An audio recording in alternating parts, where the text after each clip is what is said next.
And we're live. Welcome, everybody. My name's Glenn Lawrence. You guys know that. Today we are having a debate on whether or not could polygyny save marriage in the West.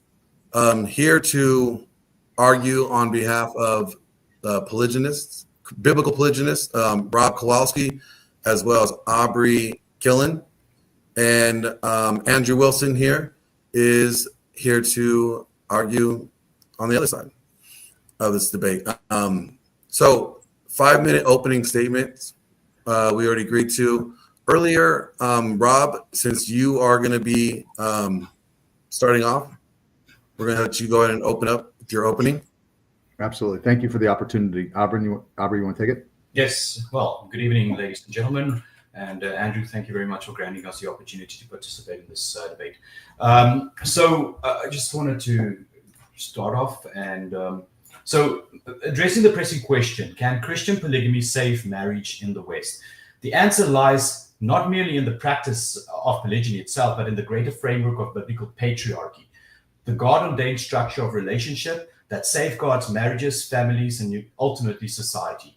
Biblical patriarchy, founded on male headship, provisions, and protections, stand as a single most important aspect of safe and flourishing marriages in the West. It provides the structure within which celibacy, monogamy, and polygyny can coexist as divinely ordained practices, reinforcing stability, moral responsibility, and justice. In this debate, I will take the position, or Rob and I will take the position that polygyny is morally acceptable according to the Bible and does not constitute sin.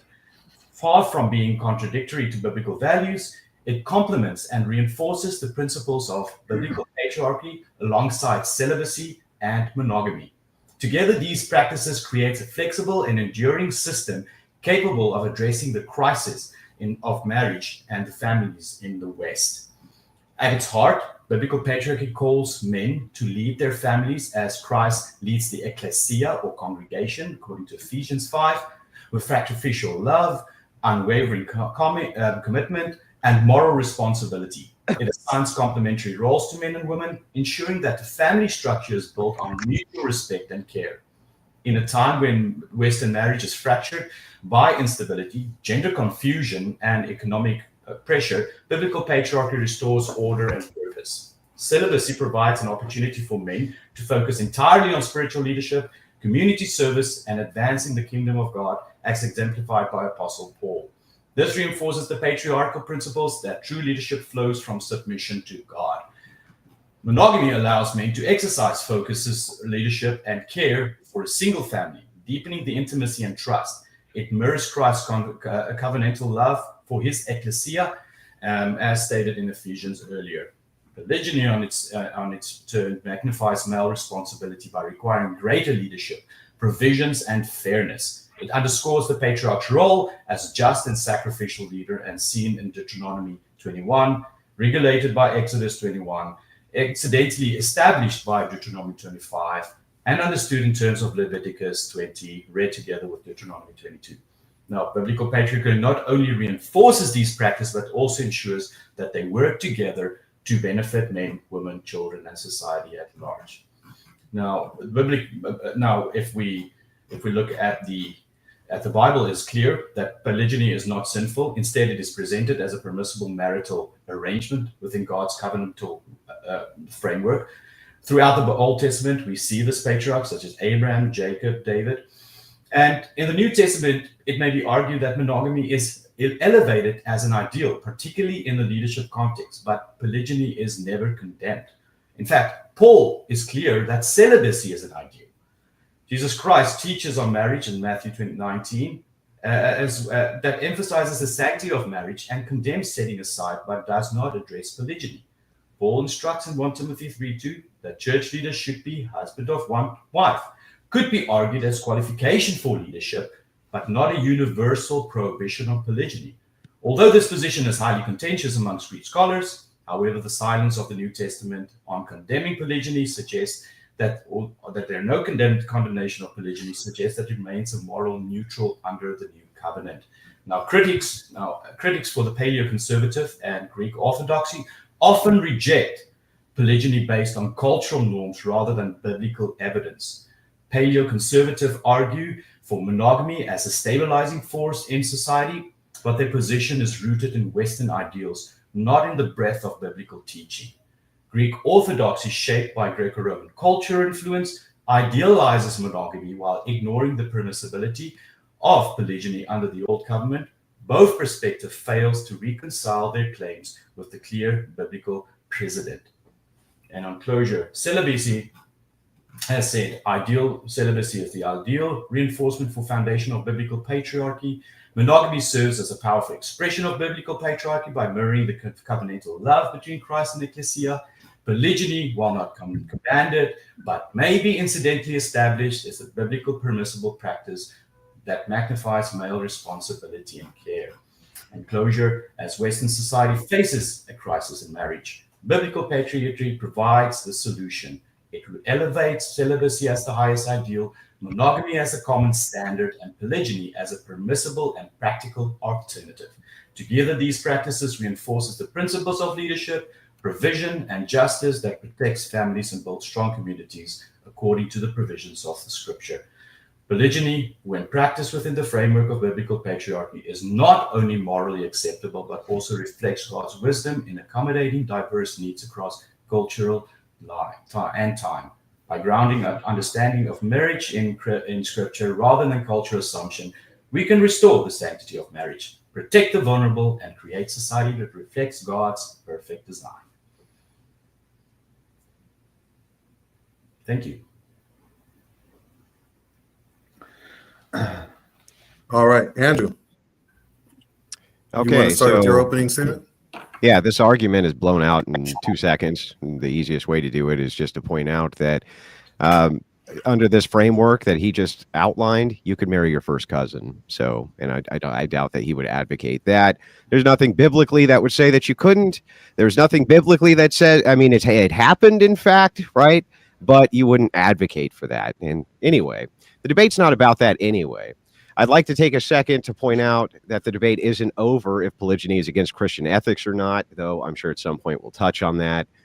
For the sake of the argument of the debate of can it save the West is what I'm arguing against.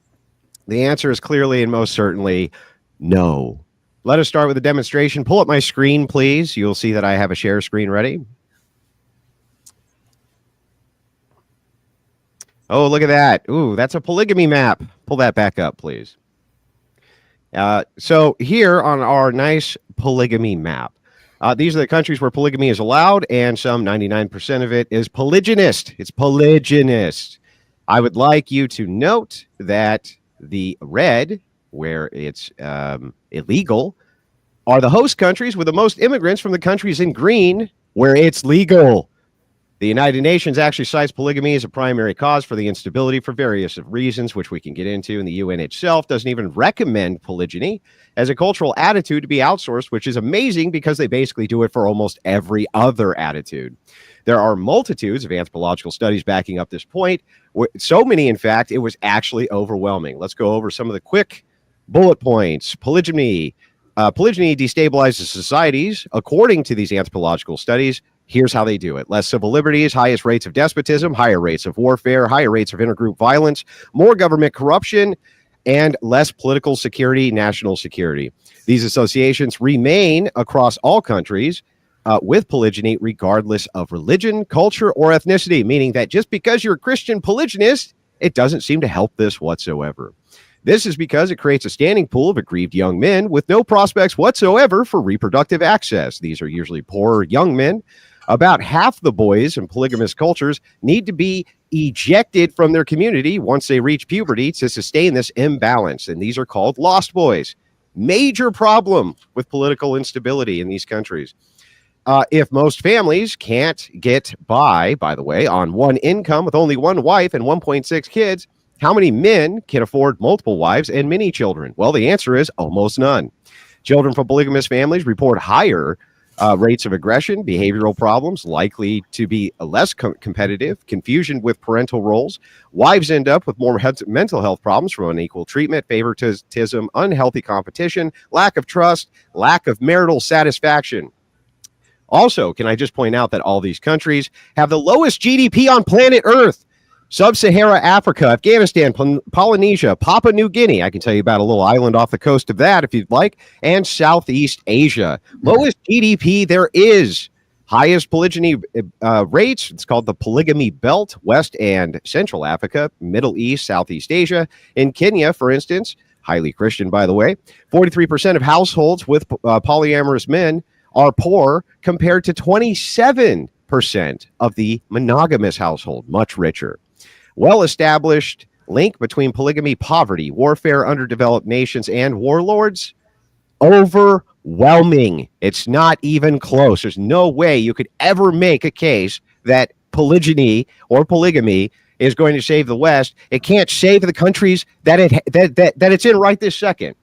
But to address Mr. Kowalski's arguments for polygamy, they are surface level and they're totally ridiculous. They don't actually even make sense. He argues there aren't enough virtuous women to go around, while also arguing Protestant churches have more women than men in them, which is true. There are many easily pointed out issues here. One, if more women than men are in Protestant churches, yet there are less virtuous women than men, it would entail that Protestant churches aren't producing virtuous women. But secular ethics is producing virtuous men. That is really fucking stupid, by the way. That is really stupid. Two, if it were the case, as he argues, polygamy is real and virtuous women are polygamous, and that's fine, as that's how they were designed, rather than a passion to overcome, then all it would mean is that the already small pool of virtuous women would marry the same virtuous man, creating an even smaller pool of virtuous women for men. Three, he argues that the skanks of society would basically be taken care of through polygamy, in this case, polygyny, because, of course, men wouldn't mind marrying them if they already had a virtuous woman.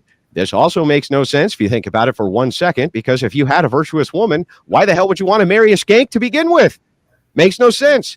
I assume because she gives better head. I don't really understand why else you'd want to do it. I don't even understand the argument. It's silly on its face. It just seems like it's a movement towards the pleasure of the flesh. It also has another problem as well, which is that it would basically be promoting promiscuity if it did work by adding an additional societal safeguard to promiscuous women, essentially assuring them a husband as long as she acted as a fuck puppet for him, which isn't very different from how secular women already act outside of Christian ethics. In fact, there's so many problems with the arguments that he made that I can barely scratch the surface, but I think that this is good for right now, and we can just move right into the debate. I just want to let both of you guys know right now, I went in depth into all of your positions, and this debate is not going to go well for either of you. Ready when you are. Thank you. Well, actually, Aubrey, I'd like to address a few things since he started off At with this me. point, you guys, we're gonna go ahead and let it go open and let you guys go back and forth. All right. Okay, so I mean, okay, so Andrew said that, talking about marrying first cousins. Maybe we saw that once or twice in the Old Testament.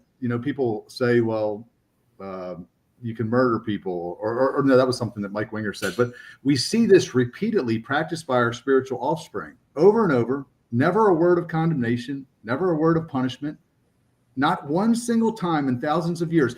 Now, people will say, oh, the one flesh argument means monogamy. Well, why didn't the Israelites believe that for thousands of years? I'm not here to argue about the biblical basis for polygyny. That's not the topic of the debate. The topic of the debate is centered around whether or not it can save the West. Well, I'd like to dive into your arguments here. You said it would destabilize societies. Yeah. I would say Israel went from one man, to overthrowing the greatest country in the world at the time, Egypt, in 500 years. So, that's the power of polygyny. Oh, well, geez. This nation, the power of Puritan Protestants, overthrew the most powerful nation which had ever existed, and we were not polygynists, sir. Stop, sir. Stop. I want you to answer to this. How's that going for us now? Stop, sir. My turn. If it were the case that you can overthrow a very powerful government through the power of polygyny. Okay, well, this is a non-polygynist in the 13 colonies. Absolutely was a violation of Christian ethics. They overthrew the most powerful military in the history of the world. So that's not a good argument for your position. What you're talking about, because I'm not following. Who did they overthrow? They overthrew England, who had them. Wasn't polygynous? No, that's my whole point. If the argument for you is because this country got overthrown by the power of polygyny. My counter argument is, well, this country got overthrown and we weren't polygynist. So clearly them just being polygynist has zero to do with the overthrow. No, not necessarily zero, But they went from 70 people entering Egypt to 2.4 million people leaving Egypt in 430 years. Monogamy can't duplicate. You can't multiply at that rate under monogamy. Yes. Now, look, okay. Wait. Just the math. Just the math. The math alone tells us that every man had to have an average of 4 wives. So people will say, no, it was only for the rich men, certain kings. And who cares, dude? Who cares? Can we get to how it's going to help the West?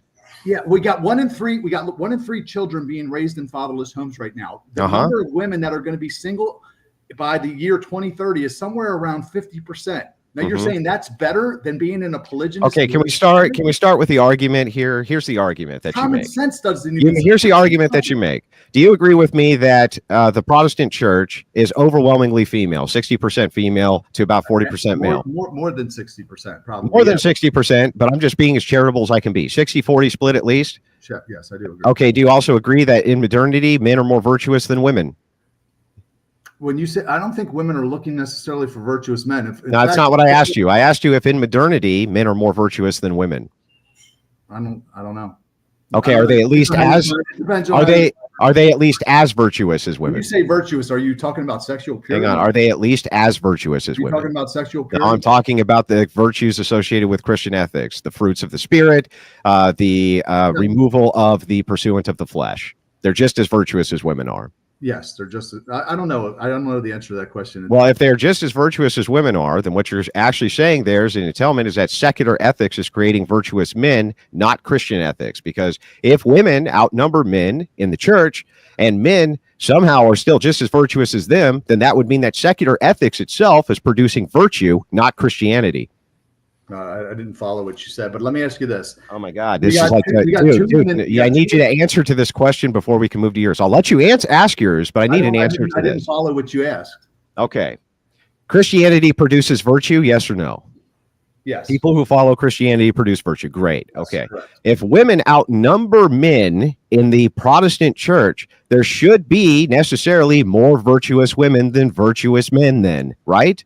When you say virtuous, what I'm saying is sexual pure. Okay, now look, doesn't mean she's not like an X304. You can't. There's no way for you. X304 is not virtuous. There's no possible way then for you to say that women are more virtuous in modernity than men when it comes to promiscuity, because they're not. Don't care about men that are virgins. They don't even care about how many sexual partners. It's like saying, you know, the saying that goes, a lock that can be opened by any key is a worthless lock. A key that can open any lock is a valuable key. Is a master key. Yeah. Yes, exactly. Yeah. It's an old saying. About women, about men. Yeah. This doesn't answer to the question, sir. And how do you define virtuous?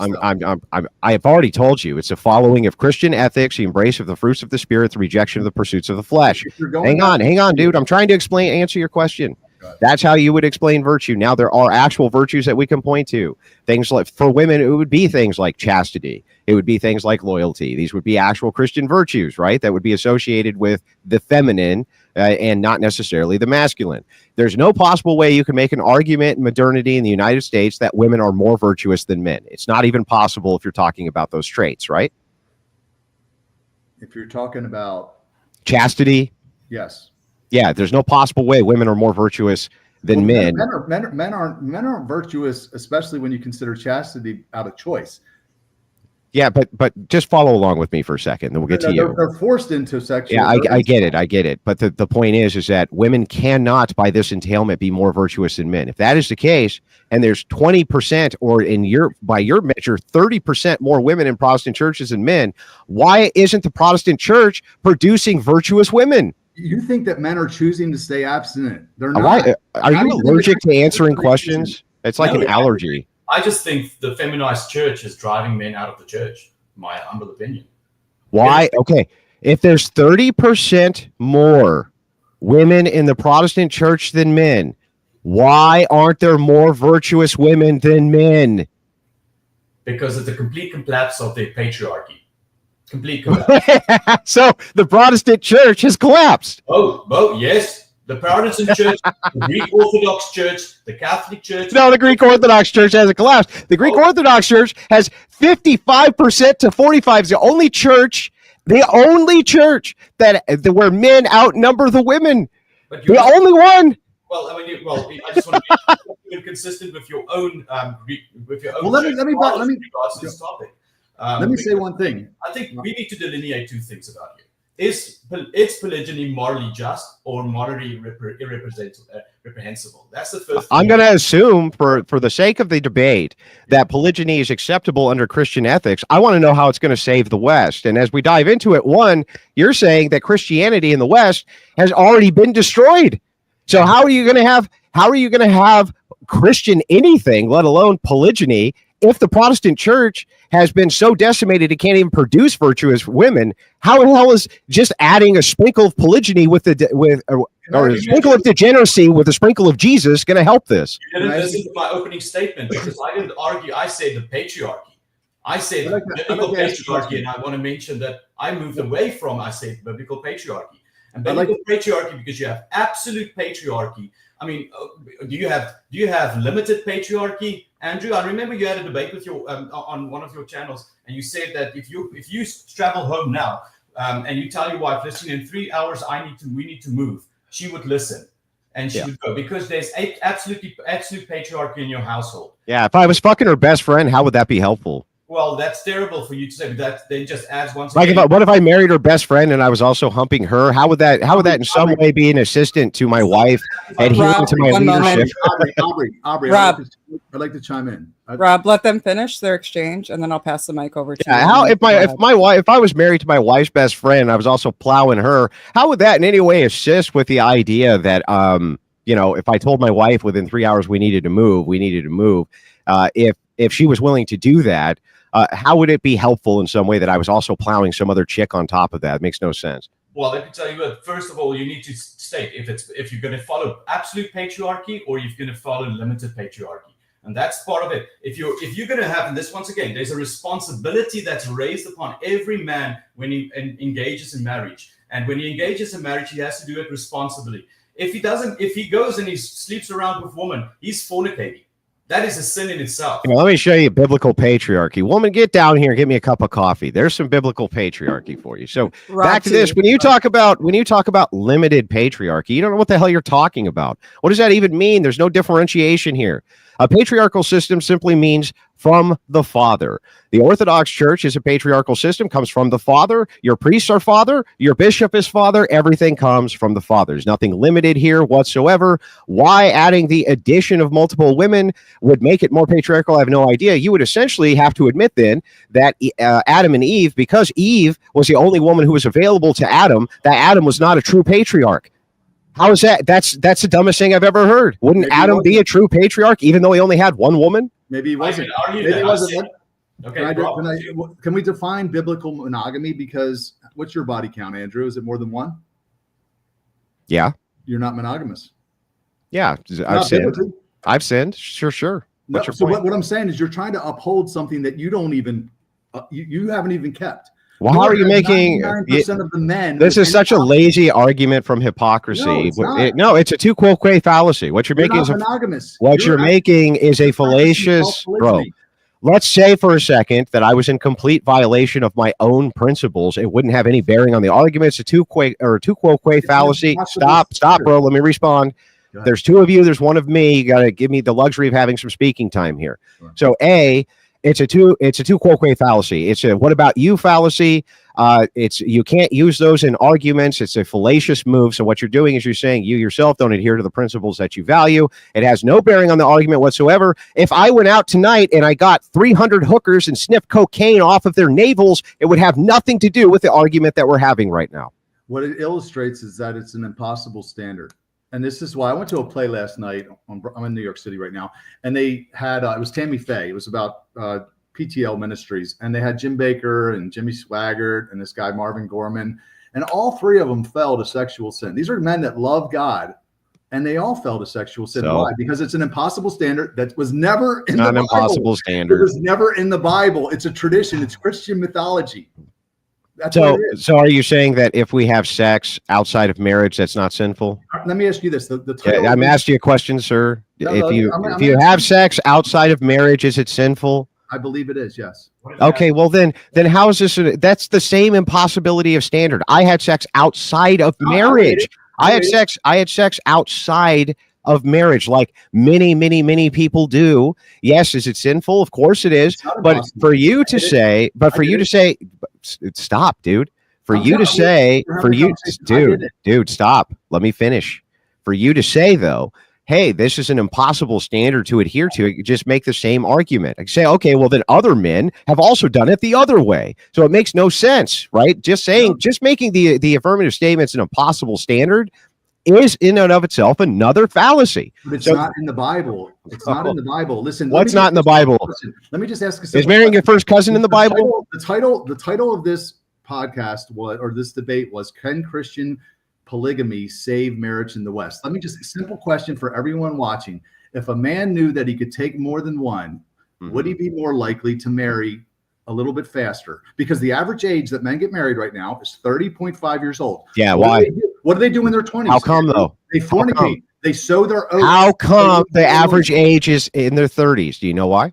Because they wait for the unicorn. They're wrong. Waiting for one. Wrong. I'll tell you exactly why.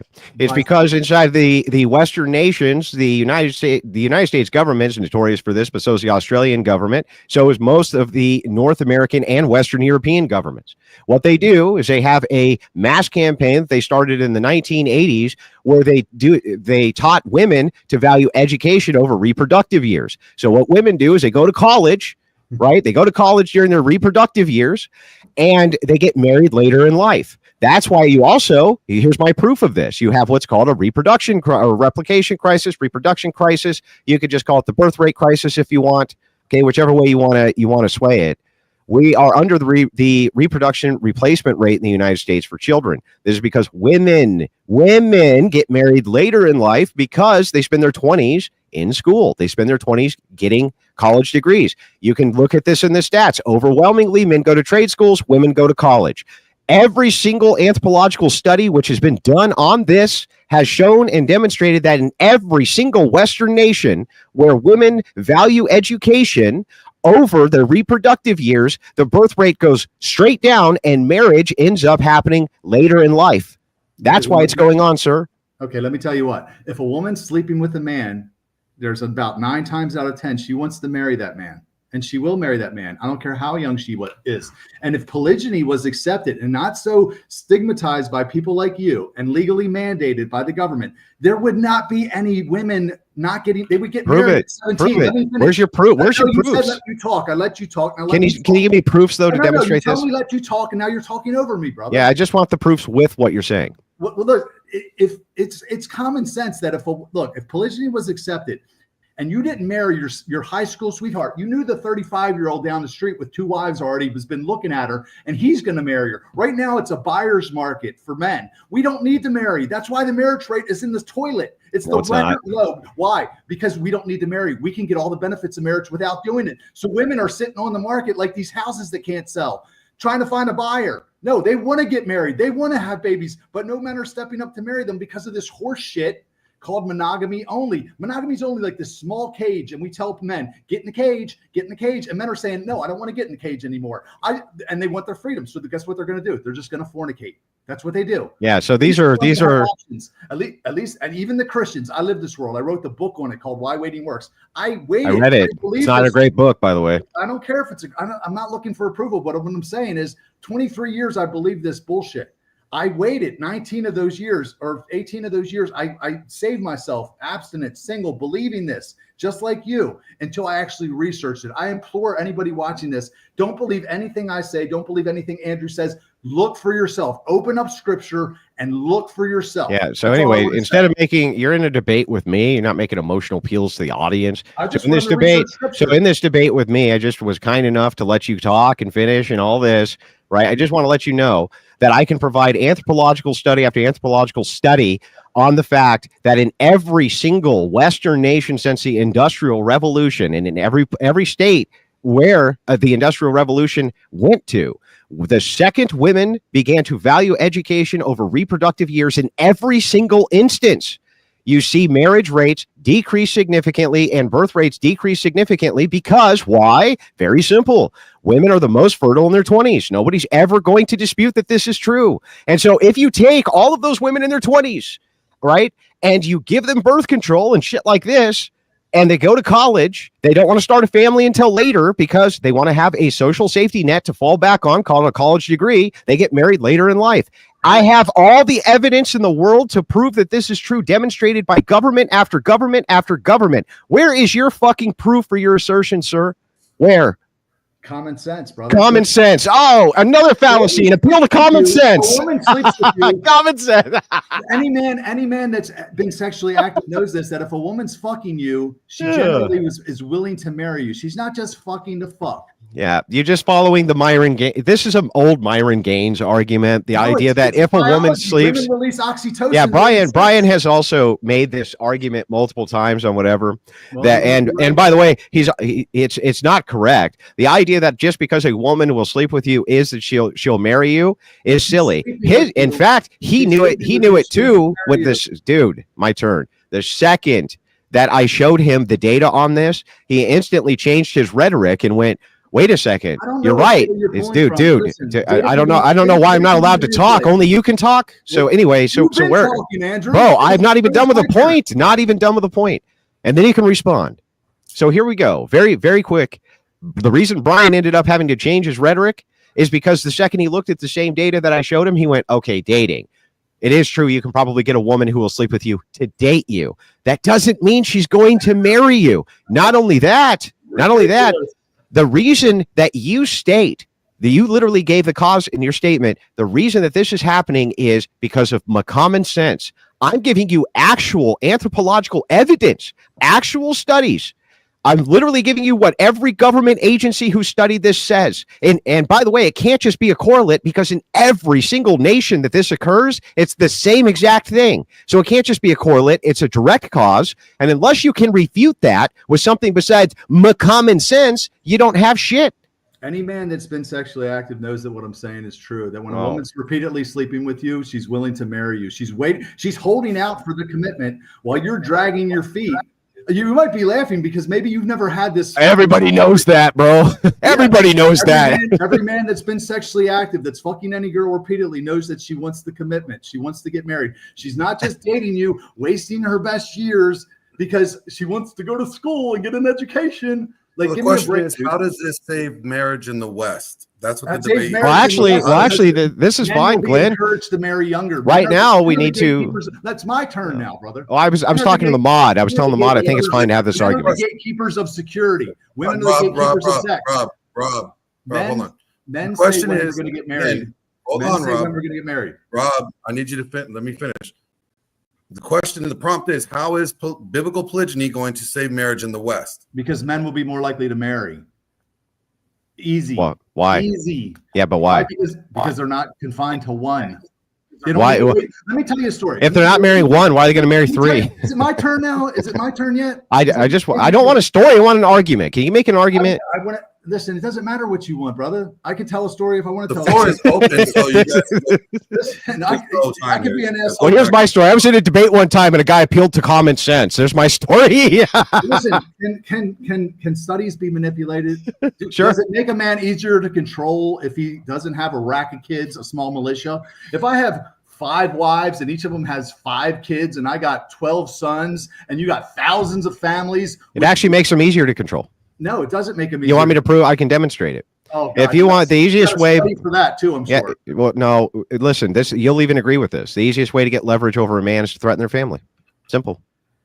Right. Okay. I think a man that's been through divorce. Can you answer to that? The easiest way to leverage a man is to threaten his family. Can you answer to that, please? Threaten his family with what? With anything. The easiest way to leverage a man is to threaten their family. You have thousands of families with 10 or more sons. You cannot control those men.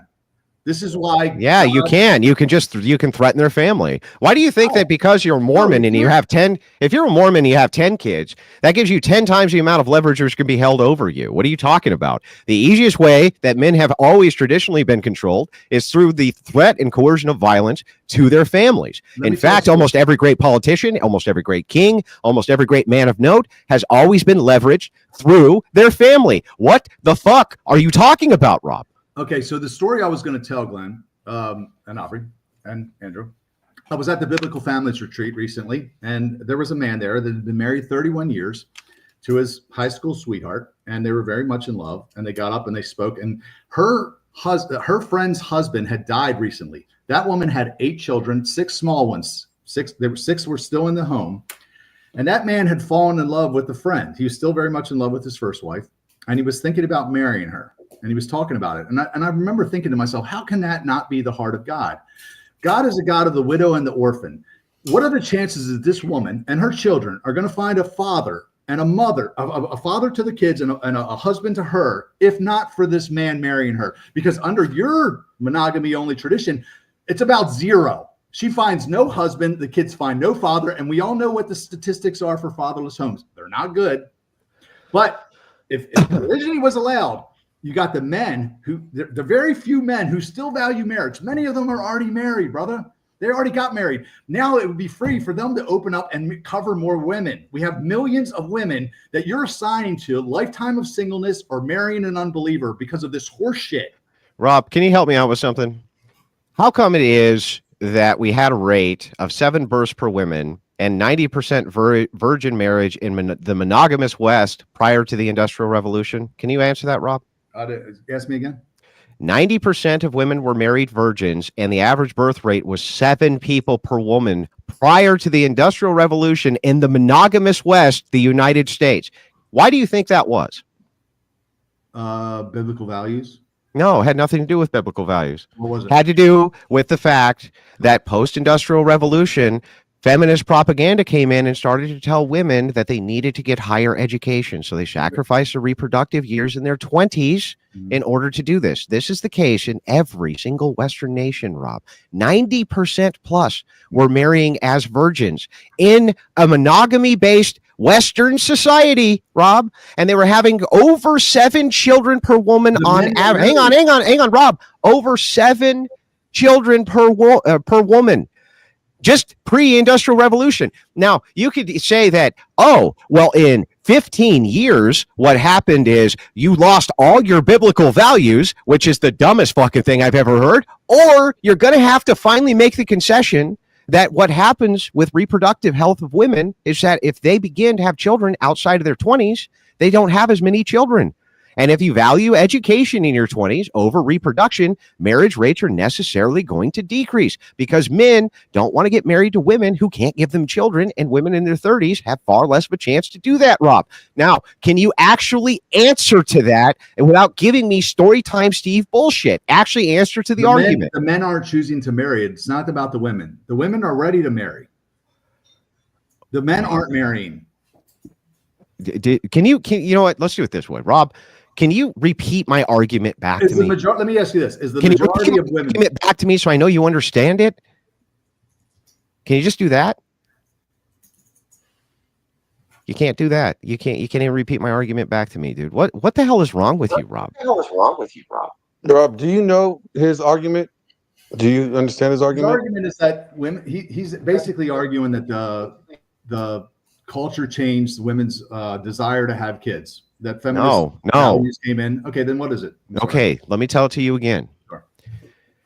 If just 100 years ago or 150 years ago, women on average were having, on average, 7 children per woman, and now they're at 1.6. And this was a monogamous culture, and 90% plus of them were being married as virgins, right? What was the age they were getting married? Hang on. What was the age they were getting married? Do you know? Yeah, the average age was between 17 and 23. Okay. Right. So here's the thing. If this is the case, that they were getting married virgins and that, they were having this many children, what do you think could have caused every single Western nation, many of whom do not even share the same religious values? You have Anglicans in England. You have Protestants who have very different Protestant values all over the United States. You have a very different Protestant sect in Australia. What do you think was the cause of that, Rob? I think it's because men aren't stepping up to marry younger. 17 to 23 years old was the average age you said that they got married as virgins. If a woman gives her virginity to you, there's a good chance she wants to marry you. You can put your hand on your head, brother. Andrew, you're right. It was the increase of education during the childbearing stage of women.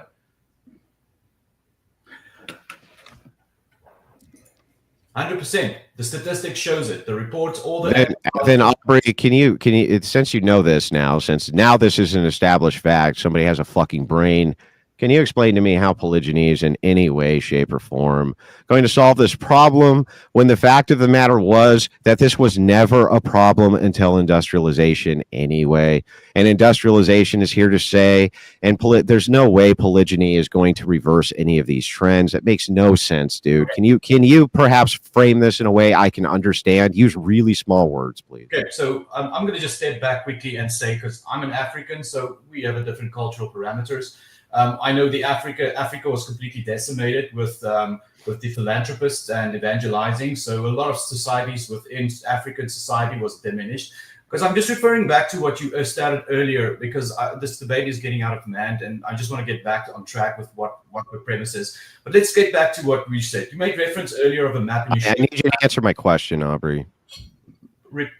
I need to know how it is that since this was a non-problem pre-industrialization in the monogamous West, which was following God's law, and you guys even conceded in the beginning, okay, yeah, sure, polygyny can be tolerated, but you wouldn't necessarily say that it's the mandate, right? It's just an option.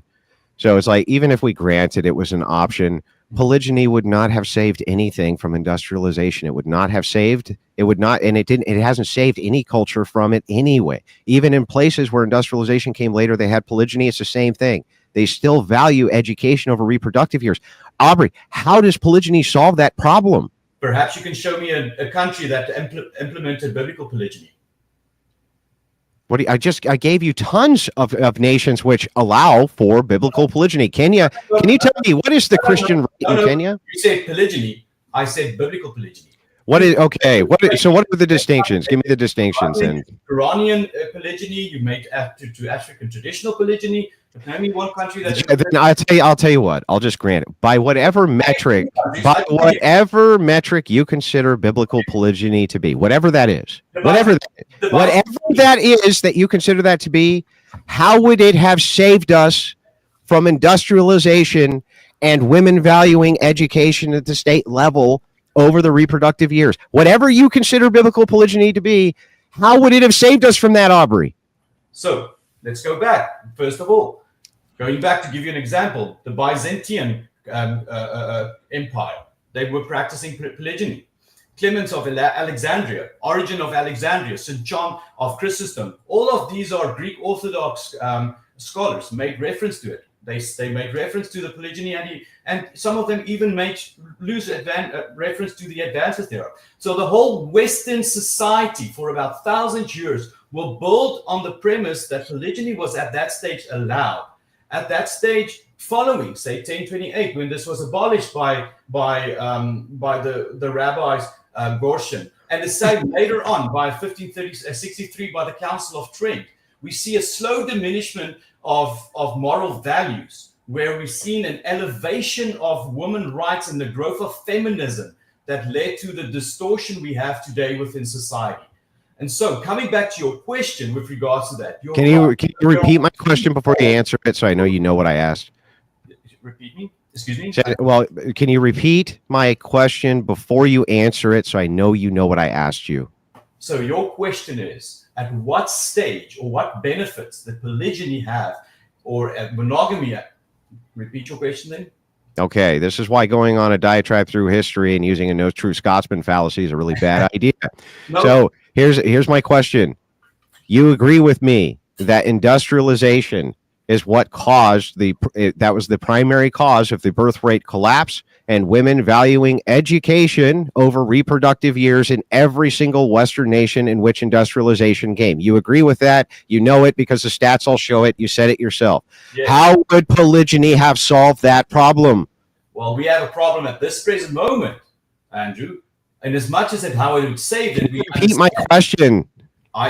Your question is simply stating, listen here. How would polygyny save the pre-industrial? How would it have stopped in industrialization? How would polygyny have saved us from women then valuing education over the reproductive years? How would polygyny have in any way have saved any Western nation from that fate, sir? Because polygyny doesn't just include the the time for women that during their childbearing age. It also includes women post childbearing age to be included into marriages. We're not just talking about the diminishment. We're not just including. How would that fucking help anything? Oh, it absolutely helps. How would that help? How? Let's go. 1 Timothy 5 verse 17, where it talks about widows. Tell me about that. Widows that don't have a place to go if they find themselves in widowdom. What do we do with what the fuck does that have to do with my question, Arby? You just framed it so narrow that you're excluded widows from the whole process. All you need to do is just bite the bullet and say, Andrew, it wouldn't have done shit. That's it.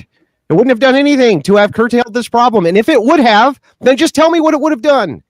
Okay, I'll concede that point. I'll go. Then the debate's over. Then the debate's over. It won't save the West. It wouldn't have saved it. It won't save it. It's over. You concede. But you didn't listen to my opening statement because I didn't argue in my opening statement for Christian polygyny. Andrew, I didn't argue that from the beginning. I actually state very clearly that it's part of the reinforcement of celibacy, monogamy, and biblical polygyny. I made that very clear. And I said that, first of all, that if you want to enforce the patriarchy, which is at this present moment non-existent within the Western society, you need to allow for absolute patriarchy. There is no such thing as diminished patriarchy or limited patriarchy. It's patriarchy or patriarchy not. That's it. What does patriarchy mean? Patriarchy is from the father. Okay. So I don't understand why it would be that polygyny versus monogamy would increase or decrease patriarchy. Can I say one thing before handing it back to you, Aubrey? Is look, God's wisdom definitely includes polygyny. So what you're basically saying, Andrew, is that you know more than God. Like, imagine, does his wisdom include marrying your first cousin? Let me just finish. I've heard this argument many times when I preach sexual purity. Is people would say, no, you gotta take a car for a test drive, and no, if you wait, people will just get married to have sex, and they would give me all the reasons why you couldn't wait, it wouldn't work, but yet all the studies actually support that it would work. And what I'm saying is, look, which ones? If we got to go back to God's word. It's not about how you think it might play out or how I think it might play out. It's just, what does the Bible say? You're trying to factor in, if we listen to God, how could that possibly be in our favor? I'm not exactly sure, about your studies, if they're even credible for that matter. But I'm saying, if we got to go back to God's word, is it allowed or not? Yes, it's allowed. If I ask you what sin is polygyny, you couldn't even answer me. What sin is marrying your first cousin? What sin is polygyny? What, the same sin as marrying your first cousin? What sin is that? I'm pretty sure incest is in the Bible, isn't it? Where? First, Leviticus 18, I believe, is all the sexual. And it's hang on. You can't marry your first cousin biblically? To be honest, I haven't studied that because I'm not. Do you think if the Bible, if the Bible didn't make a prescription, if the Bible didn't make a prescription against marrying your first cousin, would you say that then? Would you say that then it would be okay to do so? Do we see it practiced over and over by our spiritual ancestors? Yes, we see the practice all the time of people, especially in North America, especially in North America in the southern states. The Bible. Whoa, stop talking so I can answer your question. No. You can't. If you shotgun questions, I can't answer them. Let him finish. And you guys, Rob, make sure you answer the question. Answer a question with the question. Okay. So anyway, go ahead. This is very simple. I just want to know this very simply. Is it okay? Do you agree that in the Bible there was two daughters who seduced their own father and had sex with him? Yes. As far as I know, Leviticus 18. Can you answer my question, sir? What is your question? Is it not biblically so that two daughters seduced their own father in the Bible and had sex with him? Yeah, there's murder in the Bible too. It doesn't mean okay, hang on. But wait a second. Why is that not prescriptive? Why is it not prescriptive that even though this happened, right? And it was a good thing. It was considered a good thing at the time. I don't know about that. Considered good. Let me address this. It wasn't considered good. Why not? Why wasn't it though? Let me know when it's my turn to talk. Why wasn't it? Is it my turn? Well, dude, I just want you to answer a couple of questions, and I'll answer yours. Prescriptive versus descriptive. How is Exodus 21:10, Exodus 22:16, levirate marriage not prescriptive? It is prescriptive. How can God doesn't regulate sin? God doesn't regulate sin. I need you to answer the. Andrew, I need you to answer. Okay, fine, Rob. You know what? I'll just grant it for the sake of it. So then if we follow Levitical law, then you're saying that we should go ahead and hang a stone around a person's neck and throw them in the water if they're homosexuals? I think no, I don't. That's Levitical law, sir. Are you saying that we're not allowed to that we're not allowed to wear different fabrics which are tied together because that's Levitical law, sir? No, it's not actually. Yes, it is, sir. By the way, are you saying that we're no longer allowed to eat pork because that's Levitical law? You want me to keep going down what Levitical law is because you have no fucking idea what you're talking about. In Levitical law, if you're a homosexual, you are to have a millstone wrapped around your neck and you are to be thrown in a river until you are dead. That is Levitical law. Are we supposed to follow direct to Judaism law for the prescriptions of those people simply because they did those things? The answer is no. That makes no fucking sense. No sense at all. You just said prescriptive versus descriptive. I just gave you an argument where it was very prescriptive. Whether that changed or not, is that you're saying it changed somewhere along the way? That somewhere along the line, something. Yes, it's called the New Covenant. Yes, we have a new covenant. Levitical law. Right? Jesus came and fulfilled the law. When you're talking about Levitical law, that law's been fulfilled already. That's why you can wear a shirt right now that is poly cotton. Those are two different fabrics which are tied together. There's poly there, and then there's cotton there. Right? Levitical law says that's no bueno. No bueno at all. So the thing is like, unless you want to go back to, we can't eat pig, we can't have different fabrics tied together, you have to tie millstones around people's necks and throw them into rivers until they're dead. Unless you want to go back to all of that, right, which is part of Levitical law, you can't source Levitical law and say because in Leviticus, there was a poly marriage and it was considered good for the time for the prescription of those people that somehow translates into modern Christian ethics. It doesn't. Okay, so God changed the marriage laws, is what you're saying. No, listen, there's a fulfillment which happened. Are you saying that God changed the law where you can no longer tie a millstone around the marriage laws? Did God change the marriage laws? Listen, I'm going to explain to you why the entailment of this. No. Okay, no. So God didn't change the marriage laws. No, but you need to understand what marriage laws are. We know what they are. Paul has told us what they were. Paul said, do not even engage. The most moral thing you can do is not be married. But if you can't control your lust, then you should take a wife. This is what Paul said himself. Now, the thing is that if we look at Levitical law, if you say prescriptively that, hey, wait a second, we should be following the laws of Leviticus, this would include wrapping a millstone around homosexuals' necks and throwing them into lakes until they drown to death. Do you think that that's a realistic prescription in modernity, sir? It's a straw man argument. It's not a straw man. It's an entailment of your logic. Do you think bestiality is fine? Go ahead. Do you think bestiality is fine? Of course not. But where do you get it from? Because this would have no bearing on the fruits of the spirit. Where do you get any guidance to determine what is morally? Well, it's the same thing. It's the same thing with fraud. I'll explain. Under Christian ethics, you have what's called pluralism. So you have to have an adherence to the principles of the 10 commandments, which Jesus said that you need to uphold.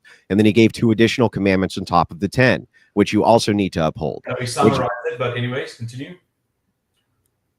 I don't even understand why you cut in when I'm doing. I don't even. Okay, but anyway, so he did say that you need to uphold the 10 commandments. He gave 2 additional commandments. Now, under pluralism, what's interesting about it is in Christian ethics, when you look at the adherence of the 10 commandments, they're somewhat opaque and vague. The reason is because the principal guide stone has to be left up to some type of cultural interpretation. Here's an example. You're supposed to honor your mother and your father. You agree with me that that is one of the commandments, correct? Correct. Do you also agree with me that in Japan, the way that that's going to be done when you go into your house is to take off your shoes and perhaps bow before you walk in? That would be a way in which you would honor your mother and your father, right? However, in the United States, that would not be the case. So you wouldn't really need to. So you couldn't say, though, to the Japanese, hey, that has nothing to do with honoring your mother and father, because it clearly does. So there's what's called pluralism with the adherence to the principle in the 10 commandments. So when you're looking at this, you have to understand that we have to get to the spirit of the principle of the law. So when you talk about things like thou shalt not lie, I can give you a conundrum of, okay, if somebody was going to kill your wife and you knew it, would you lie to them about her whereabouts? The answer is probably yes, right? And so what you have to do is you have to adhere to what the principle is actually trying to get you to do. That's the purpose and point and partial of Christianity, Christian ethics, the 10 Commandments. There's no other way to adhere to it than that. Even when you think about things like thou shalt not murder, we make justifications for murder all the time where we consider it no longer to be murder. Example, if you're in a war, well, that's not murder. Well, why isn't it murder? Well, because we create justifications for why it's not. So we're still adhering to the principle, right? But the thing is that principle is going to have some cultural implication. Okay, Roger. So I come from Africa, and the cultural implication is that they practice polygyny there. So how does that even bound to your argument? So actually, it does. You argue that certain cultures will have a higher elevation in moral justice. Yeah, I had this question myself. This is an interesting conundrum that you bring up, but I actually have the answer to it. So the conundrum which you bring up is, and I asked it a different way. The question I asked was, what if, because in the East, of course, there are Islamic nations where they have heavy Orthodox presences. Okay. So I asked, what if you had an Islamic man who was married to 3 women and he wanted to convert to Orthodoxy along with all of his wives? Right. Well, this creates a problem, doesn't it? It's a very interesting problem. Yeah. Well, what do we do? Right. Well, the thing is that in Orthodoxy, we have this thing called economia. It's the idea that there's going to be a cultural interpretation which comes with the adherence to the principle. Yes. We would not promote, even if they converted to Orthodoxy, and let's just say that the priest all ratified it and said, okay, the damage is done and there's nothing we can do. It would actually be worse for you to separate all of you and your children than it would be to allow you to stay together. Yes. We'll tolerate this, but that doesn't mean we're going to promote this. And this would be the same thing if you married your first cousin, or you did this or you did that, right?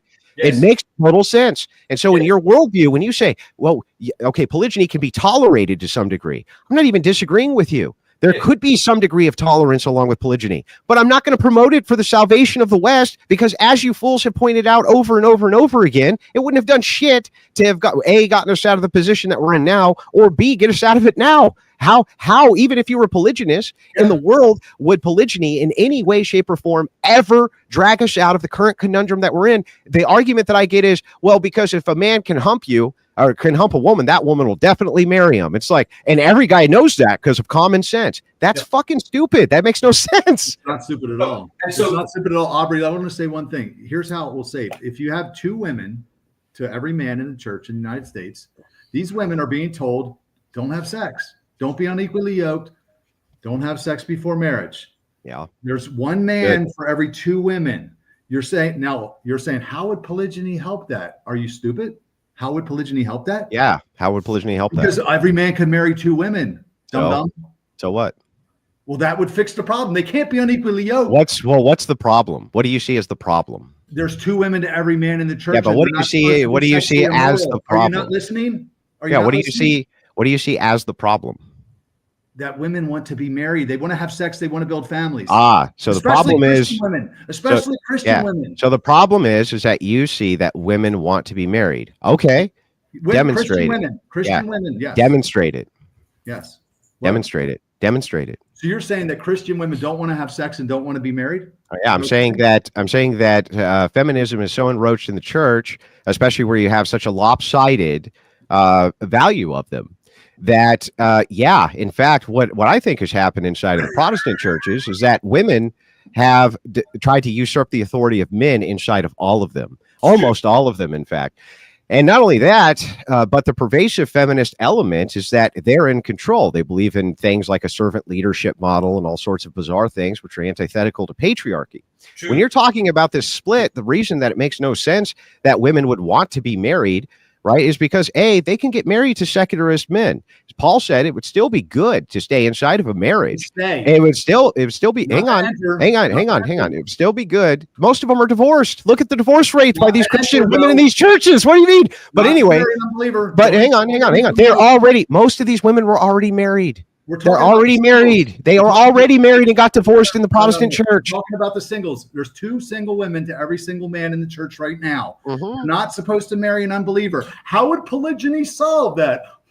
I don't know. Anybody with half a brain can see how I would solve that. Hang on. That's even if that was your argument, right? So I'll repeat back your argument because I actually understand it, unlike you with mine.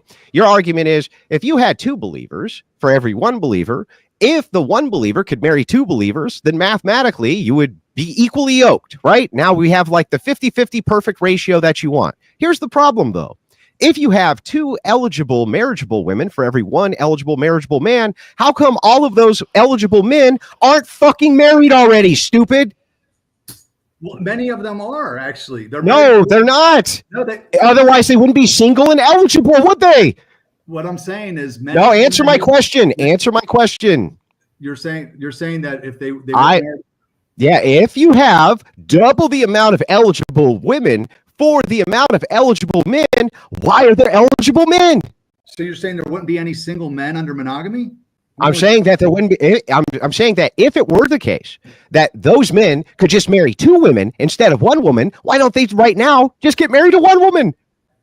Because they don't want to sign up for monogamy because because they don't want to be monogamous, because they want to fuck a bunch of women. It's unbiblical and it's restrictive. Why would they get married when they can have sex with as many women as they want? I thought they were Christians. I thought they were Christian men. Why are they all having sex with women? All the Christian men are actually waiting. No, but I do think that they're trying to adhere to Christian ethics. So if they're trying to adhere to Christian ethics, they're trying to uphold an impossible standard that men like you lay on them. Bro, this makes no sense. Listen to the entailment of your position. No sense. Listen to the entailment of your position. Right now, there's one eligible man for every two eligible women who are Christians, eligible single Christians. Not willing to Stop, bro. Let me get it out. Let me get it out. Okay. You say the reason those men aren't getting married to the women, even though there's double the amount of women available for them to marry, right, is because they won't get married unless they can fuck two women. So listen, no, they're already fucking two women. Isn't that your position? Fucking two women. Isn't that your position? They're already fucking. Is that your position? Let me ask you this, Andrew. Can you answer my question? Is that your position, sir? I'm not letting you get by. Is that your position? Majority of single women. Is that your position? Majority of single women banging a minority of men. Yes or no? Is the majority of Rob, single I need you to answer that question, please. Is that your position? My position is they're not getting married because it's a bullshit unbiblical tradition. It's not. It's a restrictive little cage that they're not getting into anymore. They'd rather remain single and have their freedom. So I just want to make sure I get this right. Just say yes or no if this is your position. The reason that eligible Christian men are not getting married to eligible Christian women, even though they have double the pool to choose from than the Christian women did, and even though they were getting married at staggering rates pre-industrial revolution, the reason they're not doing it right now is because it's unbiblical for those men to not go and have multiple wives, and so they want to keep their freedom so that they can continue to have sex outside of marriage. That's actually your position? Subconsciously, yes. They're not aware that that's the reason that they're not committing, but yes, that's there's a reason that men aren't. Then how come they weren't doing that before? I think also the family court laws are part of it. I don't think that helps because it's stacked against the man, but it's definitely part of the reason is they're waiting for the one. And the one isn't biblical. It's not a biblical. Then how come they didn't have this problem pre-industrial revolution, Rob? Or Mr. Kowalski? I think Christianity and like the kind of the pressures that we've put around men had people behave themselves for a while, but now they're just not doing it. They're not signing up for it. I mean, I don't know, why are the marriage rates the lowest they've ever been? I'll tell you. It's because women value education in their reproductive years, and they get married in their 30s because they spend their 20s getting a higher education. So here, I'll just do the basic. I'm going to do the basic math for you. You go to school till you're 18 years old. Then they go to college. Okay, and they usually get degrees in things like nursing. Okay, stuff like this, which requires 6 years. Most of them aren't even done with school till they're 27, 28 years old. But even the ones who are done at 25, 26 years old, or even let's just grant 24 for some of them. Okay. Then they have to get established in their career. That takes multiple years as well. So what happens is after they get the education and then they get the career path in a 2-income economy, they don't actually start the marriage process till they're in their 30s. And every type of government reinforcement is there to do that. They get student loans to do that. They get everything that you can imagine assisted by the government, including propaganda, including their guidance counselor, including their teachers, including their own parents who tell them to sacrifice their reproductive years. So they have a social safety net in case when they get married, they get divorced because divorce rates are so high, right? So they value it. They only value marriage in their 30s. So that's why you see so many men and women getting married later in life rather than earlier in life. Men, on the other hand, they go and they establish themselves in trades. They start making pretty decent money around their mid-20s. They're ready to settle down. The women are not ready to settle down because they're still in their career path. Polygyny not only is not going to do anything for this, Rob, but on top of that, you made the case that even under Christian ethics and Christian Protestant churches, there's double the available women to every one man who's there, and the men simply aren't marrying them because they want to keep their sexual freedom in place. However, that makes no sense because we can just look back about 80 years ago, and that was not the case. So clearly something else is going on besides the men are just fucking too degenerate to want to marry one woman, Rob. You said something that was false. You said they start the marriage process. I don't believe that women start the marriage process. I believe that the men start the marriage process. Men are proposed. So you want us to believe is that there's all these men that are proposing and women are saying, nah, I don't want to marry you. I want to wait. I want to pursue my career. I don't believe that. No. Who initiates the most amount of divorces? Women do. Because who initiates the most amount of marriages? You know why? Who does the proposing? Competition anxiety. And who does the proposing? Monogamy only. There's no Rob, who does the proposing, Rob? Men do. Men do. So if it is the case that women initiate the divorce, but men are doing the proposing, then men are the ones who are initiating the marriages. You see how that works? I do see that. And men aren't doing it. Well, then it contradicts your position. When you say, I don't believe you, Andrew, that men are the ones who are initiating the process of marriage, you literally just contradicted your own position. How did I contradict it? Men aren't men start the marriage process, not women.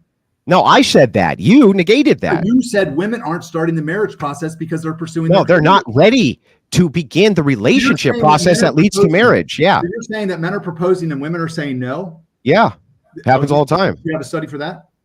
Actually, yes. You can look at Pew Research with the amount of denied proposals from women to men. It's overwhelming. Sure, it's overwhelming, in fact, how many women turn down marriage proposals. Now, let's be totally fair, because there's all sorts of crazy ass men who will propose on a date, or they'll propose a week after dating, or all sorts of different things like that. But even if we adjust for that, it necessarily would be entailed that if men do most of the proposing, then women would be doing most necessarily of the turning down of said proposal. Therefore, it would stand to reason that women turn down far more proposals than men. Right? I'd like to see that study. No, it's just logical. Here's the logical train. You ready? If men propose more than women, then that means that women can turn down more proposals than men. Therefore, women turn down more proposals than men, Rob. Simple. I'll just wait till it's my turn. Yeah, okay, good. Wait, so you can hear what I'm saying. If women are the ones being proposed to, then women necessarily are going to be the ones denying the most amount of proposals. Therefore, women, more than men, deny proposal. Simple. It's a logical entailment. It can't work any other way than that. 80% of the women are sleeping with 20% of the men. It's pretty commonly known. So that we already that is not true. Okay, whatever the number is, we know that there's more women sleeping with a minority of men. Yes, that is true. Women are hypergamous by nature. So polygyny is already happening. Tell me in the Bible where that's nature. It's already happening. It's happening in a degenerate way because of people like you. Yeah, it is. First of all, okay, 30% of men on dating apps are married. You know why? Because of this bullshit of monogamy only. So they lie, they deceive their women. They cheat. Then how come it didn't work that way 100 years ago? I don't know why it didn't work that way. Yeah, right. You don't know. So the thing is just like, wait a second. If all women are just hypergamous, and not only that, that's part of their nature. They can't do anything about it. Instead of you seeing that as something, a passion to be overcome, which would be the value of Christian ethics, just like anger or lust or any number of different problems which come with passions of the heart. Instead of you seeing that as being something to be overcome, you're instead trying to compensate for it, which is insane because we can look at a stable society from just 100 years ago. 90% of women getting married as virgins. 90%, Rob, getting married as virgins. Not only that, we can see that they were getting married younger. They were having up to 7 children per woman on average. I mean, the stats, every stat here goes against you when it comes to polygamy being in any way, shape, or form good for the West. We know that the West did excellent under a monogamous model, so much better than every other nation. In fact, every other nation currently which kept the polygamous model is overwhelmingly scrambling to come to the West. Where there is no law, there is no transgression. Boom.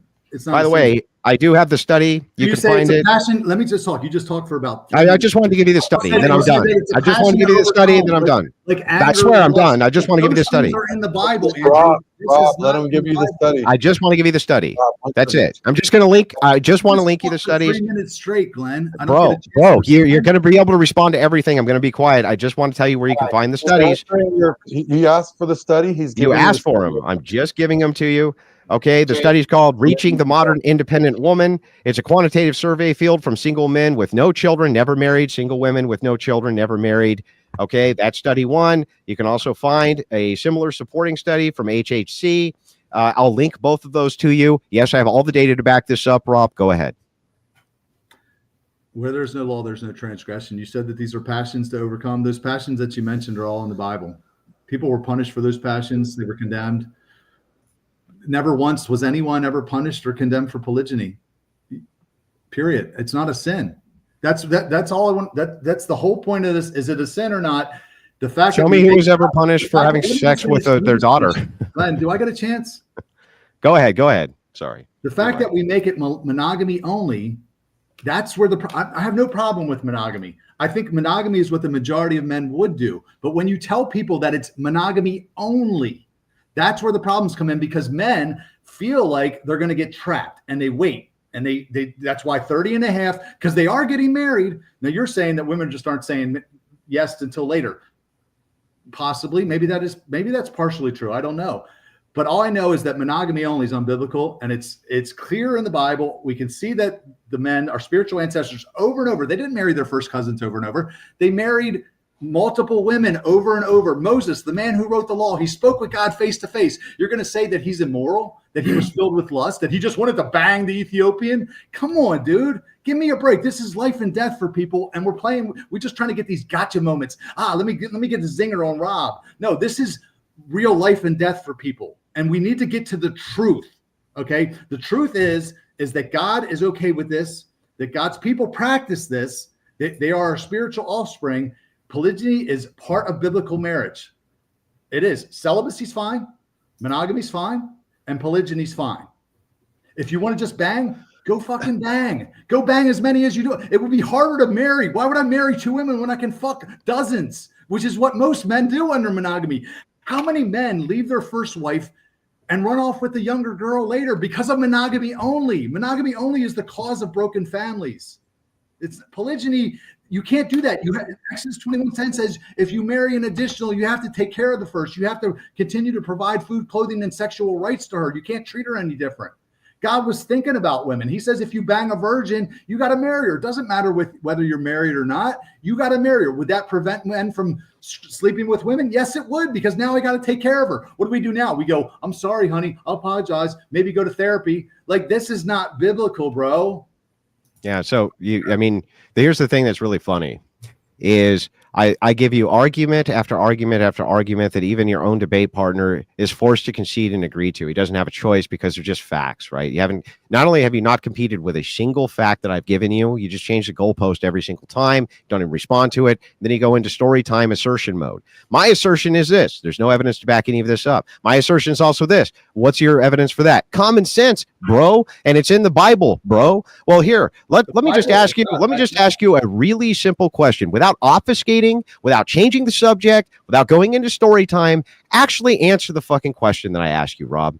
If it is the case that men and women were designed under a polygynous model from God, if that is what he actually wanted, then how come he didn't create multiple wives for Adam, but only one? So it is possible that Adam had more than one wife. I mean, we don't know that he didn't create. What? I don't believe that the Bible tells us everything, but we do know that his people.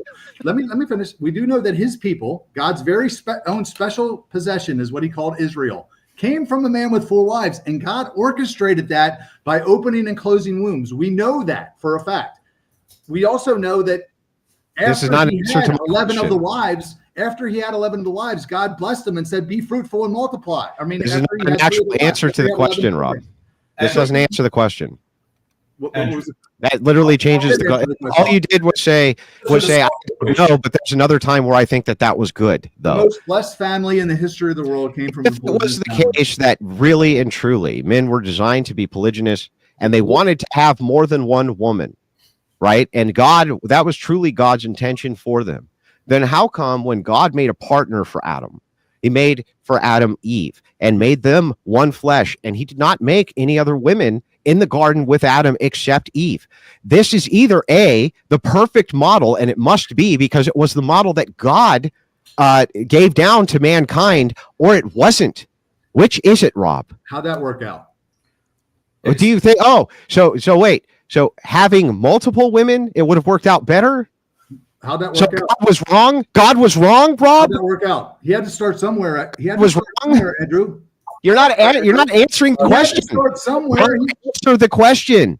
If it was part of God's divine plan, and that is what perfection in relationships look like, if that is what the perfect marriage is, then you need to tell me if that is what perfection is, and that was what God said was perfect, and what God said was good, and what God said we needed to do. Why did he not give multiple wives to Adam in the garden? Why? It's funny that no Israelites believe that. For thousands of years, they didn't believe in monogamy, but now, like the telephone game, thousands of years later, after it was written, we think not we answering the question. Scripture better than the people who wrote it. That had just not even answering the question. Right, because you think that we are about time. Adam and Eve. You think that Adam and Eve set the standard for relationships for all time, and even the Israelites didn't believe that. They did. All right, gentlemen, this is about the time we're going to hit our closing statements. Rob and Aubrey, since you guys started, Andrew, would you like to go ahead and start closing, and we'll get into the call-ins and super chats?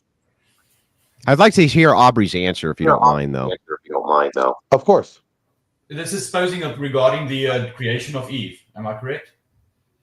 Yeah. So here's my question for you: God doesn't do anything which is wrong. All things which are good come from God. Yes. And all things God does is good. Yes. He's the ultimate architecture of everything that is good. Yes. When God gave Eve to Adam, he said, "This is good."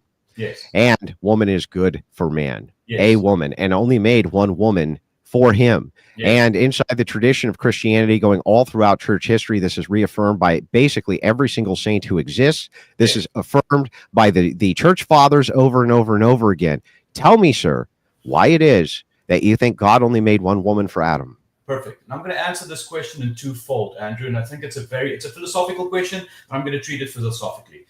First one is, if the original intent was that God would create, that he wanted marriage, he would have created Eve immediately after when he created Adam. So we sit here with a situation where God created Adam first, and he wanted to have that relationship with Adam, and that's Adam and it. That's the celibacy. That's confirmed celibacy. He only created Eve much later, and we do not know what the time span was between the creation between Adam and Eve, but we know that there was a time span or a time lapse, and that it happened. Now, when it comes to your answering your question, I think it comes to the heart of what man is, because God knew the fallacies of the fallacious hearts of men.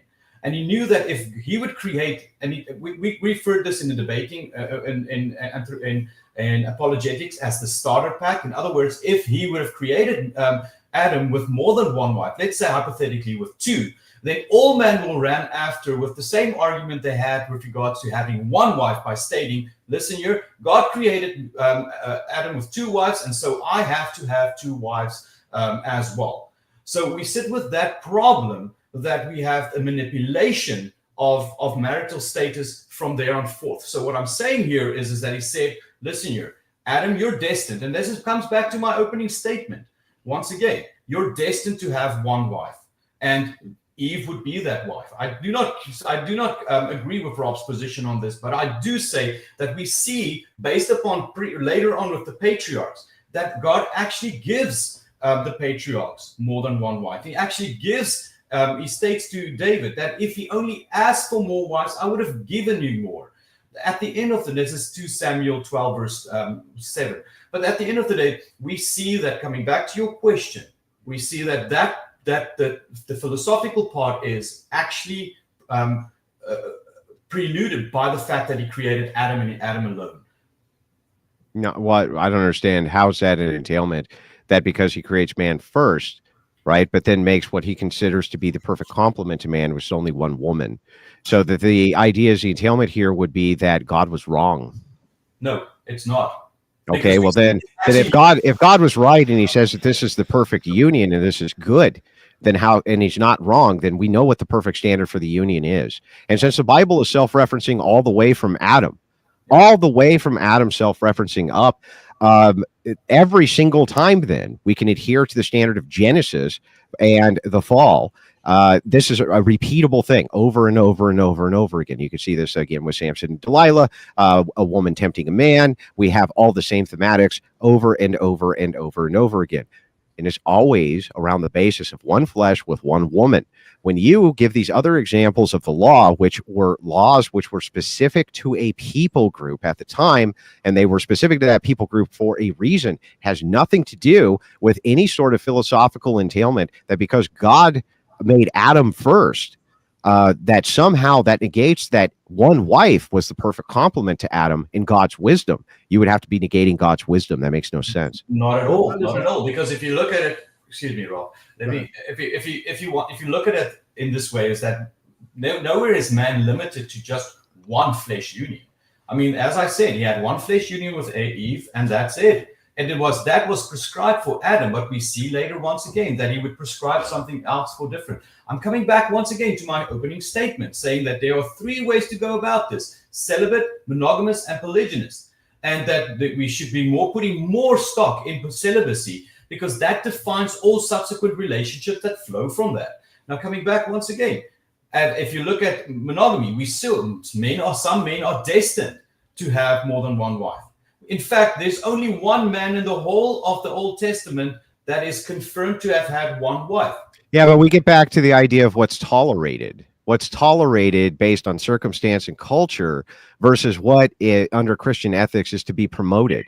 I gave you an example of where you could have a polygamous situation that may be difficult to deal with inside of the church, but because the damage is done and the idea of splitting this up under the ethical purview actually would do more harm than good under that same ethical system. You in other words, you may be able to tolerate something which is less than optimal, but that doesn't mean it's to be promoted. In this particular case, what's going on is this idea is being promoted by Rob. What Rob is literally saying is that we need to do this to fix the West. And when we dissect this, we recognize very quickly he doesn't have a single argument to back any of this up. And the arguments that he does make literally blow up in his face. Like, for instance, the idea here, he actually said this. He said that there's 2 eligible Christian women for every 1 Christian man, right? And then makes the bold claim that the reason that even though men have twice the options as women, that the reason that men aren't marrying the women is because they demand to be able to marry more than one woman. That literally makes no sense and is antithetical to all history of all of mankind, who, by the way, most men on planet Earth, right, would have given anything to have had one wife. One. It's true. I agree. But what I want to say that and this is the problem that you sit with your argument. And once again, I make reference to my opening statement, because your definition, or let me say, if you're gonna, and once again, you haven't argued or given me the idea when I mentioned absolute patriarchy, is that what does that mean? What is absolute patriarchy? It means that it's a one-way street. Remember, if you say we define patriarchy area, it's from the father. It's a command from the father, and it's a one-way street. There is no negotiation upwards. There's no you're very prescribed to the doctrine of force. I love your argument when it comes to the doctrine of force. What does that have to do? I don't understand though. Maybe you can help me out with a couple clarifying questions. Yes. So when you say, I think I agree with this, at least as far as I'm hearing it. Yeah. I agree with you that patriarchy can only be a one-way street towards a patriarch. But how do we make a determination when you have 2 patriarchies in conflict? Well, that is the problem. That's war. Then obviously, it's not always war. We can negotiate, or we can use arguments, or we can use things like this. But when you say absolute patriarchy, this would entail that there needs to be like a buck stops here. That's not actually how patriarchy works. So just like God the way that God works, he works within a hierarchy. We don't exactly know why, but he works within a hierarchy. He has angels who are messengers, all sorts of different things. He works within a hierarchical system, and he is at the top of this hierarchical system. Same thing happens with men.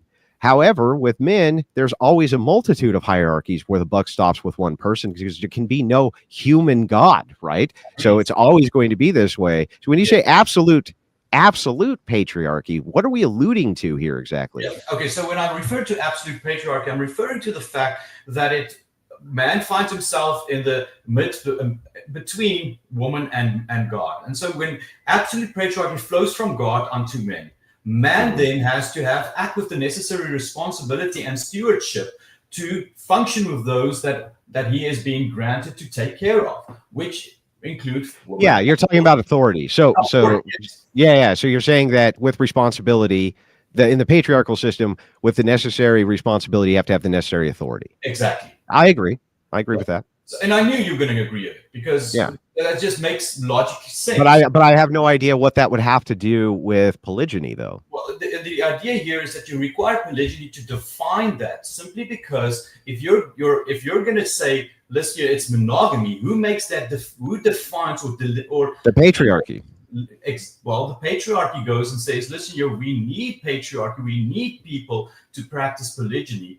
Because that defines. Yeah, but what about the ultimate patriarchy, which says no? In this case, church authority, the ultimate patriarchy, and it comes in and says, well, actually, no, you're not allowed to do that. Yes. So now you have two choices. Are you going to rebel against the patriarchy so that you have your own patriarchal system? And I knew you're going to bring that argument up because it's going to go back to what we said in the Council of Trent in 1563. It's going to go back to where do we draw the line? At what point do we go far back in history to determine? You have a modern patriarchy in the church now.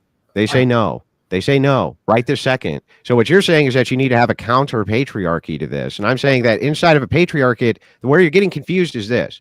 When you say absolute patriarchy, I agree with you that with the necessary entailment of responsibility comes authority. That would be patriarchal. If you're saying that that's like some top level patriarchy, fine. I don't care. I don't care like how you define the hierarchy of patriarchy. I'm just saying that necessarily inside of male hierarchies, there's going to be many, many patriarchs and many, many forms of patriarchy. True. And they're going to come into conflict with each other often. True. This is one of those things we're coming into conflict with, but you can't tell me that it would be necessary for there to be polygyny because one patriarchy decides it, especially if a much stronger force of patriarchs says no. I know, and this come back to your doctrine of force. I agree 100% with you on that premise. What I was saying is that your definition, or let me say the defining factor, is that there actually is patriarchs that practice polygyny. For you to have... they're wrong.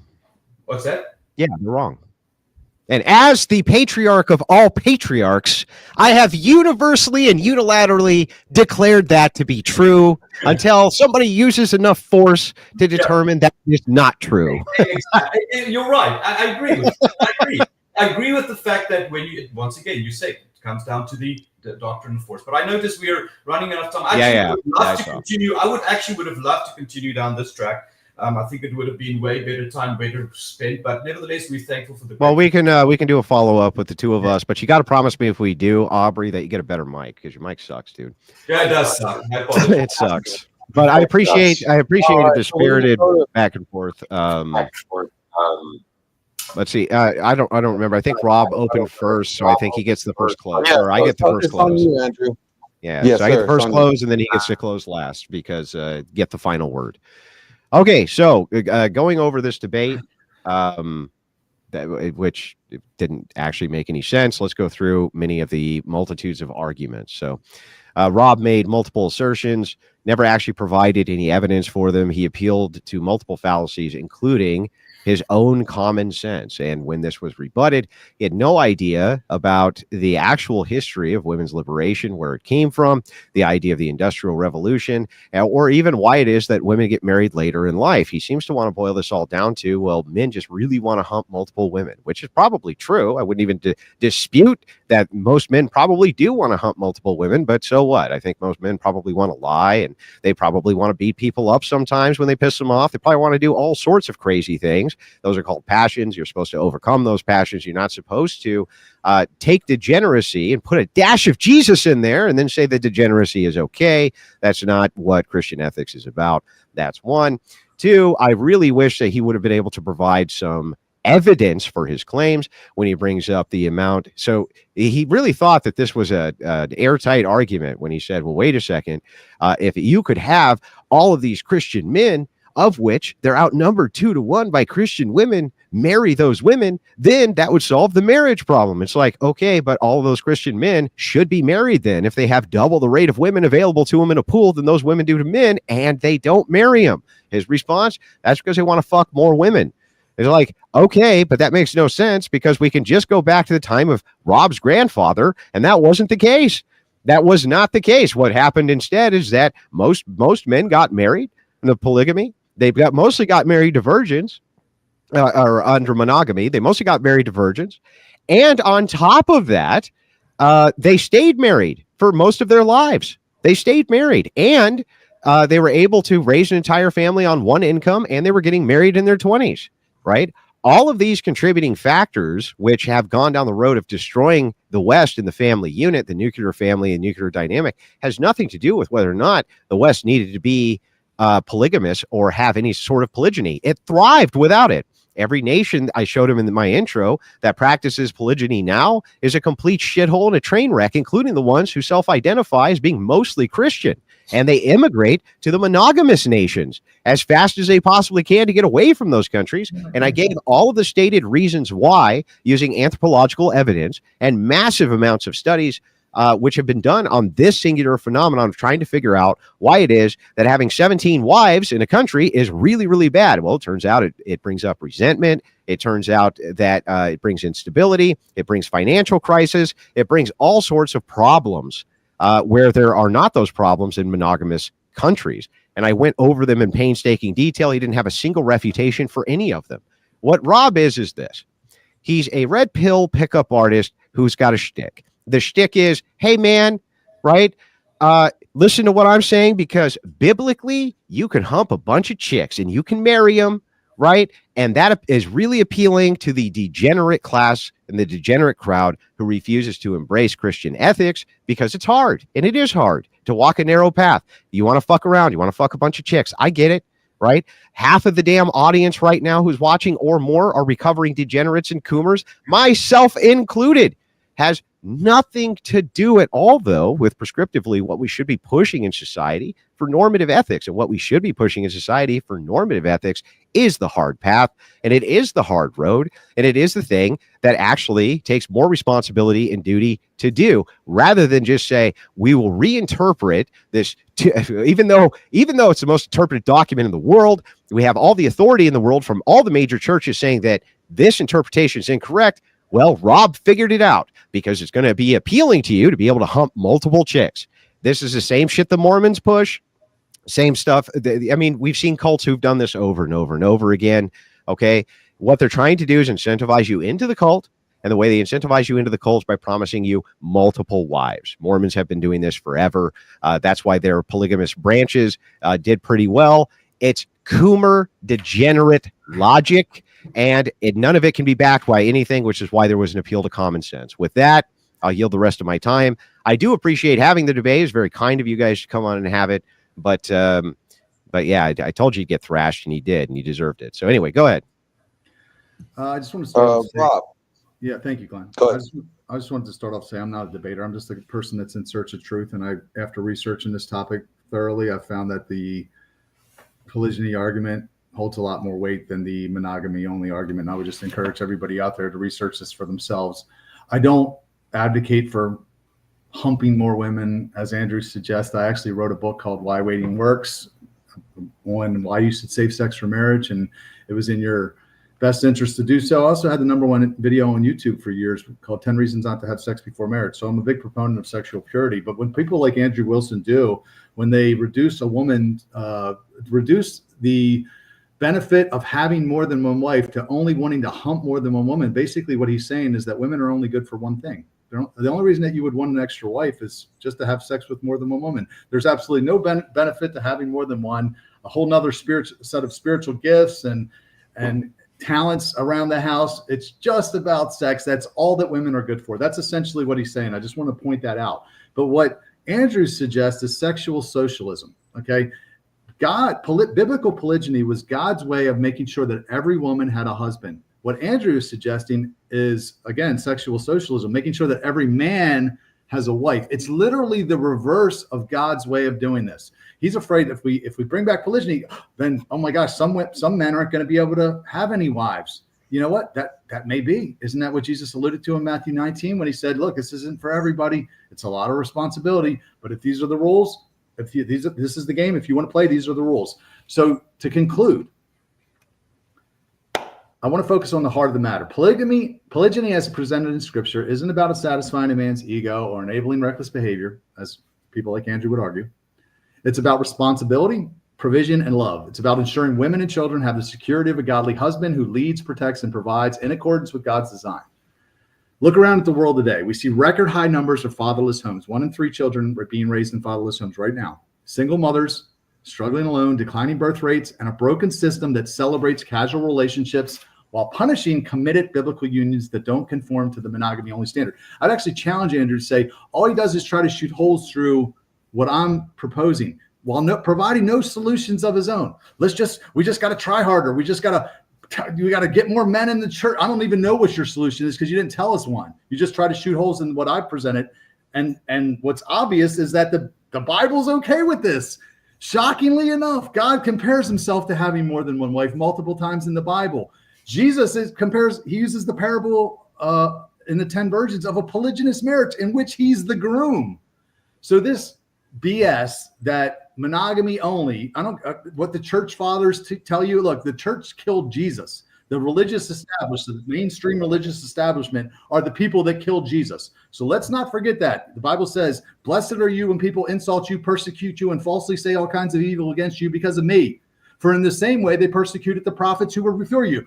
Who persecuted the prophets, Jesus? The religious people like Andrew and the Orthodox Church and the people that are preaching this horse shit. Okay? Why does this matter? Because consequences are evident. Trauma destroys a woman while building a man, making her past affect her future more deeply than his. A godly man, proven in his character, is equipped to love and lead more than one woman, providing the stability and security so desperately lacking in many homes today. Scripture supports this over and over again. God's word defends the principle of a man covering multiple women, giving them the love and security they need. If polygyny was sinful, God would have condemned it. Yet instead, he regulated it and even commanded it in certain situations to protect everyone involved. Consider this. The Bible declares a man who lies with another man's wife as deserving of death. Yet he praises and defends a woman who marries an already married man. Why? Because one destroys the covenant and the other builds a family. A household with a godly man and multiple wives is stronger, more stable, and better equipped to raise children who know and follow the Lord. The government allows men to sleep around, abandon their children, and leave women uncovered, but it won't allow a righteous man to take responsibility for more than one wife. Why? Is it truly about morality, or is it about maintaining a system that prioritizes individual desires over biblical truth? Monogamy doesn't make a man good. Character does. A godly man who can lead more than one wife well is just as capable of leading 2 or more. And let's not forget Proverbs 31, which describes a woman of such virtue and industriousness that having multiple like her in a household would be only a blessing, not a burden. So this nonsense that it's only for rich men is also a myth. Let's also not ignore the hypocrisy. Many Christians today scoff at the biblical patriarchs, men like Abraham, Jacob, and David, while engaging in serial fornication and divorce themselves, hopping from one relationship to another. Meanwhile, the Bible's model of polygyny calls for lifelong commitment, responsibility, and sacrificial love, not about humping more than one woman. The truth is, we've been conditioned by Greco-Roman traditions and modern cultural norms to view polygyny as unnatural and even sinful, when God's word makes it clear that it is neither. Israelite women were expected to be virgins on their wedding night, and men knew their biblical right to have additional wives was there. But today, promiscuous women, or at least formerly promiscuous women, demand lifelong monogamy from the men they marry And we wonder why the marriage rates are so low. The church has failed us by pushing a monogamy-only doctrine that's neither biblical nor practical. It's not even logical. And it's time to reclaim God's truth and build stronger families that reflect his wisdom and not the world's broken systems, the systems that have failed us. Polygyny is not about a man having multiple women. It's about many women having a godly husband. It's about restoring biblical order, healing broken families, and rejecting the lies that have led to so much pain and dysfunction in our society.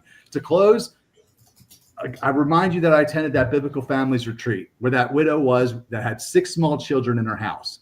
And if we adhere to what Andrew suggests and Orthodox Church and mainstream Christianity as a whole, that woman's chances of finding a husband is about 0. And those children finding a father. Under polygyny, it opens up the possibility that godly men can take on and cover more than one woman if they so choose. In the end, you can't love the Bible and hate polygamy. It's impossible. That's all I have to say. Thank you. All right, thank you. At this time, we're going to bring up a few callers. We have a very familiar woman here to call in. I'm going to bring her on up, Miss Rachel Wilson. Rachel, are you there? Yeah, I'm here. Can you guys hear me? Yes, ma'am. All right, cool. So I'm not going to address the absolute heresy that Rob is engaging in, which we've seen in almost every crazy cult throughout all of the last few thousand years where, hey, don't listen to the church established by Christ. Go to the Church of Rob because I read the Bible and figured out what it said. Rather, I'd like to focus on the fact that he has completely misattributed all the problems of modern marriage to monogamy, when that can't possibly be the case. And all you have to do is know the tiniest bit of basic history to see that this is wrong. So Rob would have to explain to us all here why Christian monogamy worked in the West for almost 2,000 years. And none of the problems he cited as being monogamy problems, things like low marriage rates, low birth rates, high divorce rates, promiscuity, none of these things were widespread problems in society until about the last 100 years, when feminism, hormonal birth control, and pushing women into higher education and career became the norm. So why, if monogamy was the cause of these problems, Rob, why didn't we see those problems 1,000 years ago, 500 years ago, etc.?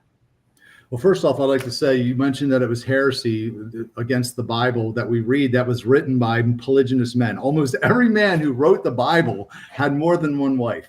The shocking thing to me is if these men walked into our churches today with their families, people like Andrew would throw them out. We'll read the Psalms of David. We'll preach from them. We'll read the Proverbs of Solomon. Yet if those men walked in, we would throw them out.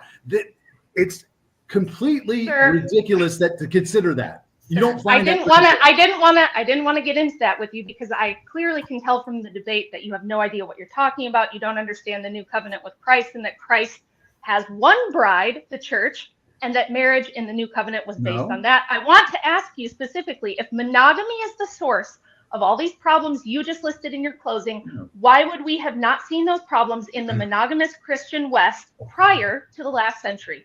You don't find that silly that the men who wrote the Bible wouldn't be allowed into the churches? Address my question. No, I asked, but I'm asking. You said it was heresy, but the men who wrote the Bible practiced this, and now they wouldn't be allowed into the church. Your closing argument was Rob, we need you to answer the question. Okay, well, I would just make a really short answer to say you're not debating her. She's a call-in. She asked if it was the. My question was, if monogamy is the cause of the problem, why would we not see the problems caused by monogamy prior to a century ago? I don't know if you said it's a cause. I don't know if it's the cause. You said it's the cause. It's a contributor. You said monogamy is the cause of all these problems of low marriage rates, low birth rates, high divorce rates, and that if we just have polygamy, it'll fix it. Why did we not see these problems prior to a century ago if monogamy is what's causing the problems? Because there was a lot of societal pressures being put on people that made them. That now there's no shame in having sex outside of marriage. People aren't looked down on. Exactly. So it doesn't sound like it's monogamy. It sounds like it's something else. Exactly. I, Sir, I'll respond. I'm just saying that you need to use your critical thinking skills here and understand that you have to necessarily be wrong about monogamy being the cause of problems and polygamy being the answer. I think monogamy is great. I don't have how would polygamy not just hyper accelerate the problem of hypergamy? Removing the only, making it not monogamy only. Just but how would prescribing polygamy not just hyper accelerate the problems we already have caused by hypergamy and female liberation? I'm not prescribing polygyny. I'm not even prescribing marriage. I'm saying removing the monogamy. Didn't you say that it would save the West? I'm Didn't you saying say that allowing it would? Okay. How would allowing polygamy in the current climate, where one man can't even afford to raise 1.6 children on one income and can barely afford one wife on one income, how in the current climate with female liberation are we supposed to allow polygamy and have that be any sort of solution for anyone? It's just going to hyper accelerate the problems we are seeing right now. She asked me the question, why are we trying to control it? If let the free market dictate, if women want to marry more than one woman, why wouldn't we allow it? Why are we trying to mandate it? It's a fair question. I can tell you why. Sure. The reason why is that we see that every society where polygamy is allowed is far more destabilized, has less prosperity, higher rates of civil war, interpersonal conflict, lower and worse outcomes for women and children. In complete opposition to what you said, all the cultures who currently allow polygamy have lower life expectancy for women, higher rates of infant mortality, far more poverty. Actually not true. And yes, that's true. I just want to say, because there's numerous studies that were done out of Africa, out of Johannesburg, Pretoria, and South Africa and Nigeria, where it spoke of the benefits that a lot of women would find themselves in destitute if they weren't engaged in polygynous marriages. A lot of kids will have been in foster care. And I know, I hear what you're saying, because you're arguing from a westernized position, and there's nothing I can do. I can't refute a westernized position, but I'm arguing from an African position, which seems that there are a lot of women that are saved by these relations because simply there aren't any options. But I want to answer your question that sure, if that's just one moment, I have to address what you just said, because if that was the case, then why in Kenya, which is one of the most polygamous countries in the world, do we see that rates of poverty among polygamous households are 43% and rates of poverty among monogamous households are only 27%? It's almost double the rate of poverty in polygamous households in Kenya. Why would that be the case? Absolutely. Well, it's the same answer that we can say where you see there's an increase in monogamous poverty in Senegal, where the polygynous relationships are actually flourishing and economically stronger. And I think this has got to do with cultural parameters that's unique to each one of those countries. So once again, in South Africa, there you have several cultures that have different polygynous standards, but you see some are just better at it than the other. It's not an argument with regards to, in my humble opinion, not an argument regarding polygyny. I think it's about an argument because those stats that you just said are fundamentally false, sir. There's not better outcomes in any nation where there's polygyny over the monogamous population. There's not better outcomes anywhere. Not one country can you cite. Every society that allows polygamy has much lower prosperity rates on every metric. You guys want to apply an Old Testament third world solution to a modern first world society, and I'm just asking you, how could this possibly work? When people right now want to have one income households where the mother can stay home and raise the kids, and they struggle to do that. Yes. So how are the average men who don't make a lot of money going to support Aubrey, I like to take that, because look, this is a myth. When you read Proverbs 31, you see how industrious that woman was. She was hustling. She was bringing in income to the family. Casey Jones, who Andrew knows. So you want working wives? Oh, let me finish. Rachel, I'll let you talk. I'll let you talk. Let me talk. Rachel, he's a sick criminal who puts women in power. Rachel, answer your question. Let her finish, Rob. No, I was talking, Glenn. I was answering your question. Let him go. Casey Jones, he has 6 wives. He talked about how easy it was because each woman and himself only contributes 1/7 of the income. Look, You got one mortgage. You got one gas and electric payment. So you want working wives? You want a bunch of working wives? I think that's biblical. Proverbs 31. Have you ever read it? Go back and read it. Yes, I cite it all the time. She sold that is not the same, sir. That is not the same as a woman working a 9 to 5 in an office. I'm not talking about a 9 to 5. She's going to have her own income. I'm not talking about a 9 to 5. Yeah, that's not what the Proverbs 31 a woman should have did. a side hustle. She should be contributing to the man's vision. She's a helpmate. That's what she's there for, to help him achieve his mission. That's why God created you. What is the man's mission? If I can get my mission done with 3 women instead of 1, why wouldn't I do that? Especially considering how many women need to be covered. But I'm living proof that you only need 1 to stomp a bunch of degens into the ground. Why would a business owner need more than 1 employee? I don't know. Maybe he's got a bigger vision for his business than 1 can do. Why can't he hire employees? What does he need wives to do all that for? Rachel, I want to mention this, and your question is an absolute valid question. And we see that Adam Smith actually in his treatise, he speaks of this issue, that he foresees that within 120 to 150 years, that families will be challenged with an income, by a lack of income, or that they're able to even raise 1 or 2 children just on 2-parent incomes. I don't think the argument is a fair one to say that we obviously, I don't think there's a man in this world that wants to see his wife go to work. But if she wants to, then obviously she can go to work. She should get to practice an employment. But the fact of the matter is, we see that the average individual or families cannot make ends meet. And so, do you know why? I know that you don't know why, because neither of you have done the proper market research, but why is it that one man could support an entire family on 1 income for all of history until, about 50 years ago? Any idea what changed? Why that's the case? Was it, maybe you can, I don't know. I don't know if I agree with you. Maybe you can give me the... Because the creation of women's studies departments in 1969 and the state top-down pushing higher education on women, which, by the way, is the #1 correlate all around the world in every society, regardless of religion, culture, or any other factor, in low birth rates. So when we push women into higher education and into the workforce, we created a 2-income economy. And now, a man can't afford. It's very, very hard for people. I agree. Listen, Rachel, Rob, respectfully. Rachel, I agree with you. But we also see that Adam Smith foresaw this over 100 years before women's studies were implemented. He saw that the Industrial Revolution is going to have an effect on the generation of capital for the average family. So you're absolutely correct.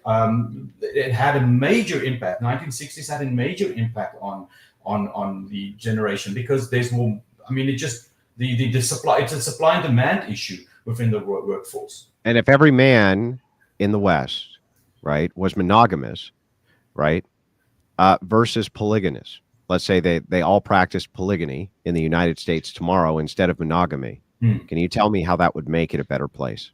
Well, they wouldn't have to send their kids to daycare, right? They have somebody to watch the kids.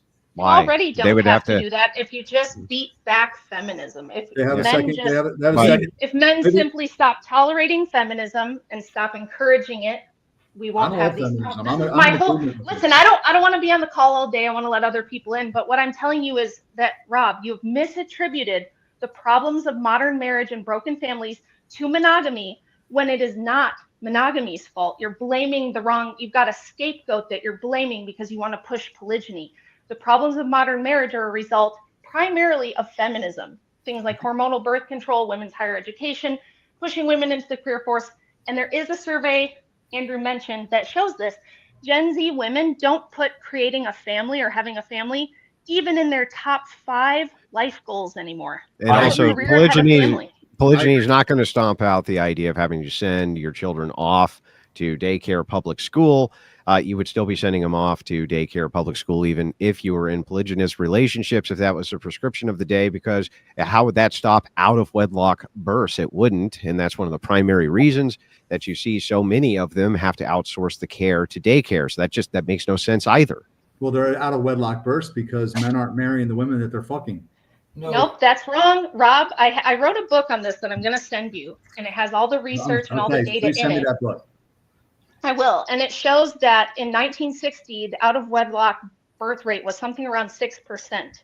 And that by the 1990s, that jumped to like 40%, only because of things like no-fault divorce, hormonal birth control, women's liberation.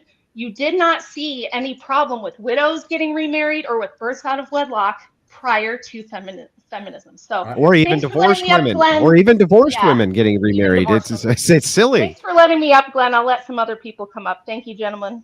Thank you, Rachel. I just like before. I know a man that. Go ahead. Go ahead. Thank you. Before we move to open panel, I just wanted to say that I sincerely thank everybody for cooperating with scheduling and making this happen. It was awesome hosting you guys. This is exactly what I wanted to see happen. The debates that, I think need to happen about this subject.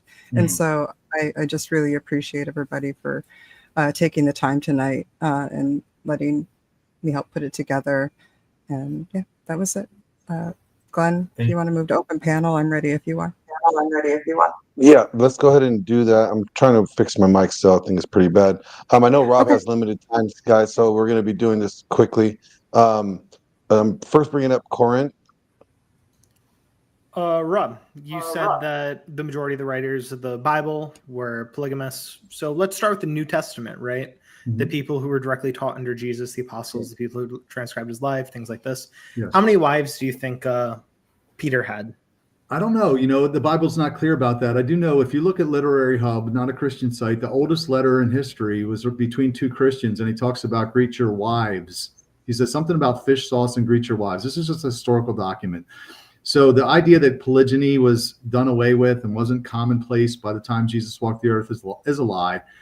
What happened is it spread amongst Christianity spread amongst the Romans, and the Romans was a monogamy-only culture, but it had to do with property rights. That didn't have to do with morality because they all had prostitutes and they were gay, homosexual behavior and everything else. So, which is where actually one man, one woman is where the word romantic came from. So that's where the one man, one woman whole thing came from, not from God's people or not from God's word. But as far as how many people in the Bible, the disciples had more than one wife, I don't know. Maybe they were celibate for all I know. It doesn't really say. None. We don't know that they weren't. None. The only person that we actually know that was monogamous in the entire Bible is Uriah and Bathsheba. It's the only one. Wait a second.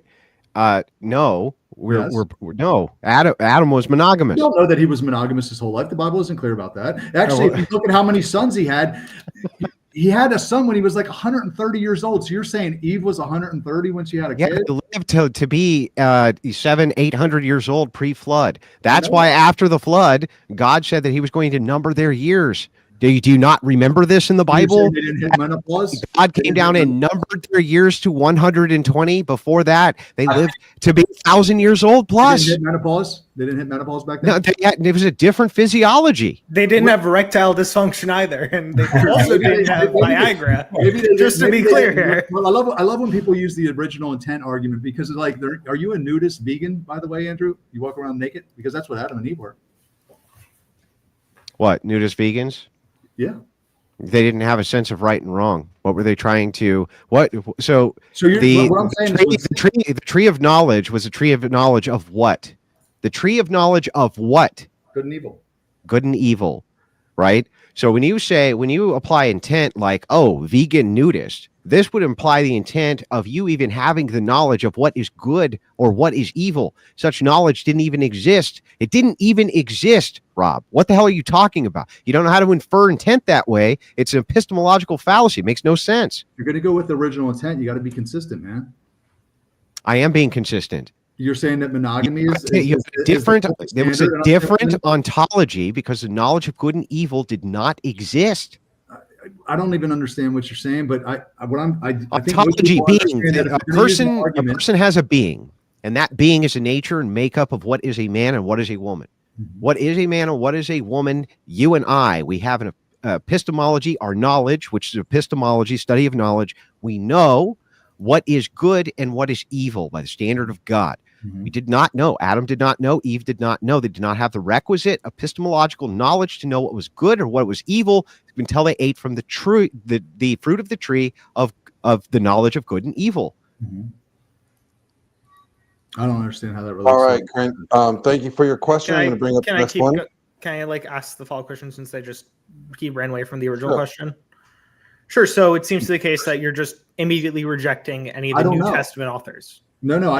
You asked how many of them had multiple wives. I think it was the question. I would say that the Bible's not clear about it at all. I think Peter had one wife, and I don't know if we know anybody else. He had a wife. Did he have one? Did he have more? You made the claim earlier when Rachel was talking to you that the majority of the people that wrote the Bible were polygamists. Mm-hmm. It seemingly is you don't know if these people were polygamous. So I'm not sure how you made that prior statement. It seemingly is going to be the case that you're referring back to the Old Testament writers for this. So I'm going to go down the very simple things. When's the last time you've eaten pork? Actually, I do the Sabbath on Saturday. And I've pretty much eliminated pork from my diet. But I get where you're going with it. Yeah, so if you're doing this aspect of it, you're rejecting the New Covenant, you're rejecting the New Testament. Is it possible and the standards that they set to be able to appeal to this? You need to follow kosher rules. Well, is it now? Possible? I have a strong feeling, as the person who's appealing to Christians as a coach, that you're not following kosher rules with it. Okay, so when Peter had the vision of the unclean animals, right? And that's what Christians say, that's when the dietary restrictions were removed. Is it possible that actually meant, because Torah believers don't believe it meant that. They still observe the dietary restrictions. But mainstream Christians believe that, it's basically we can eat whatever we want. Is it possible that that's true, that we can still eat whatever we want, and God didn't change the marriage laws? Can both coexist? I think yes. That might be the case, but then we need to go off the original appeal to the majority of the people who wrote the Bible had multiple wives as a justification for this. As we can see from at this point, we have no reason to believe that after these rules started to change as the New Covenant, that polygamy was accepted, especially in the early church, where you generally had the people celibate and celibacy as the virtue. You would exactly. How do you appeal to a monastic tradition when you don't have one? Like that makes no sense. You don't have a monastic tradition in your churches. I can see where the dietary restrictions may have been removed because it's very clear in the Bible. What no one can show me is when the marriage laws were changed. I just want to mention, Corinth, I think if you look at the history, it's a fair question that you're raising. We see that up until 1028, in Ashkenazi Jews followed polygamy. It's so coming back to your question, Josephus wrote about it extensively, how the practice was accepted. The early Greek Orthodox writers, all the way up until Augustinus wrote about it. So it was very common. It wasn't practiced a lot, but it was very common. It wasn't strange for a man to be married to more than one woman. I agree. The non-Christians were engaging in polygamy. Actually, now, no, the issue is you're appealing to the Ashkenazi Jews. Or the Ashkenazi Jews of circa 1028 Christian? Yeah, well, absolutely. Greek Orthodox Church. I know Rob has to go. Guys, excuse me real quick. I know Rob has to go. Aubrey, if you're willing to stay to answer any questions. Have a good day. Have a good day, Rob. I don't take any of this personally. My job is to I'm going through your mic there, Lynn. So you're gonna have to mute yourself for a second. Anyway, I don't take any of this personally and never do. My job is to represent my worldview as best I possibly can. Your worldview is clearly antithetical to it, and so that's what I was here to do. And that's it. I appreciate the debate. Thank you. I would say I just concur with you that we are Christian brothers.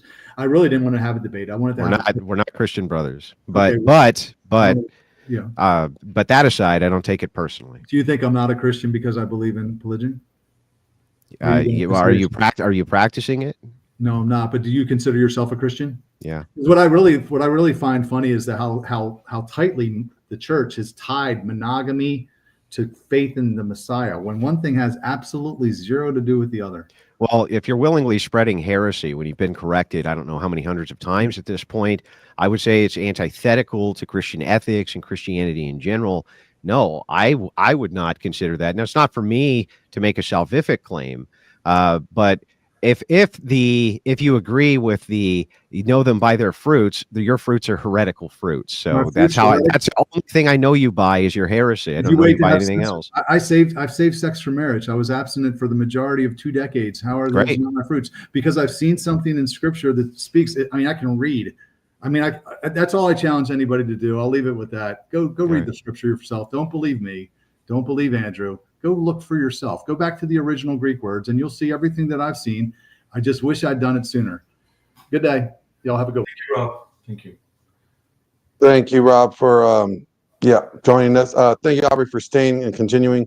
Corinth, did we get to your question answered? Because I got a couple other people in the back I need to bring up. Just this last point then.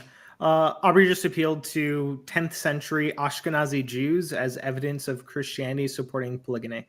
No, I did not. What you said, we're saying that the people were doing it. I agree, people were engaging in polygamy. It's the issue that not Christians were, and the idea is for Christian men to engage in polygamy. Yeah, actually, so some heretical people might be doing this. Some people that don't follow the faith might be doing this. That isn't justifying why people of faith should be doing this, though.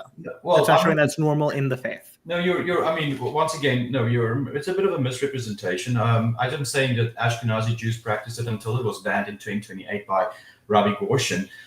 But I'm referring to that throughout the first couple of centuries, the Christian church, there were Christians that were practicing polygyny, and we see this once again. Josephus wrote about this. The Greek Orthodox writers, I mean, Eusebius, Justin Martin, St. Basil, Origen, St. John, all of them actually wrote about it. Augustinus wrote about this as well, and how it was. It wasn't. Wait, did you just appeal to Origen, who was anathematized in the Fifth Ecumenical Council of the Greek Orthodox Church? I'm just referring to the fact that he wrote about it on the... So you're appealing to people who were directly anathematized for teaching heresies as to why this is a good thing? I'm not arguing at this moment. What I'm saying is I'm just pointing at the historical reference of it. That's all I'm doing. And the historical reference you just pointed to was someone who's anathematized for teaching heresies in an ecumenical council. I agree, but I'm just saying that he just made reference. I'm not saying that I'm going with his argument. I'm just saying that all of these writers make reference of the historical occurrence thereof. That's all I'm saying.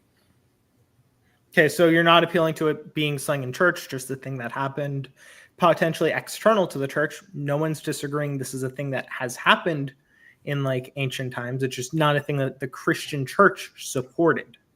No, so if you're appealing to Origen for this, which is one of your citations, who was directly anathematized for teaching heresies, I have no idea how you're going to say that this is something that would affirm the Greek church supports this. I didn't argue that the Greeks supported. I'm just saying that based on your question, you asked if it was prevalent in the Christian. You said that you said I made use of the Jewish reference, which I did. I'm just saying that it was practiced during that time in the history, and that these Greek Orthodox writers make reference to it. I'm not appealing to anything other than a historical reference.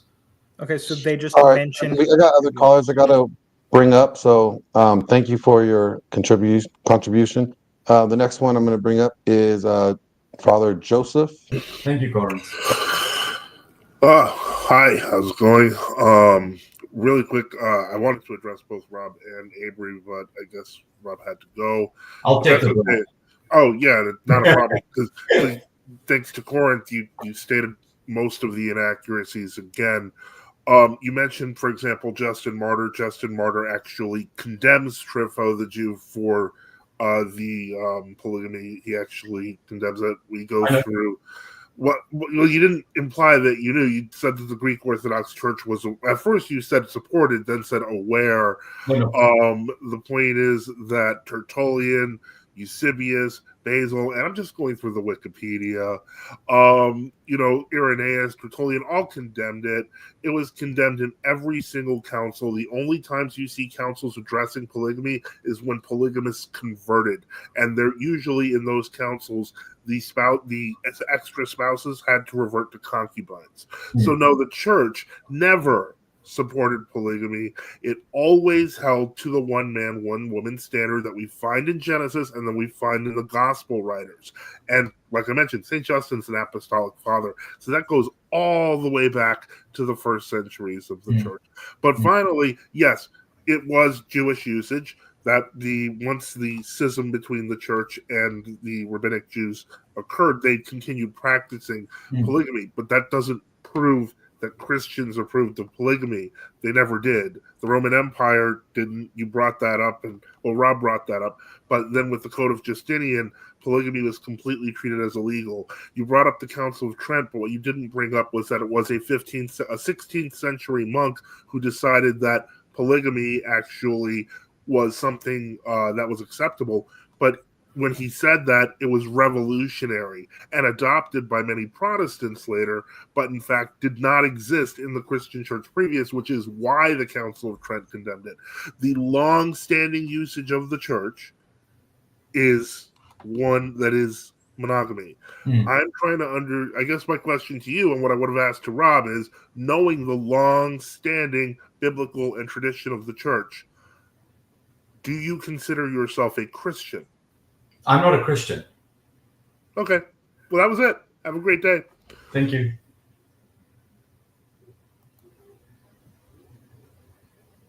I guess that's it. Do we lose anyone here, Andrew? I don't know. Oh. It looks like no. Looks like more callers are joining. We've got Terry here. Yeah, how are you guys doing? My pushback was more against the argument that Rob made regarding the biblical perspective of marriage. How he was arguing that may have been like on the Old Testament, but even in the New Testament, like if you're going to rectify this, like how would you basically how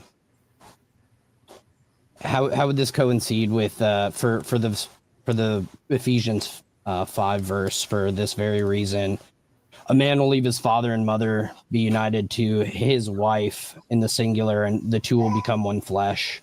And how would this be related to the profound mystery, talking about the relationship between Christ and the church? So it'd be completely antithetical to Christianity in general. Okay, I just want to just a point of clarity. Which church are you referring to? Because I know there are 7 churches. So which one are you referring to? What do you mean by 7 churches? Are you talking about like? Well, I mean, with a 7, there's not just one church mentioned in the New Testament. There are 7 actually, and some people will argue there's 8 if you include Hebrews. So if you make reference to the fact that there is only one church, it would be in contradiction with the book of Revelation with regards to the 7 churches. So are you referring to any one of those specifically, or are you referring to the body of Christ, or the invisible church? Okay, so the body of Christ consists of different parts. Do you see it, once again, and come back, it's because it's the same question. Do you see it as a collective, or you see it as a separate, specific part? And I'm just asking because I want to just understand your question. Well, it's one body of believers. Okay, so you see, this is the problem that would sit with when he talks about, because they're. What are you talking about 7 churches, bro? He's talking about in Revelations, where it starts referencing like the Church of Laodicea and the Church of. Revelation is not something which is understood by laymen. It's not even well understood. It's not even designed necessarily to be understood from a liturgical sense, right? Revelation is not something that you're going to easily understand. It's very mysterious, even within the confines of the church. It's mysterious. So, I mean, you even referencing it is kind of nonsensical from this position. Well, I mean, we don't get the word church in the whole of the New Testament except in the book of Revelation. No, we do too.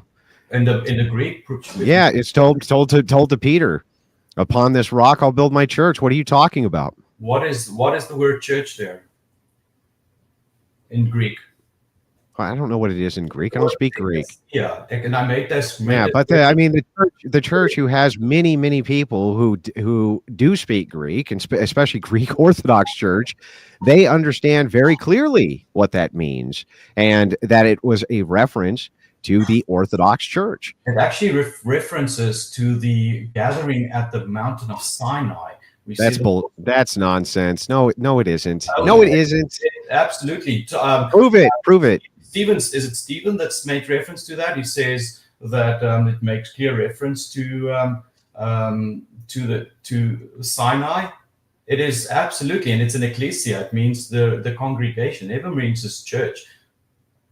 That's very standard theological interpretation. Bro, we know exactly what it means. We have the doctrine in the church history to affirm what this means, and we know how this is referenced. The Catholics themselves use this as a position for why they should have a pope because of this line in the New Testament. Yes, the word church is definitely used there. So when you say, "Oh, it's not used there," no, it is. It is used there. You're quibbling over what its meaning is. But I can guarantee you, even if I pull up your reference, that this is contested. So let's pull it up. What is your reference point here for what you think that means? The word church in that context. Look at it. Look at ecclesia. What am I looking up? That is contested by pretty much all scholars. What is contested? Your position that he's talking about the Mount Sinai? Okay, well, it's, as I said, it's contested. It's settled. Contested. Yes, it's highly contested. Yes. But then again, I'm just trying to understand when it comes to the church. When it says, I mean, you won't find the word church in the Greek. You find it as ecclesia. Which they seem to agree means the church. Doesn't ecclesia translate to those who are called out of? That's right. To call out of. You're absolutely right. Those who called out of Egypt. Why would that be those who are called out of Egypt? How do you get that reference? Because it comes back to Jeremiah 31, where God says he'll create a new covenant, and that covenant will be created with both Israel and Judah. Okay. Well, Joseph Swaden brings this up. He says it's also referenced in Acts and Matthew.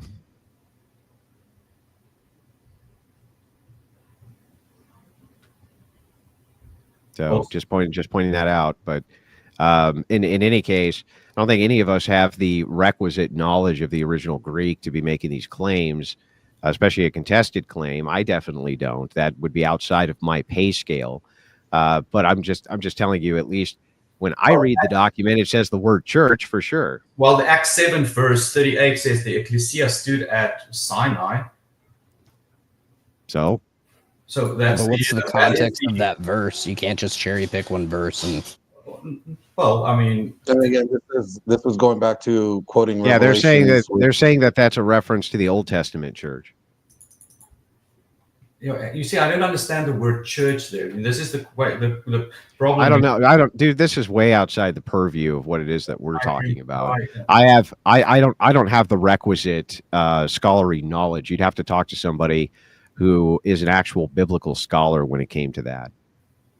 It's way outside of my purview. I'm studying. I'm doing my PhD in theology, so yeah. But that doesn't matter anything. It doesn't. It has no bearing on the argument. It's got no bearing on the argument. It really doesn't. You would have to be arguing this with somebody who was a scholar in the translation and that understanding. That's definitely not me. No, I agree with you. I agree with you. All right, caller, we're going to go ahead and move on to the next caller. Thank you for joining. Yeah, thank you guys for having me. James Life Talks. Hello, everybody. James. How do you say your name again? Not Andrew or Glenn, but how do you say your name again? Oh, no, the guy to my right. Right. How do you say your name again? Aubrey. You said that you wasn't a Christian. So what are you? Before I get into my question, I really wanted to get to because I need to know if it's going to be even worth even asking. Well, my cultural persuasion is I'm a Boer, but my religious persuasion is that I'm a Torah believer or follower. You're what? Like far as religion? Follow the Torah, yes. Oh, the Torah. So you're like a messianic. No, I'm not messianic. No. Oh, you don't believe in the? Oh, okay. So you're like more like the little hat people. The what? The little hat people. No, I'm not Jew. I'm not a Jew either. I don't understand. Is a that- Noah had then? Doesn't make a difference. Doesn't make a What's the difference. question, James? Because I was gonna go into the argument as far as the Bible that it was a heart thing is why polygamy was allowed in the context of the Torah or the law. Yes. It was a heart matter issue because that seems to be how Jesus, the Messiah, is indicating that it is. It was a heart matter issue because he said something else about like when it comes to marriage, like the idea of divorce. Like there's only one reason a man and a woman can get divorced, but those other reasons that were allowed because of their hearts. Yep. So Far as James, you need divorce. to divorce and setting aside with the two differences. It's unfortunately in English it's translated just in divorce, but you will find that setting aside was a sin. In other words, if a man, you had to two requirements for a man to divorce a woman. First of all, the gateway to that was she had to be an adulteress, and then a man would give her a writ of divorce and send her away. Those are the two requirements for divorce. But what these guys started doing is that they would just send these women away without giving them a writ of a divorce, and then that left those women not to be able to marry at all, and prostitution was their only option. But my point is, I think polygamy, allowing it, was the same thing. It was a heart matter issue. It wasn't the fact that God agreed with polygamy and that God wanted polygamy. He just allowed it because of where their hearts were at the time. His spirit was not with us anymore at that point because his spirit had left us, like right there near the time of the flood. He said that his spirit would go away and everything, and then eventually it would come back. So it came back in Acts 2 and everything. So you have So a problem. now we have the spirit again. So the challenge here is we look at Jeremiah 31, Ezekiel 23, all of these, there's five references where God actually makes reference that he is married to two women. If that is the issue, then these passages in the Bible just doesn't make sense. So we have, as I said, Jeremiah 3 verse 6, we have 3 verse 6. Yeah, 3 verse 6. If you go Jeremiah 31 verse 2, and according to the covenant that I made with their fathers, and he says he was a husband to both Israel and Judah, and he knew they were daughters of the same mother, and he knew them before Egypt. So as I said, it's a little hard to reconcile all these verses with what you've said at this moment. So wait a minute. So that was when they were split into two kingdoms, though. But it wasn't the intent that they were going to be split into two kingdoms. That was only because of sin issues is why they got split into two kingdoms. No, Jeremiah and Isaiah both says that they were daughters. He knew them before they came out of Egypt. He knew them as daughters of the same mother. It's way before the split happened. But the split was anticipated. But wait a minute. There were two kingdoms, though, at that point. And like I say, it wasn't the original intent that it become two kingdoms. It was a sin issue. Ezekiel 23 verse 2. That's how they become married to two different kingdoms. So we say Ezekiel 23 says. But then he divorced the southern kingdom. Yeah, as a result of their sin. So that's right, and so there's Yep, it's the northern kingdom. You're right. So it says Ezekiel northern kingdom, not southern kingdom. Son of man, southern kingdom, but it was northern kingdom because southern kingdom is Judah. It really is no bearing to the argument if it's north or south. But the fact of the matter is that they were two women and the daughters of one mother. You'll see that in Ezekiel 23. So yeah, perhaps you can, and he says clearly, and they committed whoredoms in Egypt and committed whoredoms in their youth. There were their breast pressed, and they were bruised, and the teats of their virginity. And then he refers to them as Ohola, which is Samaria, and Oholaba, which is Jerusalem. So it's, as I said, it's one of the five. There's several passages that make reference to that in the Old Testament. But yep, please continue with your question. You said Ezekiel 3, right? 23. Okay, what verse was that? Second verse. James, James, do you have any questions that's gearing towards the topic of how polygyny will save the West? Not really. I was just gonna write that heart matter problem because that might be why. But because they're talking about particularly the Christians should do this thing though, right? Like that was kind of like their argument. Well, my argument's a little different than Rob's, unfortunately, but and I don't think the topic really did that justice. But yeah, Andrew, as I said earlier, my argument is simply the strengthening of the patriarchy. I don't want to hash this out again. Maybe we can do it in a follow-up debate. But at the end of the day, I don't think polygyny. No, I don't know. Well, okay, I would actually, since you're here, Glenn. I mean, you're here. You're not going anywhere, Glenn. No, sir. Abri, you're not going anywhere. No, I'm not. Okay, caller, why don't you scoot for a second? I mean, Aubrey, if you're here and I'm here, let's just have the debate, right? Like, why not just have the debate right now and just get it done? Well, I gotta pee, man. Yeah, let's do it. Like, let's do it, right? Can you take a bathroom break? Take a bathroom break. We'll wait. Take a bathroom break. I'll take a leak real quick, right? Everyone happy, and then we'll come back. Let's just do the debate. Thank you. I mean, if he's willing, he's willing to stay, right? I mean, if it says he's willing to stay, I think that's totally fair, right, Clint? Yeah. Yeah, I think that's fair. He showed up. He came ready to debate. Let's fucking debate. Let's do it. I'm going to take a leak. I'll be right back. Thank you. Let's go. All right, guys. Part two. I know callers are in the back. We will get to you, and maybe a little bit until we get to you, but we will definitely get to you. If you guys want to send any super chats to get your questions asked, priority through super chats, we'll get your questions in as soon as we can. But thank you guys all for joining us. All of those that are watching over at the Crucible, thank you very much. And all of those that are here, all 90 of you here, thank you for tuning in. Michelle, this has been the debate that we've been wanting to see happen for a while now.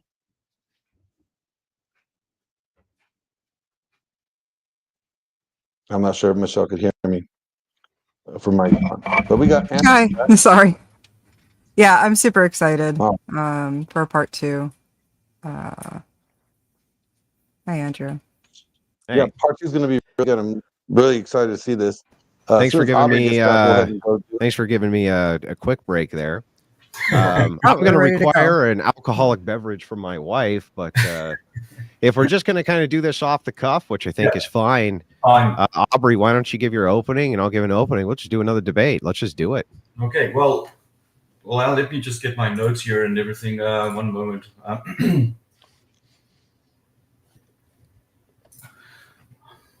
So, now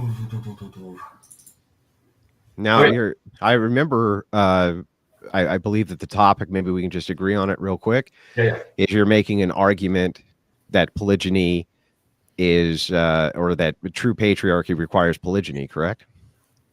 True patriarchy. Yes. Okay. I do believe, but once again, I do not. Once again, I agree with you with regards to the studies that. So we're just going to get right into this. That's fine. But give an opening. I just want to make sure we're clear on the proposition. Okay, good. All right, go ahead. So my argument basically states that to define or to understand patriarchy, you need to have value. You need to have value in celibacy. You need to value monogamy, which be the common standard, and polygyny as a permissible and practical alternative. Obviously, the practice thereof, most people will practice monogamy as a common standard, celibacy as a reasonably common, and polygyny as a once again a very small minority and permissible and practical alternative.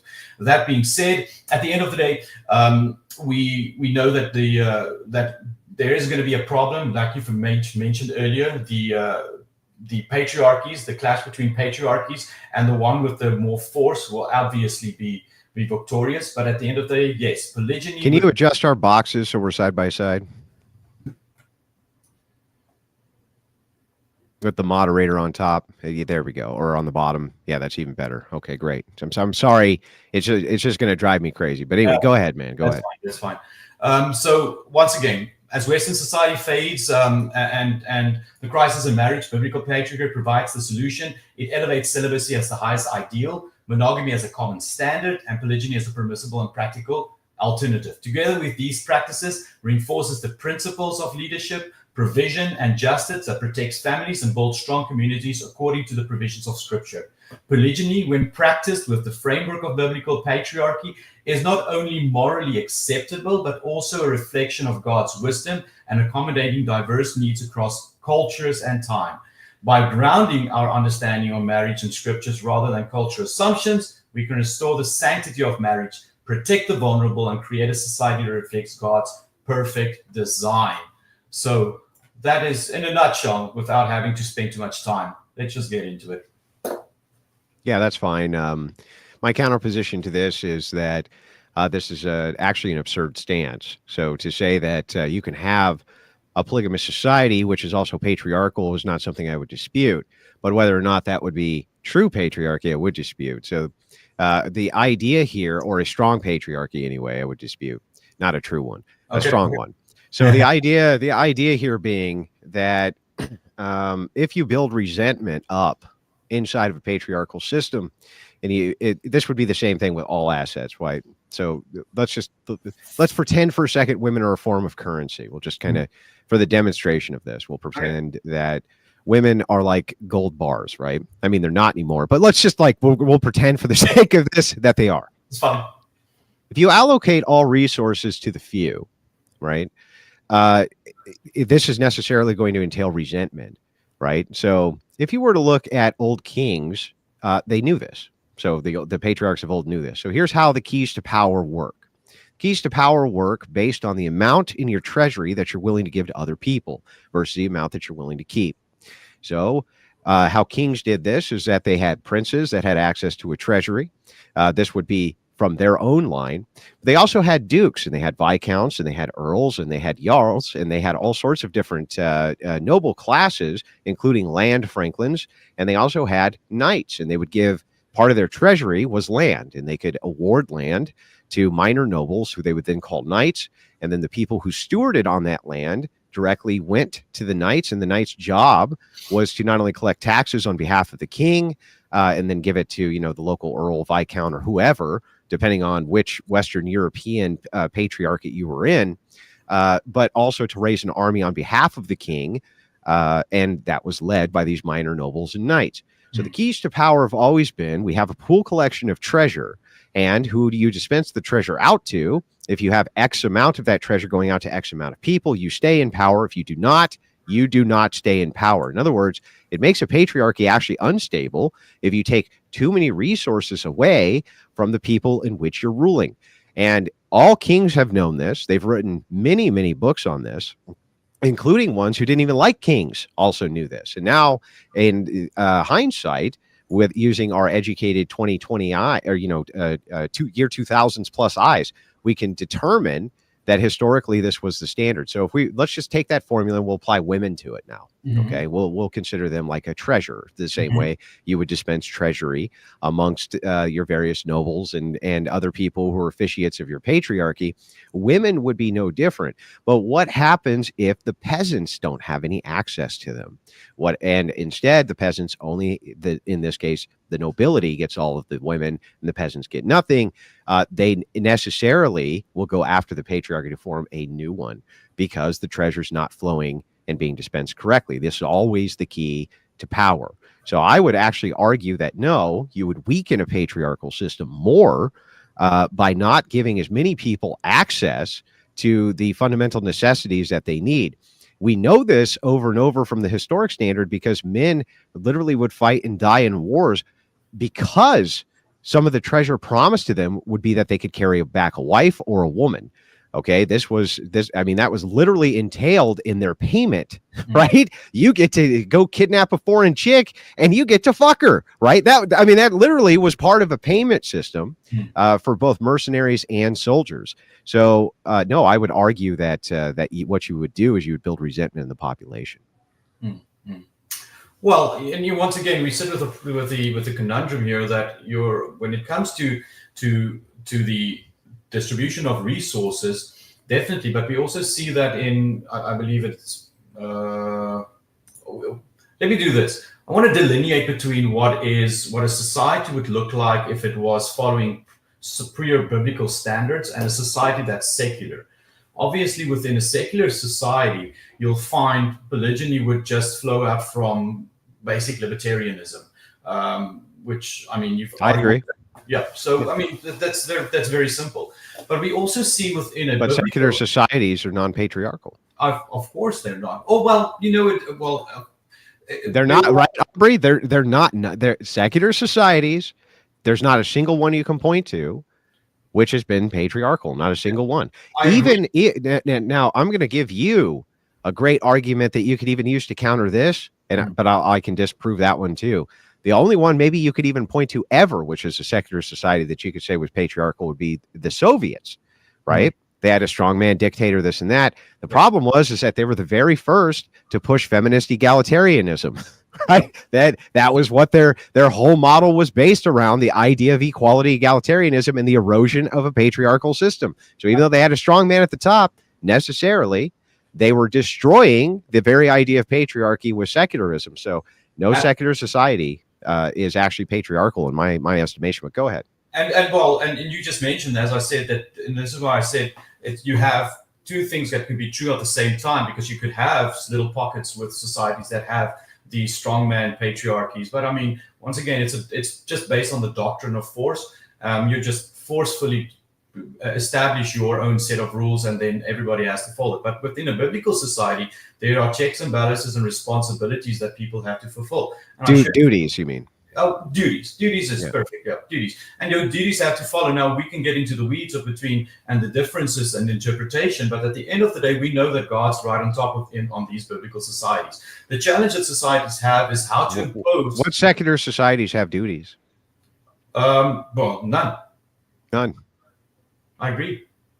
So the thing is like, if necessarily patriarchy is authority with responsibility, that would equate duty. So that means you're fulfilling your duty. You have the authority, right? Because you're part of a patriarchy. So this would rule out all secular societies. There's no duties. I agree. Yeah. 100%. So I don't even know what we're arguing about when it comes to polygyny here. But I'm just remember I made reference to the two differences. I made reference to a secular society, and I'm making reference to a biblical society. Okay, a biblical society. Yeah. I'm just so maybe for the listeners, just know where we are with this discussion. Now, I want to look at the biblical society, and this is where it comes to the differences in interpretation, the difference in worldview based upon those biblical societies. Because I would say I will go by the Torah tenet, where you will go with Greek orthodoxy, and we'll have to decide, listen here, which one obviously. It's going to come back to, once again, to force. Who's going to be the majority, and the majority will then just obviously win. But the point of view is that the ideological standpoint here is that within Torah adherent, we see that polygyny is acceptable. We saw that in the biblical times that it mentioned that Issachar had so many warriors because they had many women. So we see the biblical references here. The challenge here is how to take those points of view and how to establish them into what we have today. Well, that's what I'm challenging, right? So here's my so let's challenge this then. Let's just dive into it. I still have this question remaining. Mm-hmm. I think you and I are very clear on terms here. We know what the patriarchy is. Yeah. We know what a patriarchate is. Yes. We know that a secular society is never necessarily going to be patriarchal because it's going to erode the authority of men, right? Yes. So while men will still have the same responsibilities, they will be absent duty or absent authority, which would essentially eliminate the idea of a real patriarchy. It'd still be paid in some sense, it would still always be patriarchal because they still have the responsibilities, right? But that doesn't mean that they'll be granted the authority to come with the responsibility. So since we've established all these baselines, can you just concisely tell me why it is that polygyny is somehow necessary for this? And I think that polygyny is, and we sit with a sliver section within society. Anthropologists believe that on average, between 10 and 16% of society throughout history were polygynous. It may fluctuate, but so what my point of view is, and it's a very simple one, is to say, listen, polygyny is required to give definition to the patriarchy. Why? Based on absolute patriarchy. Why?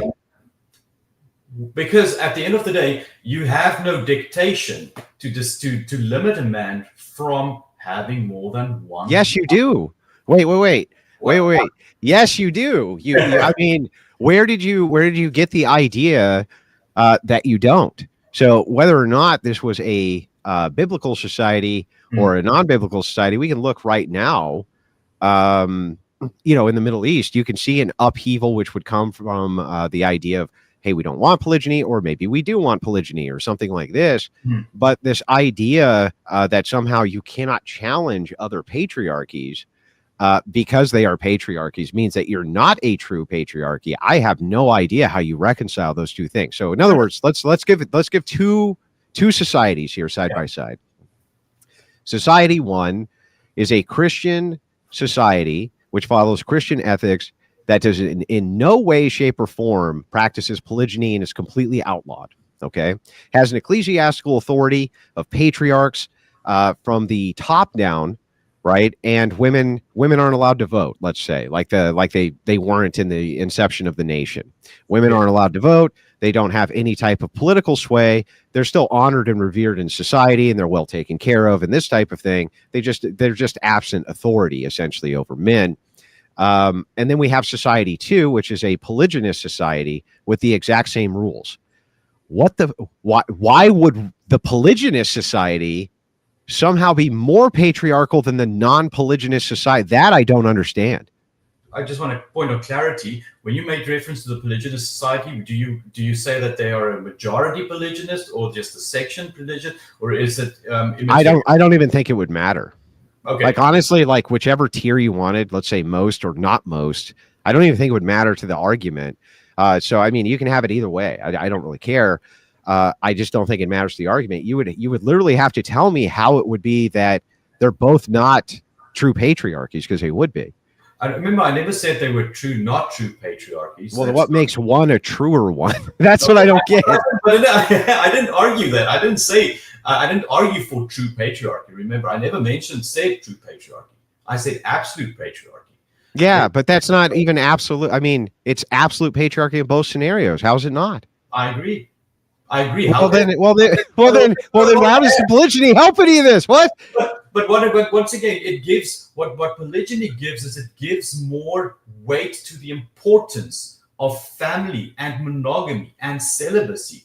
It provides that definition because it balances the whole. No, that's okay. So let me challenge this first, right? Sure. What you're saying is that having crime and criminality and rapists actually assist in people not being criminals and rapists, because it provides a contrast to what it's like to be a criminal rapist, right? It's the same logic applied. So you're saying here the same thing. Having polygyny inside of the society actually shows how valuable monogamy is. It's the same argument both ways. That's silly. No, I don't think your example really underscores it, but I understand what you're saying. Let me say that. But what I'm arguing is that based upon biblical tenets drawn through, we see that more value is given to celibacy. We see more value given to monogamy. We understand. And then coming back to what I'm mentioning earlier about the... Why would they not value it just because they didn't have polygamists? No, well, but once again, I come back to what I've mentioned about absolute patriarchy, is that when we see, are women going to stand up and say, but the man is he's married to me and he's not allowed to have another woman? No, men would say that.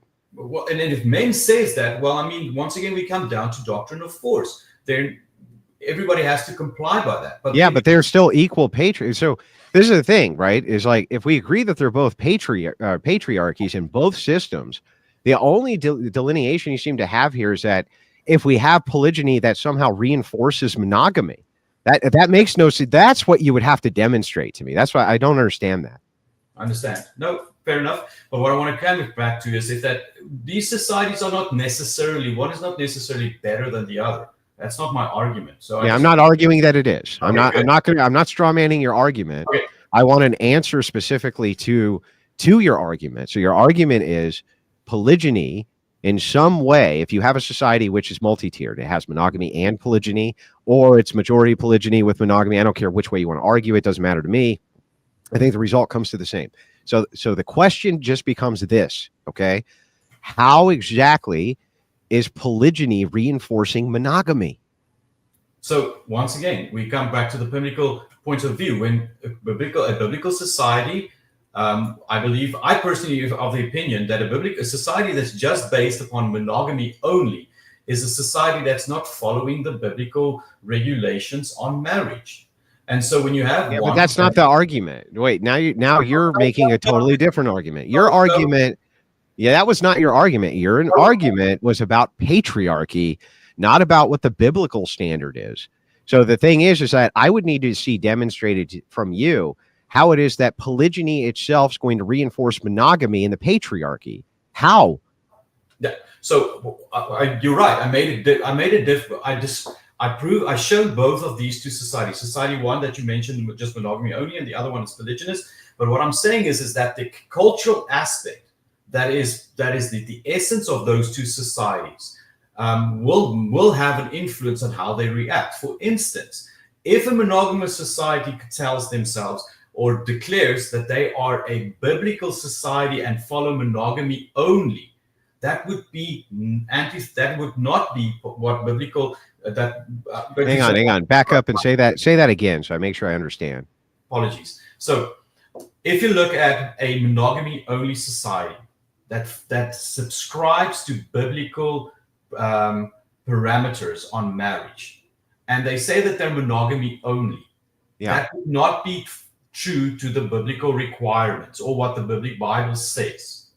Whereas a polygynous society that says that they are more in line with biblical requirements to marriage than the monogamy one. Yeah, but okay, so this argument only boils down to then that you think the Bible permits polygyny, but I don't see what that has to actually do with patriarchy. If you think patriarchy is of the father, like for instance, when you had like jarls who worshipped Thor and those gods and this type of thing, okay, that was clearly a patriarchal society. There's no ifs, ands, or buts about it. I mean, clearly patriarchal. Now, there's a bunch of crazies who will run around and say, no, there were shield maidens and women had political power. They didn't have any fucking political power.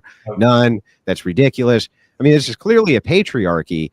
I'm still not understanding, even if we were to grant for a second that polygyny is allowable. So the Bible permits it. It's not a prescription of must, just can, right? Not a prescription of must, just can. So you're not saying you have to be polygynous, just saying you can be polygynous, right? That's correct. Okay. So even if that was the case, I still don't understand how you can have a society which says, okay, but you can't be polygynous. You can just only be monogamous. We've outlawed polygyny. How that in any way devalues any patriarchal systems whatsoever. Well, I don't think it really devalues it, but I don't think it. Then that's the debate. It's proper. I don't think it has its proper. I don't think it has a proper definition.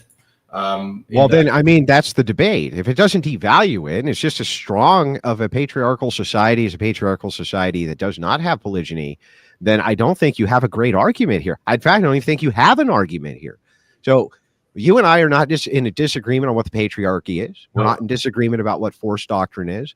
Our fundamental kind of crux argument here, which you would have to have with somebody who was a theologian, would be about whether or not polygyny itself is permitted by biblical ethics. I would contend that it's not, but I'm not in a good position to debate with somebody who's a theologian on that. You would have to take somebody on who understood the language and this and that. But we can have a logical debate about the patriarchy and how patriarchies work. And as we've gone through this, the logical debate on patriarchy itself, you have not demonstrated at all how polygyny is good or a reinforcer for the patriarchy. And I've made a great case for how it's not. But I come back to the fact that you either have patriarchy or you have biblical patriarchy. And I'm arguing the fact of biblical patriarchy, which includes polygyny, but biblical or just patriarchy in itself, undefined, has no inclusion. Okay, if that's the case, then, right, I think I can logically demonstrate a second aspect to this. Yeah. If this is the case, then that the distinction is biblical patriarchy requires polygyny, and since this is part of God's law, you would necessarily be devaluing the society by not allowing it, even if I couldn't give you a specific example of how it devalues patriarchy. That's about the position, right? Something akin to that.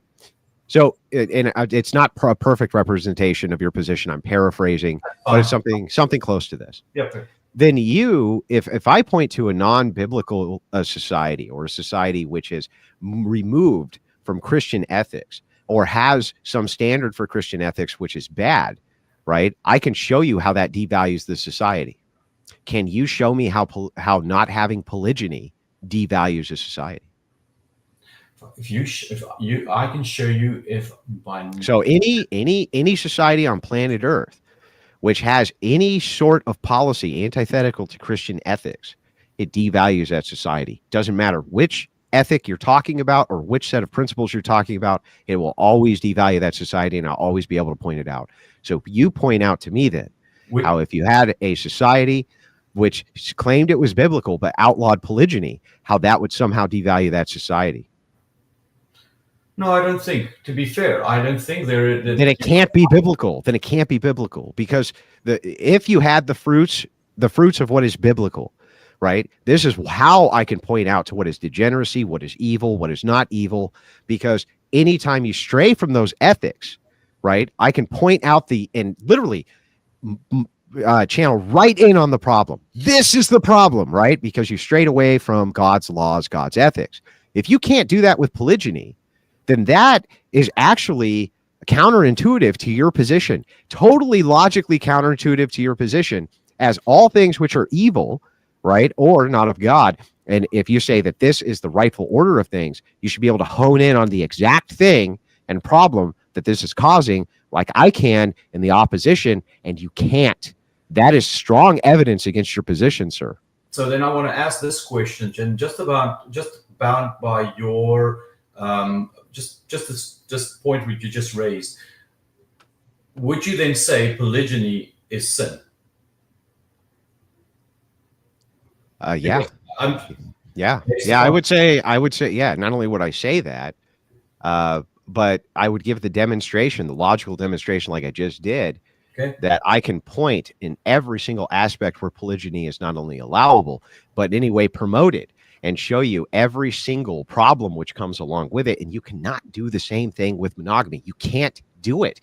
So the thing is that how we know, so the truth is written on your heart, right? In Christian ethics, the truth is written on, you already know what's true, right? That's why we don't need new prophets. We already know what's true. We're born knowing what's true. It's written unto us what is true. But my question is, hang on. If this is the case, then the reason we can hone in on degeneracy, immorality, horrible behavior, things like this intuitively is because it's written into us already. It's like hardwired. It's hard coded. So if that's the case, every single time you go, something's wrong in this society, you should be able to point to the lack of the biblical ethic. In this case, you can't do that with monogamy, and I can do it with polygyny. That's a big problem for you. Would that not constitute consequentialism? No. Well, Christian ethics takes into account consequentialism. The fact, when people say that consequentialism is antithetical to Christian ethics, they're wrong. It takes consequences into account. It also takes duties into account. So the thing is like, and by the way, even consequentialists understand this. They even have a secular term for it called threshold deontology, which doesn't completely map on to Christian ethics, but it somewhat describes the phenomenon of taking multiple things into account, which includes duty, the followings and teachings of Jesus Christ, the 10 Commandments, and your overall ethics and duties, and yes, consequences are a part of that. Mm-hmm. So my question here is, and I'm just running this as ancillary argument because it's about polygyny being sin. You mentioned that it is sin. Now we know that the sin is the transgression of the law. We see this in Romans, we see this in John. My question then is, if you say that polygyny is sin, on what basis do you base that it's contradicting the law? Well, so I would just cite Paul, and we can look at the prescriptions from Paul, and he did give us the law for what marriage is supposed to be, and he said specifically to take a wife, not multiple wives. I'd say that would be your transgression, just like most sexual sin. Paul says that it's a worse sin, in fact, in many cases than others, because it's a sin against your own flesh. Not only would I say that that's transgression against the law, but the thing is like, let's say I'm wrong. Let's just say, for the sake of argument, that I'm incorrect and that you're correct and that polygyny is actually part of the law and Christians just get it wrong. Then why are the results of it so fucking bad when anything else that is a requirement of God's law is not? Anything else we look at that when people follow God's law is not, and this thing is, how can that be the case? Well, we haven't had a society that practiced biblical polygyny for almost 1,100 years. That's not true. No, that's not true. We have it now. It's called Islam. Are you there? I don't know what just happened. Are we good on my end? Is it just them freezing?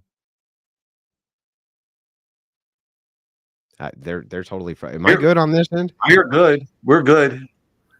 I don't know. I'm sorry. I don't know what just happened. I don't know either. We're good over here, though, Andrew. Yeah, so when you're talking about political polygyny, we definitely political polygyny, not Islamic polygyny. I'm not talking about any other form of polygyny. You're talking about Christian polygyny. No, biblical polygyny. Yeah, but that's never okay. But Christian polygyny has never been practiced. No, that's what I'm saying. I'm arguing biblical. Yeah, but that's silly, right? Because we're within the purview of Christian ethics, not Jewish ethics. So the thing is, and this also would be counter to your own logic as well. Here's how. If it were the case that Christians were to practice polygyny, or that was some way permitted, then you would think that God would juxtapose on our hearts through the Holy Spirit that we should be doing that. And yet he does not. And throughout the 2,000-year history of Christendom, that has not been the case anywhere. So again, this logically would run counterintuitive to your principle as well. Every time we look at this logically, so let's give the argument as kind of formally as we can. Yep. The aspect of an evil society is easy to detect. It's a 1-to-1 ratio between those who follow the laws of Jesus Christ and those who do not. So the closer you come in alliance with the principles and ethics of Jesus Christ, the better your society is going to be. If it were the case that a polygynous society was a more ethical society, or that having polygyny in society made it more ethical under Christian ethics, we should see those society produce much better results. They don't. And that is I don't know how you get past that logical problem. Well, once again, I'm not arguing for Christian polygyny. I made it abundantly clear from the opening statement that I'm arguing in favor of biblical polygyny. Biblical polygyny is regulated.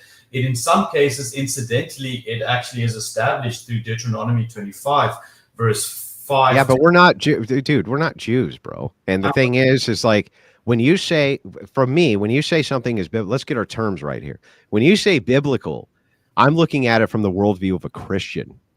When you say biblical, you're looking at it from a worldview of not Christian. That is not even possible. So in other words, your worldview is not even logically possible from my end. The worldview of you saying a biblical worldview, but you don't mean Christian, is not logically possible. Well, what I'm doing is I use the scriptures all the way from Genesis till Revelation, and that I accept that to be the Bible.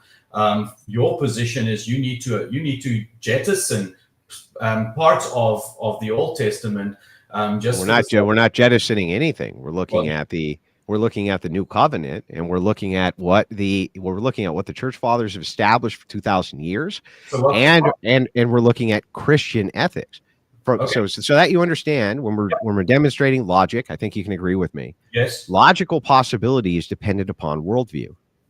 Everything which you're talking about, to me, has to at least be logically possible. Mm-hmm. Everything. If it's not logically possible, I'm just going to dismiss it as being a logical impossibility. Of course. So when somebody says a biblical worldview, or if you're just saying everything that's in the Bible, that's incoherent to me.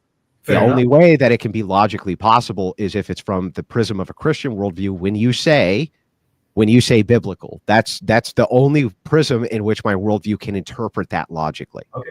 So let's look at the content of the new covenant. I mean, the new covenant, you'll find, this is my question I posed to you earlier with regards to bestiality, because bestiality, there's no reference to that in the New Testament at all. There doesn't need to be. Yeah, but we get that from the old covenant, because the substance. We get it from purely the New Testament as well. In what way? Well, because we know who we're allowed to have sex with. Through which. So you can find this. You can find this in Paul. So we know we know that Paul said all you have to do. So all you have to do is just do what's called a ruling out of. So it just means if we know who you can have sex with, and everything else is excluded from having sex with, then having sex with anything else except what you're allowed to have sex with would be immoral. So tell me quickly then, did Paul speak against the law? Okay, did he speak against Torah? Well, I don't know. He didn't speak against Torah. He was preaching the he was preaching the teachings of Jesus Christ to pagans, and he was teaching Timothy and others how to do the exact same thing. So the thing is when it comes to Paul, though, and by the way, not just him, we also know this from Peter, and we also understand what sexual sin is from Matthew. So all you really have to do is just rule out what is not permitted to have sex with, and then we know that that's everything that you're not permitted to have sex with. It's simple.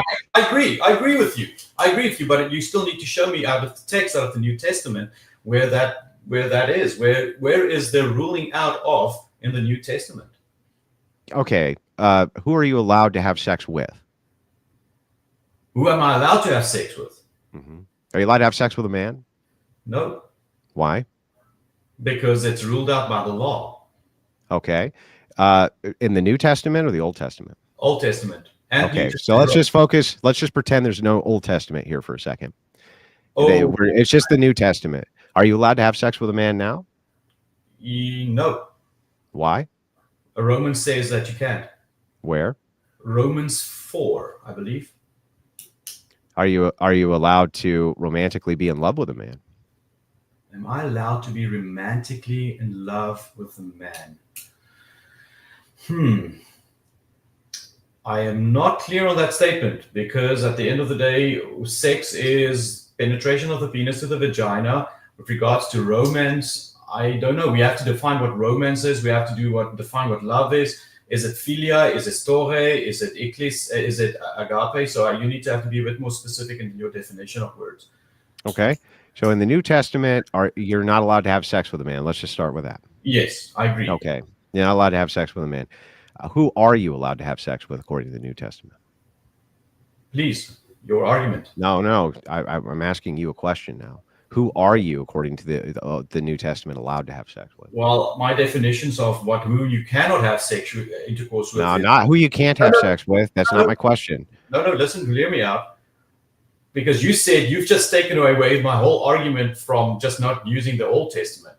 And yeah, just for a sec. Well, hang on, but that's for the purpose of clarity. I'm just like, because you say there's no way to determine who you can have sex with absent the Old Testament, and I'm saying, okay, if that's true, let's take the Old Testament out of it for a second and pretend that there is no Old Testament for a second, and we're just only going off of New Testament. That's it. Okay, just going off the New Testament. If you were to only read the New Testament, who can you have sex with? Who can you have sex with? Well, who can you have sex with? I assume only your wife. I assume. Well, then the entailment of that, if you can only have sex with your wife, according to the New Testament, who aren't you allowed to have sex with? What aren't you allowed to have sex with? Anybody other than your wife. Anybody other than your wife, or anything other than your wife. So if this is the case, then we've established that the New Testament law does establish who you can and can't have sex with. You don't even need the Old Testament. It's not necessary. But meaning that it's not necessary doesn't say that it isn't necessary. So the fact of the matter is, the Old Testament. Yeah, but it defeats your entire argument, because your argument is because polygyny exists in the Old Testament. If we're talking about the New Covenant now, you say, well, there's no way for us to have good sexual guidelines based on the New Testament alone. So it's a reference to the Old Testament. Well, it's not, because if we take the Old Testament out and I ask you who you can have sex with, you say only a woman. Well, this would preclude everything that was not a woman. Therefore, we do have actual guidance as to who you can and can't have sex with. Absolutely. And once again, I don't dispute the logic of your argument. What I'm just saying is that the definition is that, once again, when you go look at the Old Testament actually underscores the New Testament, and the New Testament gets its meaning out of the Old Testament. So what we're seeing here is, once again, we're looking at the definition of adultery, because there's no definition of adultery in the New Testament. No, there is. Show it, please. Yeah. I mean, adultery is talked about multiple times, including by Jesus Christ. Now listen And carefully. The definition of adultery is found in the Old Testament. Yeah, but so what? So what? So what if it is? Because So what if you use the definition? So this is a term in the commons that just hasn't changed. Adultery's always been the same. We know what the word adultery means. We know what the word adultery doesn't mean. What is the word adultery? What is adultery? Adultery would be, I believe, now, I mean, don't quote me here, right? No. But I believe that adultery is just simply having sex outside of your wife. That would be adulterous. Though I think that that's been refined to mean having sex outside of your marriage. But I think that there's references to both, or what is considered adulterous, depending on what you're looking at. Yeah. So adultery was, up until about 100 years ago, was always a man having sexual intercourse with another man's wife. It was for almost 3,000 years. That was the definition. I'm absolutely fine with that. I have no issue with that. And so it was changed 100 years ago to include a man who have sexual intercourse with a woman. Sure. But at the end of the day, we're coming back. But I mean, I'm fine with that. Makes my point for me. Yeah, well, it supports mine as well, because at the end of the day, what we have is that we have the Old Testament as a crucial part for you to understand the New Testament. But now coming back, I want to say, but who cares? Like, the basic idea here is exactly the same. I don't think anybody's confused about what adultery means. And I think that most people would use it in the same context that I did, that you were sleeping around on your wife. If you say, well, it's only you are sleeping with somebody who's not your wife, actually, no, that's not the case. In the New Testament, it's cited that you can be adulterous even without sleeping around on your wife. So what are you talking about? I mean, without sleeping with somebody else's wife. If you cheat on your wife, that would be adultery as well. No, that's not adultery. Prove it. But then what is it? Adultery is having sexual intercourse with another. Yeah, then what is adultery? If you fuck somebody while you're married, what is that? If you have sexual intercourse with your wife, then if you have sexual intercourse with somebody who's not your wife while you're married to your wife, then she should be your wife, because the moment you have sexual intercourse with her, you're married to her. No, that's not that. No, again, so you're making a conflation of terms. I'm not. What? Yeah, you are. Okay, show me an example anywhere in the New Testament where somebody has sex with a woman and that became their wife because they had sex with her. Well, I've made reference to the Old Testament because it's Old Testament. So what you do is you create the logical impossibility of your own argument from a Christian purview. So the idea from the Christian purview is that you believe that that Jesus didn't fulfill the old law. You believe that. I do believe that he fulfilled in the law, but what the definition of so then I got to ask you, okay, so I just got to ask you then, can I wear mixed clothing which is made from mixed cloth? You should not. Now can I ask you a question? Yes, sir. Okay. No, well, you're not a Christian, but that jacket that you're wearing, is that mixed fabric? It's cotton. It's cotton poly twill. I believe it's cotton. If it's see if it says 100% cotton, or if it says cotton poly twill. Okay, I don't know even where to look for it, but on the tag of the back, take your jacket off and look at the tag in the back.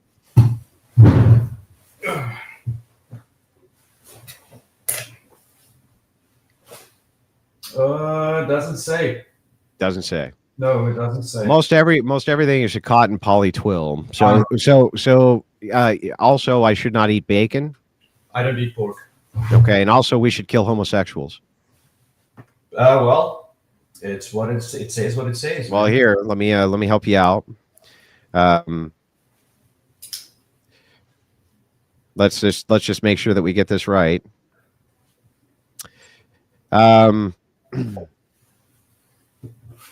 If a man practices homosexuality, having sex with another man as with a woman, both men have committed a detestable act, and they both must be put to death.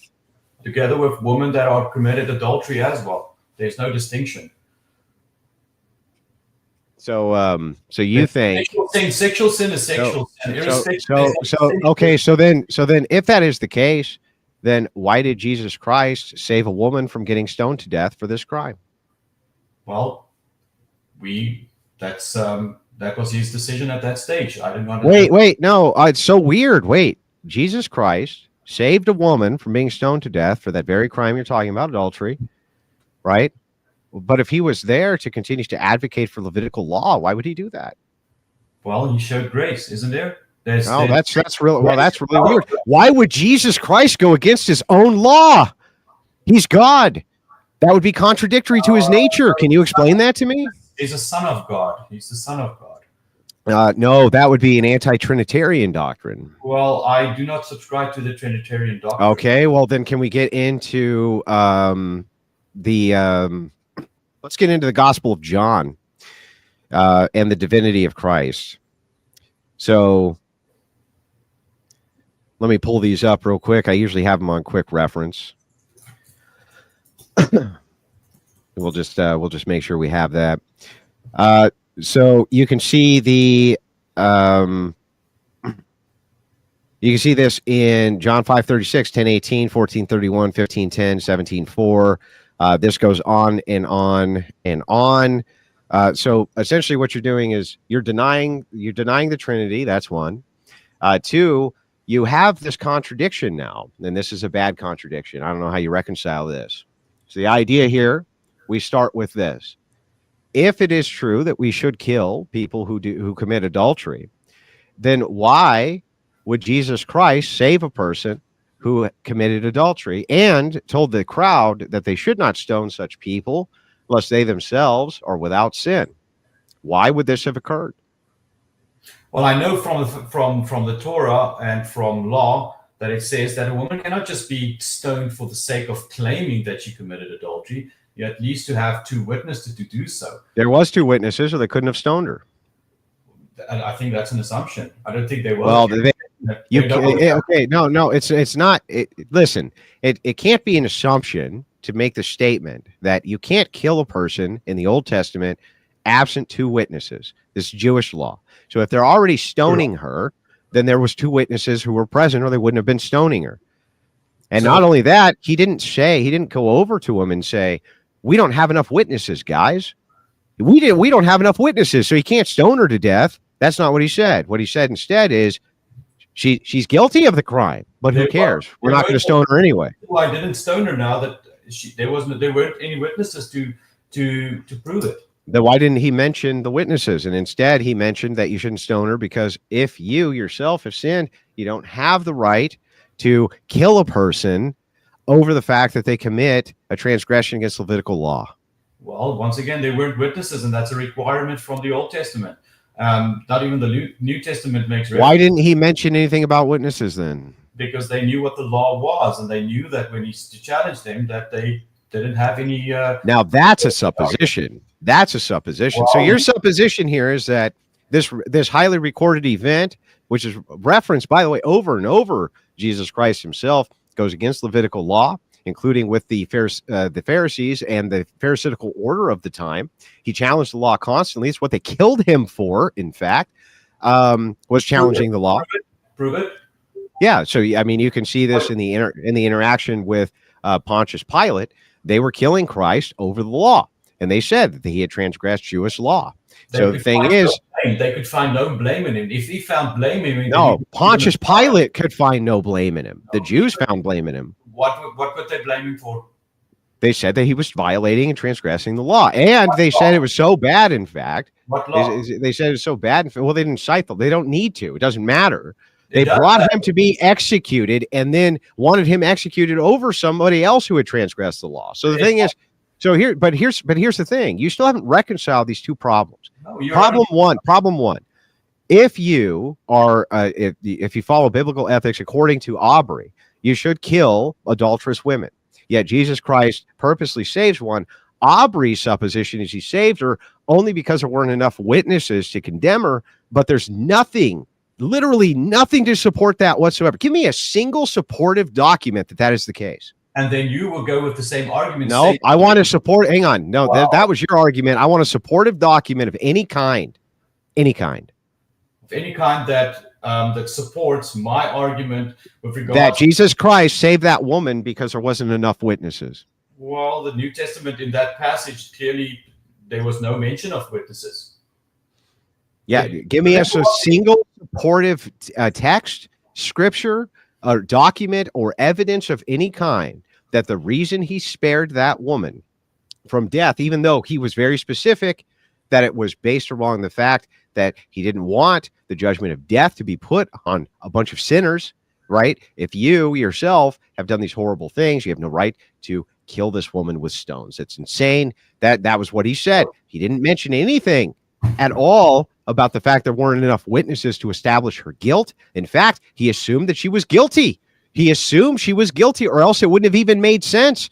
How can you say to people, let he who's without sin cast the first stone, unless you're saying that the person that they're casting the stones at is equally guilty to you? That would make no sense. No, it does actually make sense, because it's sin. If you make a claim without having proper witness or support for your claim, then that is sin in itself. So he says, he who has sin or without sin can cast the first stone, knowing that they knew that there was no corroborating support to call her an adulteress. Show me anywhere in any biblical passage nor text, or even a contextualization, where anybody has made any reference to the fact that Jesus stopped the slaying of this woman, this adulterous woman, because there was not enough witnesses to establish her guilt, rather than him saying, you have no right to kill a person. You, the sinner, have no right to kill a person over this sin. Show me. There's nothing. There's nothing. And this devastates the worldview and the logic that you have, that the Levitical law of me not being able to mix cloth or eat pork or things like this was part of the new covenant of Jesus Christ, as he would be going against the very law he was here then to promote. Well, he won't go against the law that he came to be. He would never, because that would erode his holiness. That would erode him from actually being the Messiah. He would not speak. Remember, you need to make a distinction between Torah, and you need to make a distinction between Talmud. There's a difference between those two. When the Pharisees, they couldn't find any Torah transgression in Yeshua Messiah or Jesus Christ. They found him to have transgressed the Torah, but they knew at that stage that the Talmud was, or that he would transgress the Talmud. But they knew that those were the laws of man. And this is exactly comes back to what the argument is with regards to polygyny, is that we should I still sacrifice animals too? Well, it depends on your remember the Jews want to rebuild the temple to reestablish. I'm not a Jew. I'm not Jewish, bro. No, I'm just saying. But you're also being vague if you say, should I? Who is I? Are you referring to Christian? To you as being a Christian? You're being a Torah observant? Well, according to you, you're talking about what you consider to be. You say that polygyny is acceptable under Christian ethics because of the Old Testament, and specifically what was I never going said that. That's okay. Then if it's not, then when you're saying biblical patriarchy in this case, then you're not even meshing with a biblical worldview. It's not even logically possible from my purview, because when you say biblical to me, you just mean Christian, Christian. So if your entire argument here is just this, your entire argument is, I take into account that the Old Testament Levitical law is still very much in play now. Okay, that and it is from your view. And so because they allowed for polygyny to happen inside of the Old Testament, you should adhere to it as a Christian. That would make no sense, because we have the contradiction of Christ going against the same law that you're citing. when he saved this woman from being stoned to death. So this would not be an incorporation with Christian ethics. If your entire argument is just, well, it's biblically sound from whatever made up biblical shit you have decided, then I don't even really need to disagree with that. You just say, okay, sure, but the consequences of it, even from your worldview, don't seem to be very good. And since you're not a Christian yourself, right, you can only really look at this from a consequential basis. So since you're not even a Christian and you're only looking at this from a consequential basis, and I'm telling you that Christians don't believe this, and they don't, and you know that they don't. You've been told this a million times and caught up in contradictions. Why in the world would you advocate for it, even from a consequentialist worldview? Well, I'm not advocating for it in a Christian worldview. I'm actually arguing it from a biblical Torah, especially centered around the Torah worldview. Yeah, why do you follow those ethics? Why do I follow them? You don't, right? Which one are you referring you don't, to? I mean, you don't follow Jewish ethics. I don't follow Jewish ethics. What ethics do you follow? I don't follow Talmud. That's the Talmud. What ethics do you follow? The Torah ethics. So you follow Old Testament ethics? Are you Jewish? No, I'm not Jewish. Jewish follow Talmud. Are you Christian? No, I follow. What is your fucking ethical standard then, bro? I'm following the Talmud, the biblical text from the Genesis. I thought you said you weren't following the Talmud. You mean the Torah? I'm following the Talmud. I'm following the Torah. Okay, you're following the Torah. I said that. I made that. So you've made a new religion. So your religion is you call your new religion the biblical religion?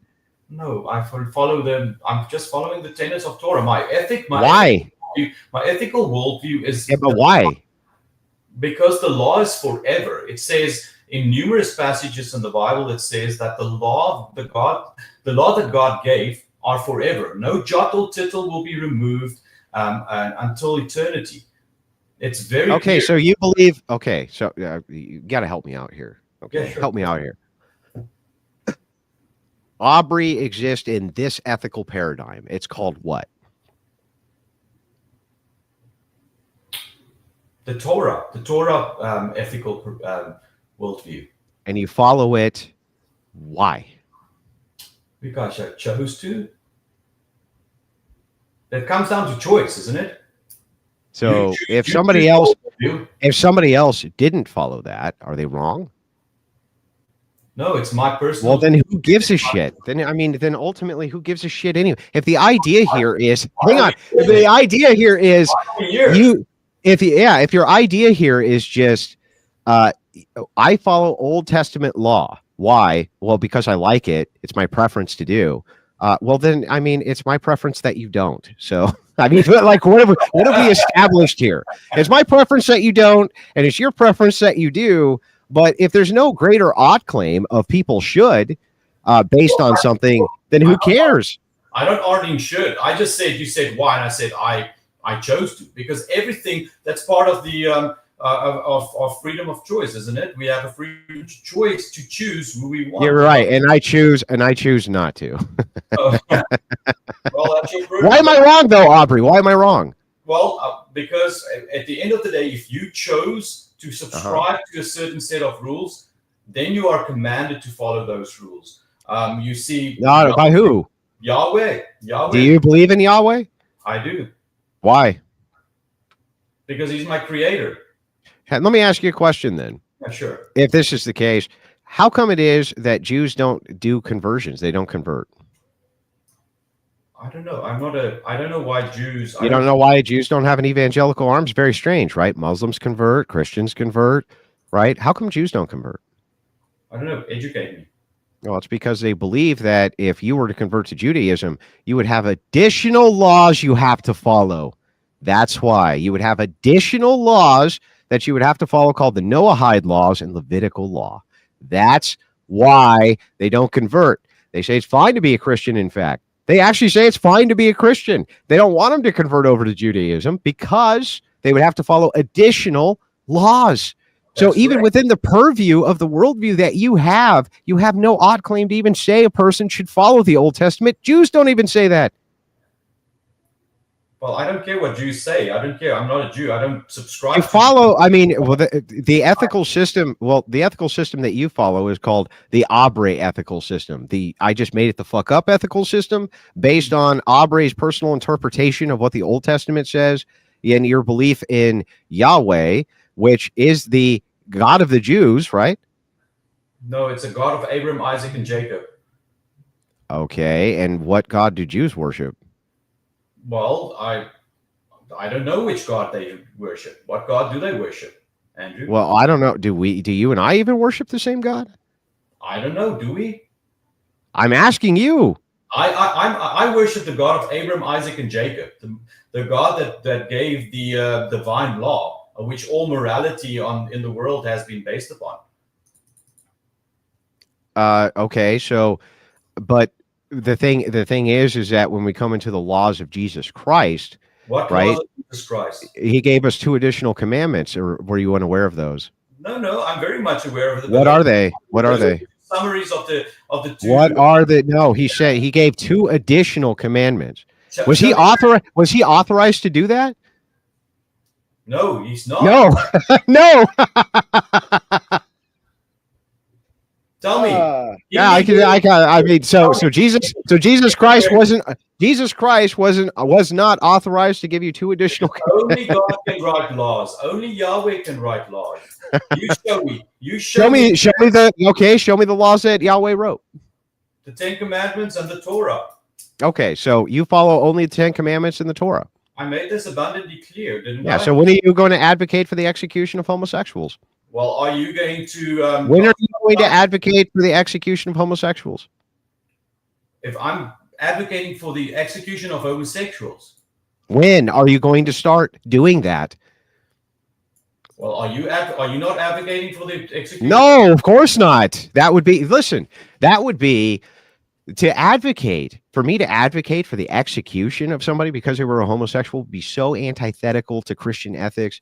Our job is the opposite of that. Our job is to make sure that they come to the glory and majesty of Jesus Christ. They're human beings who are put above that of angels. That doesn't mean that I can't completely destroy their ideologies, their fucking insane takes, and the fact that they promote sin everywhere that they go. I can do that, but absolutely not. You're not allowed to kill them because they're gay. That's insane and antithetical to Christian ethics. Now, sir, I'm going to ask you again, if it is true that Yahweh is your God, if it is true that the Old Testament is what you follow, can you answer my question and tell me when it is that you're going to start petitioning for the execution of homosexuals?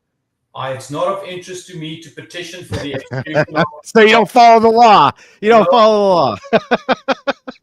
I will not petition. So you're the very type of hypocrite that Jesus would have pointed at. Yeah, I follow all of the Old Testament, and I believe in Yahweh, and I love Levitical law, the parts that I like about Levitical law. It's like, get the fuck out of here. This debate's done. You got thoroughly wrecked, and you deserve every part of it. Why in the world would you advocate such a system? You don't even believe in the system. You're not advocating for anything that's a part of the system. You're full of it, bro. Thank you, Andrew. I appreciate your rendition of that. You're welcome. All right. Wow. That was a doozy. I got some guys in the back. I'm going to bring them on up. They want to finish, the questions and answer portion. Here we go. We got Cure coming up.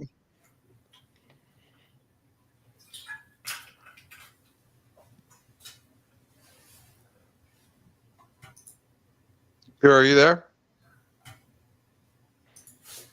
All right, moving on. We got Casimir. Hello, you can hear me, right? I can hear you, Kaz. Excellent. How are you this fine evening, by the way? I'm terribly great. You got to mute. You got to mute, Glenn. Got to mute. You're echoing. Oh, sorry. Awfully great. How about that? Okay, good. Yeah. I'm glad, Kaz. I don't know where to begin. Completely, Abri, I think you're completely wrong about the Torah and the Jewish faith. You mentioned the Jews several times during the debate. I don't hear anything. Sorry, you can't hear me. Sorry, you came through choppy. Casimir? No, he sounds good on this end. It's okay. possible. Yeah, it's possible that you're having a glitch on yours. Does he sound better now? Yes, sir. Okay. Okay. So I'll be brief. I just pulled up Chabad.org, which is the a premier Jewish website, and pulled up on their explanation of why they don't ban polygamy. So would you agree with me that while they don't technically ban polygamy, even though there is a ban in the 1000 AD, there is like an official ban, but before that, while they didn't technically ban it, it was never promoted. Would you agree with that? And it was always exceptional, and it was always a solution to a problem. Would you agree with that? Actually, no. It was only banned by the Ashkenazi Jew. That ban didn't include the Sephardic Jews. Okay, no, I understand that. So before that ban, was polygamy ever mentioned in the Talmud, Midrash, or any other religious text? Yes. No, that's actually no. It's actually no. The answer is no. Can I answer? Sure. So the Talmud actually makes reference with regards to polygyny in several places. In fact, there's a couple of stories. In fact, the one reference is of a brother that married 12 sisters-in-law. Didn't hear the question.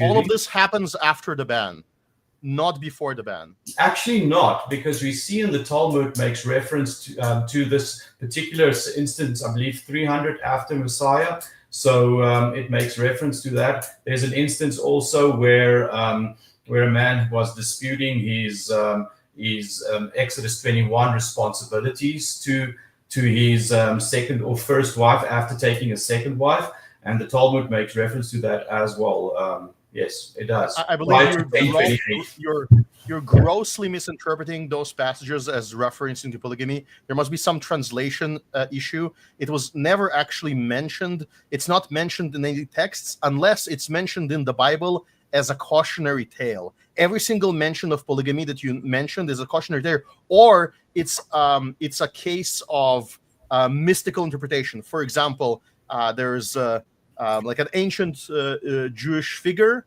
and he has a first wife, and she becomes barren, so he takes on a second wife.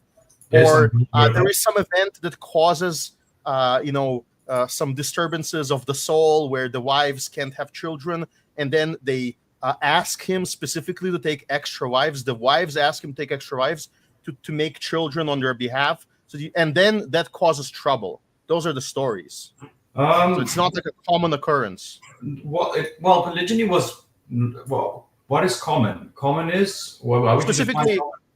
So right now in our society, there are polygamous men, and we can't do anything about it because they just have an official first wife marriage, and then they cohabitate with multiple women, and they're called Mormons. And as long as they don't try to register it, they don't interfere with anyone. And we mostly, in most states, don't interfere with them. So we have those exceptions. What you're advocating for seems to be like promoting it to make it common as a solution to problems, right? No. That's not my argument. Your argument is that there's no reference in the Mishnah to it, but there is actually several references to. You're mistaken if you're not, because I didn't say there's no reference in Mishnah. I said they all follow after 1000 AD. After the ban, they start referencing it, and they only reference it in cases where it's like a problematic issue. Now. Let me read just a little bit for you. Why does in a chapter of why does the Torah allow polygamy? It specifically references reasons like there was a famine, and a single man who happened to be a Kohen married 300 women, not because he wanted to sleep with all of them, but specifically because he wanted to distribute his money to all these women to be able to feed them as a priest. So it was a technical solution to a technical problem, not actual polygamy the way you advocated. There's another case where a tribe was defeated in war or fought a hard war, and they lost 70-80% of their men. And so in order to maintain the tribe, one man had to procreate with many women. So in those cases, the Torah, while it is strictly negative about and Talmudical and Midrash Judaism very negative about polygamy in general, doesn't technically ban it because of these exceptional cases. Do you agree with that? With what they write about their own interpretation? I don't agree. I don't agree with the fact that the Torah is negative about it. The Torah is actually very explicit. Exodus 21:10 is very clear. Deuteronomy 21 is very clear. Deuteronomy 25 is very clear when it comes to levirate marriages, which is an incidental approach with regards to polygyny. That actually supports your. If you don't agree with me, then that's fine. But that's what the Torah makes reference of. It's at no point is it made. Is there any reference negatively within scriptures with regards to every time it's a reference, it's a problem. It's every time there is a reference, it's a marital strife problem. Would you make a reference that polygyny contributes to marital strife? Yeah, Torah. Virtually every instance of polygamy recounted in Torah is related directly by the narrative to some sort of calamity, whether strife between competing women, as was the case of Hannah and Peninnah, or between revealing half siblings, for example, Jacob and King David.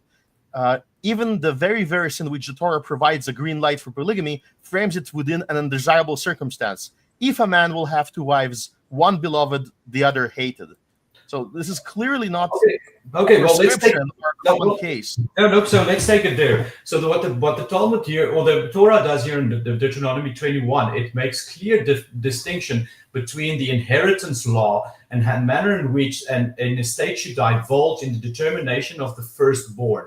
Where it takes the extreme position hereby it says that if a man has a loved woman and one he doesn't love, he cannot just take the firstborn right of the woman that he doesn't love.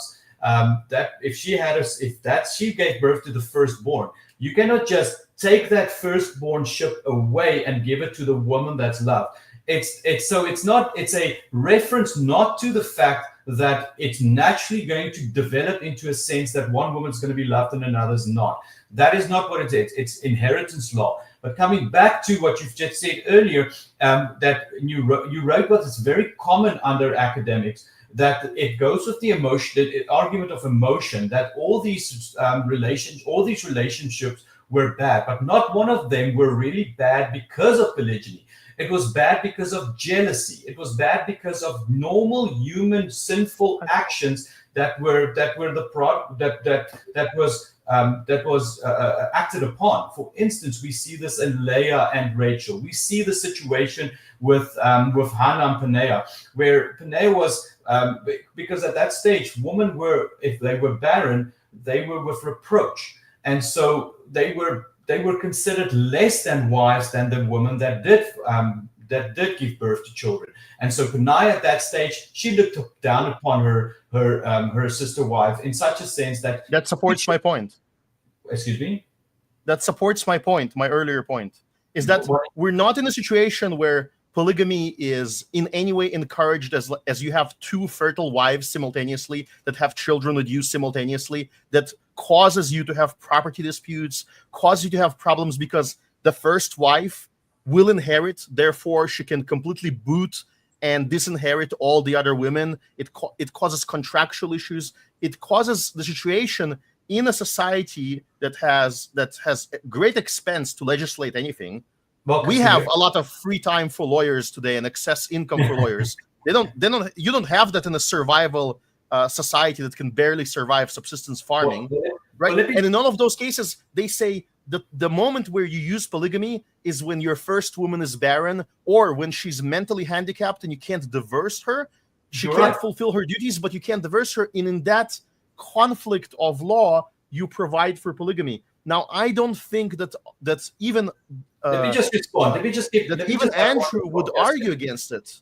I think this is like a classic Mott and Bailey, right? There's an easy to defend position, which is in some exceptional cases, Andrew the consequentialist will tell you that the church might even allow some form of polygamy, not maybe official church marriage, but the Bailey you're trying to defend, the general case is that polygamy is accepted. It's not.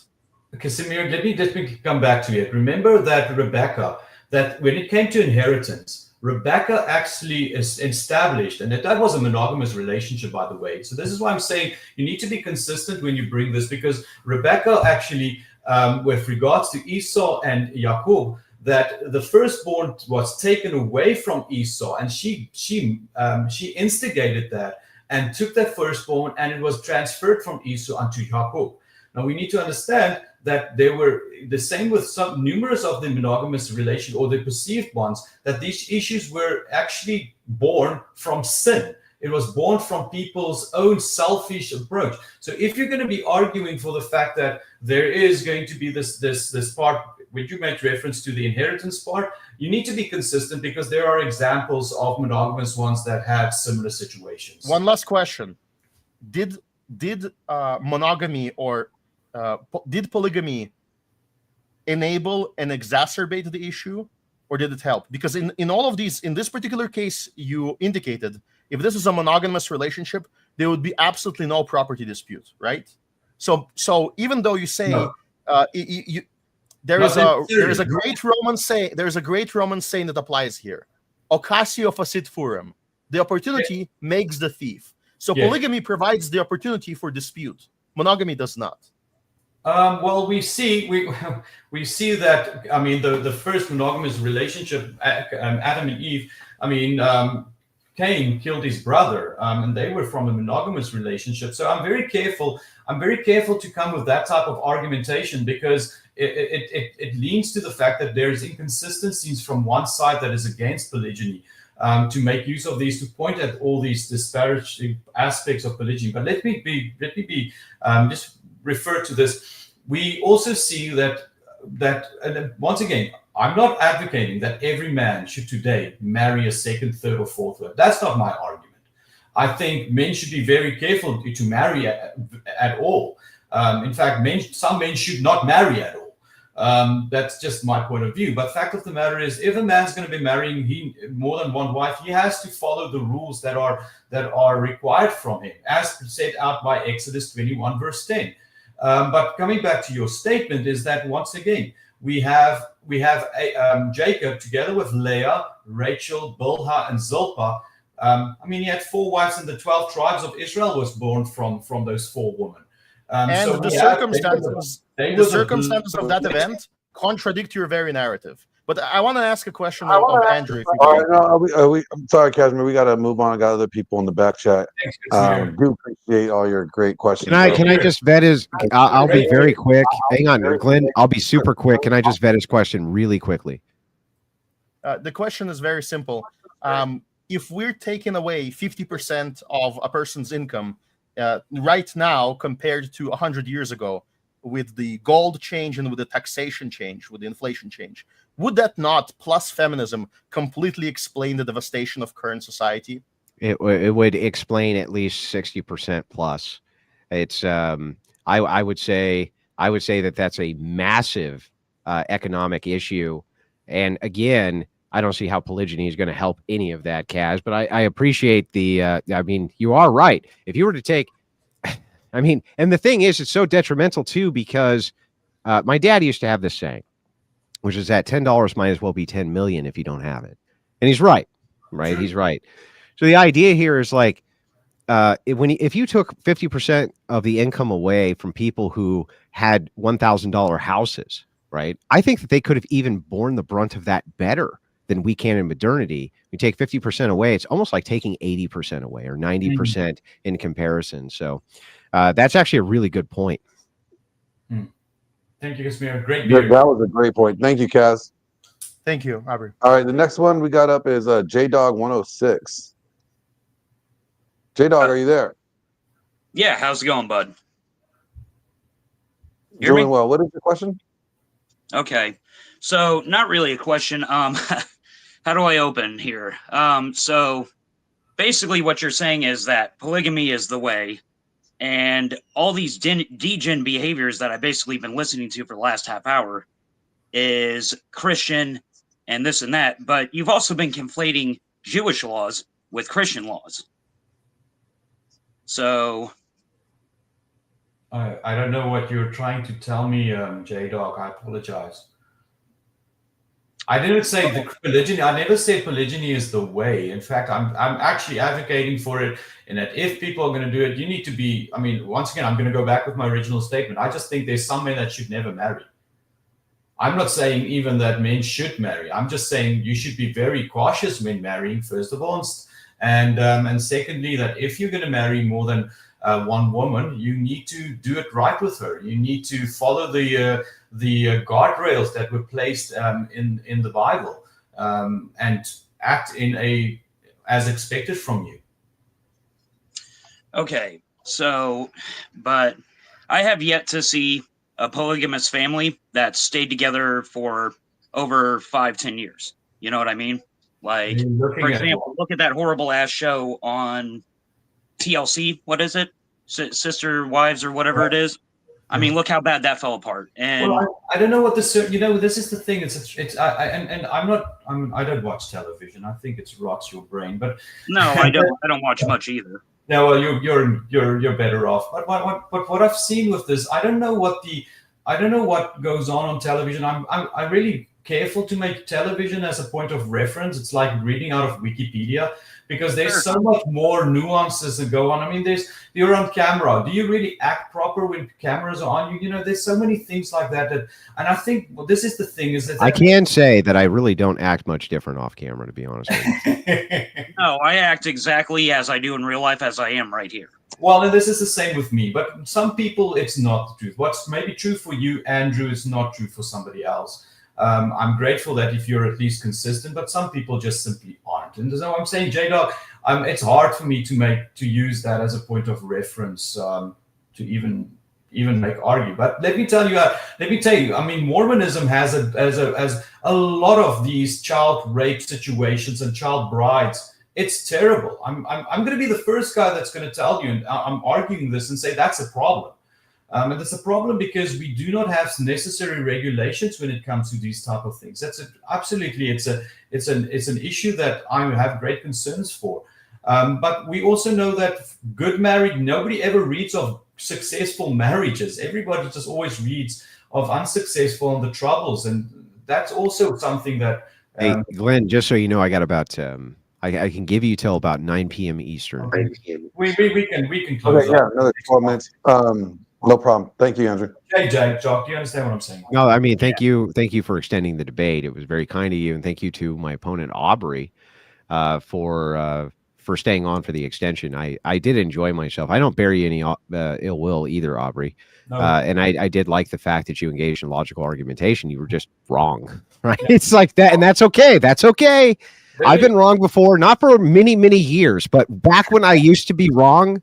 Right, I can. No, I'm kidding. I'm joking. Obviously, I'm joking, but I appreciate it. Let me say this. And I told it on my social media. I said I'm actually debating one of my heroes, Andrew Wilson, and I said I'm not going to disclose that fact before I start, because Andrew, I have been a fan of you since you started the Crucible. And we need your fandom. But we're gonna move. Here's what we're gonna do, Aubrey. And so, here's my olive branch. We're gonna continue. I'm gonna continue talking to you. We're gonna get you in the Discord, and we're gonna try within the year to turn you over to Orthodoxy, because we need you. Here's the thing. Here, let me make my emotional appeal. Okay, we need every one of you in the trenches, every one of you, because they're empty, bro. They're empty, and I can tell that there's a good heart there. There's just a bit of confusion, and it's like, fuck that. Yeah. Get rid of the confusion. Get your ass in the trench, and let's go to war, baby. Let's go to war, baby. Right? Yep. Like that's where we need you, Aubrey. And you can get rid of all this fucking nonsense and this stupid polygyny. Fuck that shit. We can go to war with the feminist machine, and we can win. And we've won. We've won over and over and over. And we need you, brother. We need you. I appreciate it. And just like RC, who I'm doing another debate with on Saturday. We had a contentious, brutal, drag-out debate, okay? And by the time it was done, you would think we hated each other, okay? But we DM'd for another 6 months. He's going to come on. We're going to have another drag-out debate. But every single time, we get a little bit closer to getting him in those trenches right alongside of us. And that's where we need you, bro. That's where I just want to mention, thank you, Andrew. And Andrew, as I said, huge fan. But J-Dog, I am married to two exceptional women. We are, amongst us three, we share 12 degrees. My wife, my first wife, the story is well told online. She's world famous, Dr. Rujane Killian. My second wife is she is just up and coming star. So I am, next year I'll be married to the first for 20 years and the second for 5 years. And congratulations, by the way. Yeah, congratulations. I just want to say, I don't hold any ill will towards you for that. Like, I just believe monogamy is the way. I'm kind of on Andrew's side of the fence with this. Andrew, nice to see you, by the way. So and once again, I'm not with great beard, J-Dog, comes great responsibility. Thank you. Move on because we got a few more in the back I want to get to before you can wait for me. So Glenn, it's not a hard out. It's not a hard out. I'll try to stay. I'll try to stay through the callers. Maybe we can just kind of like knock them out. I'm not going to leave you high and dry here. They'll all stay through the callers. Okay. I just want to say, if I was half as handsome as J-Dog, maybe I would have had 4 wives. Dude, I am extremely lucky. I'm a poor bastard, but I do have a good wife that loves me, and I do have 2 sons that are great. 9 and 12, or one's about ready to be 10 this month. So, I mean, I'm blessed. I am blessed. Congratulations, man. I love that woman as much as you can, because even if you're entrusted with one, you're going to have to speak for her one day. And if you do that well, she's going to be the one that testifies to your life. Yep, absolutely, sir. I just want to say thank you guys for having me. Glenn, thank you for letting me on here. Abry, it's been good, buddy. No ill will, no bad faith. And it's been good debating, fellas. I'll let the next person on here, okay? Thank you very much. Thank you, J-Dog. All right. I'm going to bring up Annan. Annan is next. Hello, Annan. Hi. What is your question? Can you hear me? Yes, we can. Hear you. I think I can clear up a couple things. I saw a few things that happened there. First of all, it's not mixed fabrics. It's specifically linen and wool. It's called chatnez. I don't even know where you can buy it. I don't know who would make it. Can I wear it? No. No. Okay. But it's not hard to not wear things that I don't even know where to buy them. Yeah, I know. But let's just say that I really wanted to wear it because the Crucible logo really just popped on it. It just stood out. It just kind of popped, and I thought it looked really good on me. What you think it's unethical for me to do that? Yes, but I'd like to be able to continue to my next point. That's nice. No one cares, but go ahead. Okay, well, you also accused Jesus of violating Torah. You understand Deuteronomy 12 and 13 lay out the terms of what the Messiah will be, and if he did as you suggested, he would not have been the Messiah. So Jesus isn't the Messiah?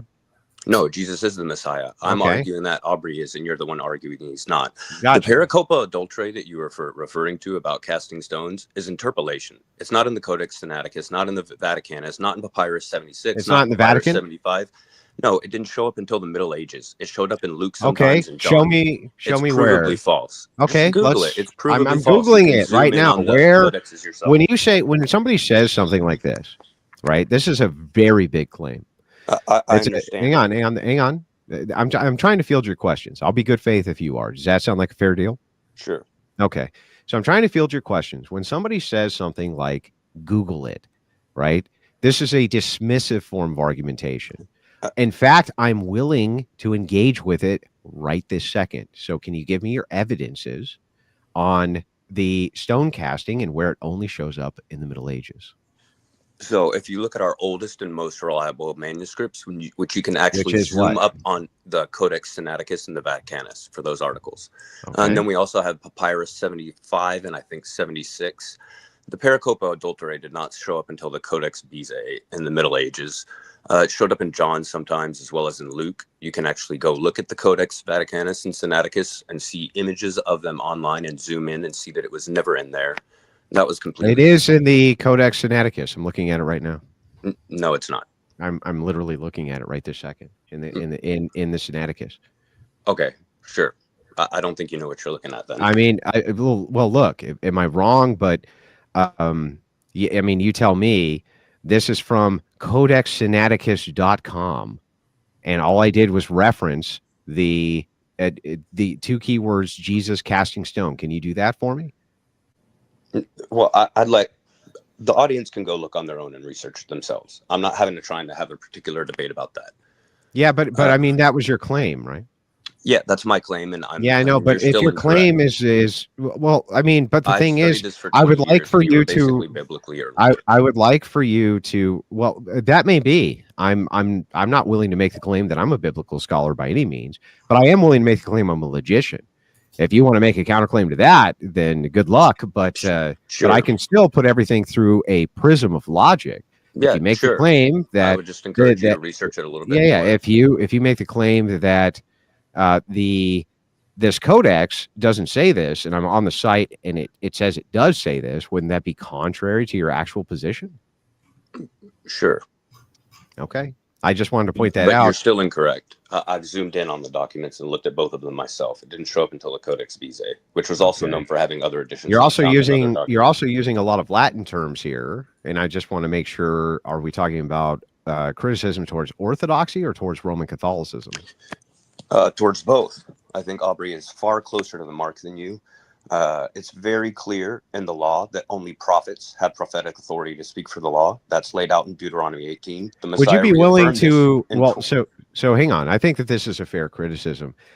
Perhaps you have studied this for 20 years and you're much more, able to grapple with this than I am, as I definitely have not, and make no claims that I have.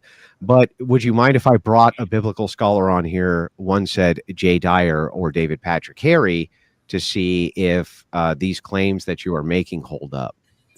Well, I'd more like to get to the main point. Whether you think that I would like to see if these claims hold up, though. Okay, well, but either way, that's not. Yeah, but I mean, it's not really in either way. I want to see if the claims hold up. We can prove or disprove these claims right now. But let's assume it holds up, just for the argument. Okay, yeah. I'll assume it for argument's sake. Sure. Okay. So basically what you are arguing is that even though Jesus said, I did not come to destroy the law or the prophets, not a letter shall pass from the law while heaven and earth stand. And I don't think anybody's going to argue we can't see heavens and earth outside. See, you have to realize it's built into the law that it cannot be added to or removed from. That would be a transgression of the law. The Messiah was without blemish. He was a peace offering. Okay. Now, so did he offer two additional commandments? Covenant and the old covenant is completely flawed, and it's all oral Talmud. You seem to think you'll just, it's just going to be written on my heart and I'll know it. If you read what the Bible says about the heart, it says all wickedness comes from the heart. It does not say good things. Yes, but it also it also says the truth is written on the heart. Well, here's the thing: you are so I can agree with you. So here's my hang on. Let me respond real quick. So I will agree with you that the heart is also where the passions are, and it's where the demonic lives, and it's where all of these things live. But it's your access to the noetic. So in the Orthodox tradition, the access to the noetic, yes, the heart often gives you what is untrustworthy. Your tradition is heresy, but I really don't care about that. Okay. So I don't understand why. I don't understand why it is that you can say a bunch of heretical shit to me, but then when I try to give you a response to it, that's not allowed. Well, I would like to be able to finish what I'm saying without you cutting off and going. I thought, well, okay. Can we go a point at a time, or? Well, if you could do it without interrupting me, that'd be better. Well, can you just make one point at a time then? Yeah, sure. I was trying to, and then you interrupted me. Okay. Well, okay. I'll stop talking, but can you just make your point very decisive so that I can respond to it? Sure. You completely misunderstand what the covenants are even about. The old covenant is perfectly legally compatible with the new covenant. The new covenant is perfectly legally compatible with the old covenant. The old covenant was merely about land rights and being God's chosen people. The Messiah came as a peace offering, and it just merely added in a bonus of eternal life. That's it. They are perfectly compliant with each other. You're not supposed to be just listening to your heart. Kings were required to get a copy of the law, make a copy in front of the priests, and carry it with them all the days of their life. And if you want to read Psalm 119 to see what that looks like from David, that's what that looks like, talking about love for the law. You are supposed to be writing the law in your heart. The people he was speaking to were mostly illiterate and didn't even have a copy of it. You can read, and you have a copy of it in your own native language, and you laugh and scoff and set aside the law.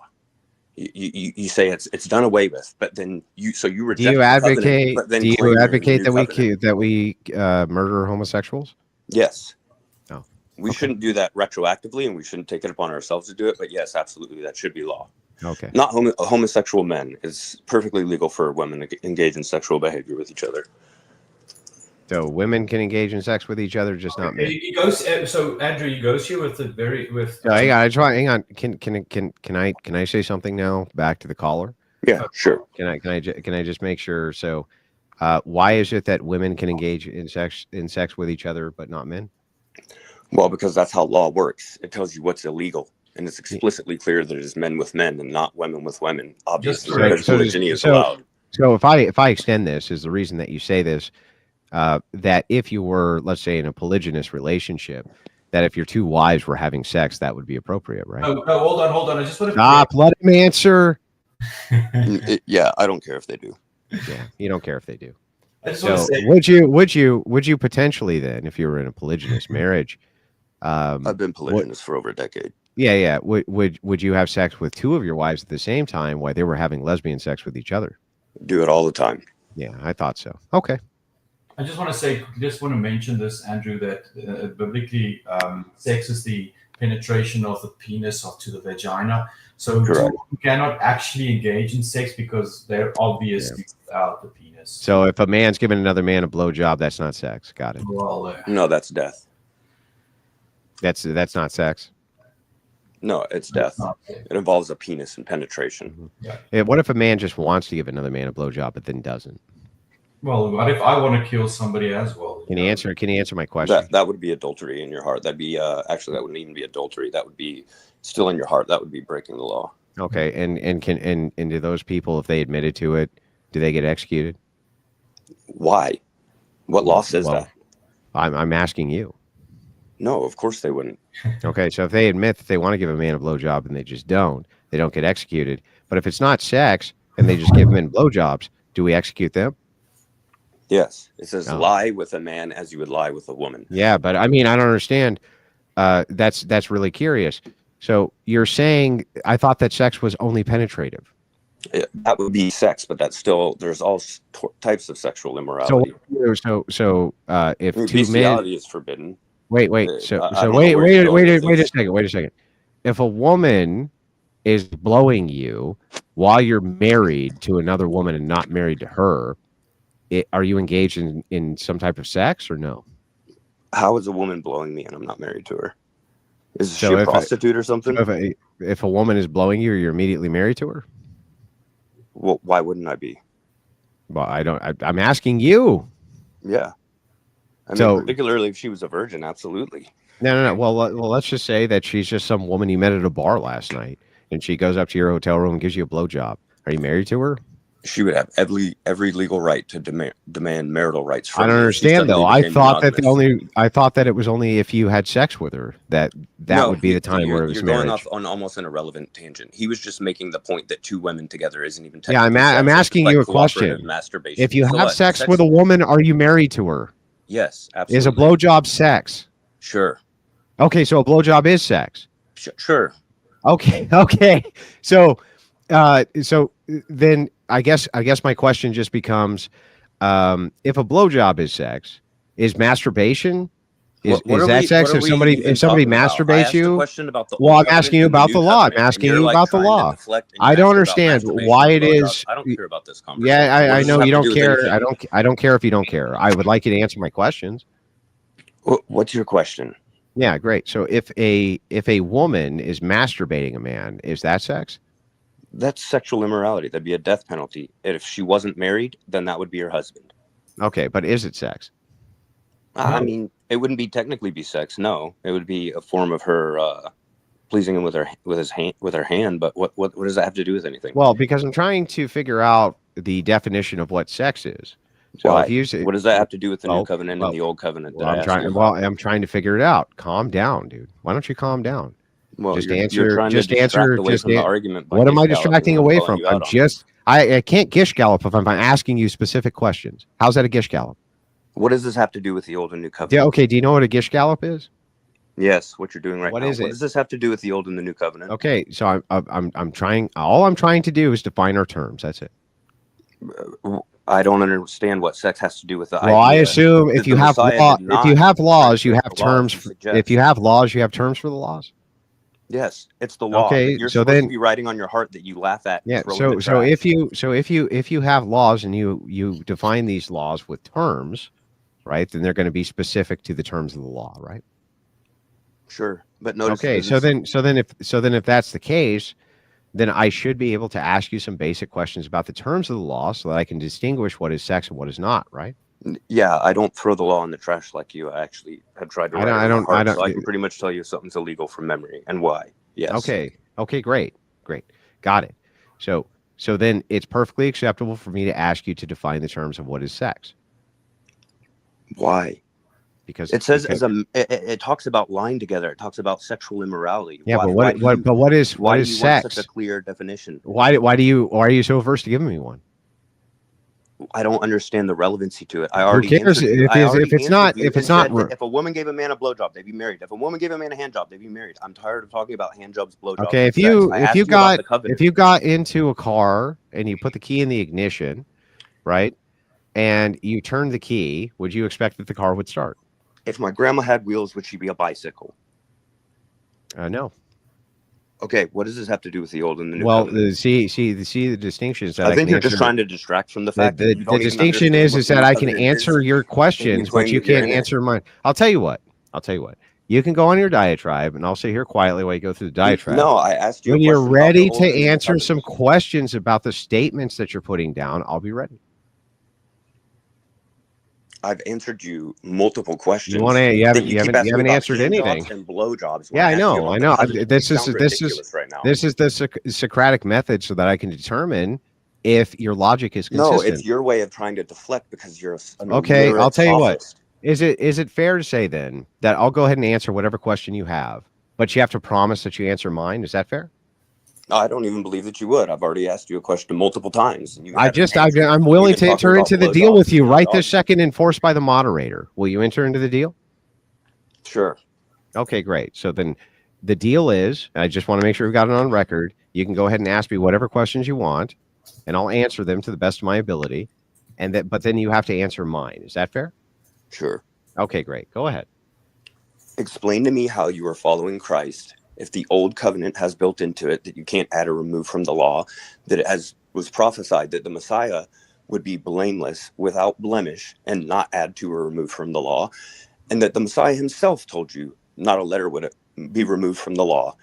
And then you and the new covenant was perfectly legal. You got to do one question you got to do one question at a time. How are you a Christian, someone who follows Christ, if you ignore the law, the prophets, and the Messiah, and collect and obsess over the outgoing mail of your favorite dead pastors that none of them told you to? Yeah. So, well, let's explore it. So, one of the basis of Christian ethics is repentance and forgiveness. Can you repent? How can a person be repentant if you kill them? I asked you a question, and you made a deal with the moderator that you were going to answer it. Okay, well then I'll tell you what. I won't even ask the question. I'll just tell you. So the thing is that I don't understand how a person can repent for a sin, which is a sin, to Jesus Christ if you kill them for committing the sin. I don't actually understand that. This seems like it's a violation or a contradiction in terms. So if you add, I'm trying to answer your question, bro. You got to let me speak. I didn't even interrupt you once. So there seems to me to be a contradiction in terms.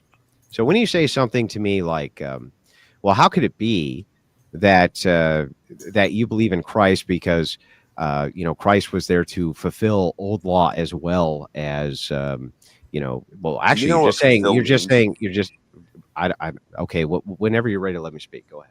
Well, I mean, you said Christ. Oh, we need to let him be able to answer the question. You understand the synonyms for fulfill are abide by, keep, and comply with.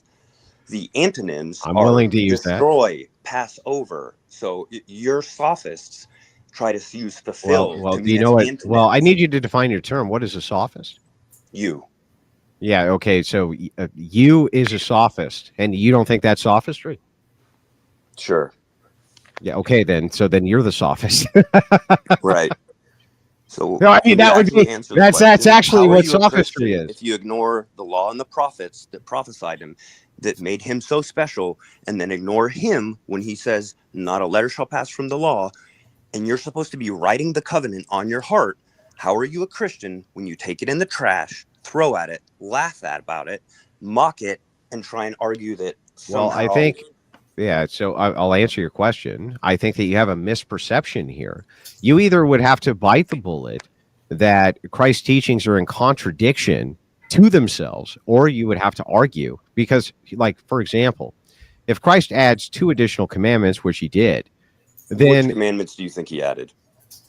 The 2 is love thy neighbor as well. Here, in fact, let me be very precise here. The 2 great commandments. Stop, bro. Stop. Let's be very precise because I don't want to do any sophistry. So 1 second, we'll pull them up and we'll read them verbatim. And I want to make sure that you can respond to them. Okay, that's fair, right? Sure. Don't want to do any sophistry with you. So we'll pull them up.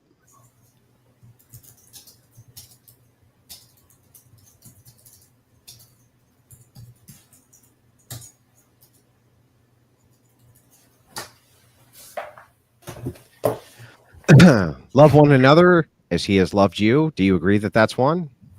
Yes, that's the foundation of loving God and loving your neighbor is the foundation of all laws. That's nothing new. That's just because you've never actually read the law and the prophets. Okay. So you're saying that the 2 additional commandments are going to be commandments which have already been done. So in other words, it's this the is foundation of the entire law. I see. By the way, I just looked up your antonyms, though they are also incorrect. Fulfillment, not abolition. Jesus did not come to do away with the Old Testament law, but to demonstrate its true meaning and purpose through his actions. Fulfill, verb, satisfy, meet, keep, comply with, redeem, abide by, perform. Or hang on. Sorry. Succeed in, attain, realize, consummate, satisfy, manage, carry out, accomplish, achieve, execute, perform, discharge.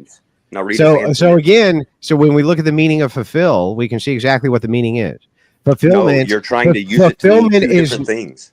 Bro, I did not come to destroy the law. It's not an equivocation fulfillment is not abolition.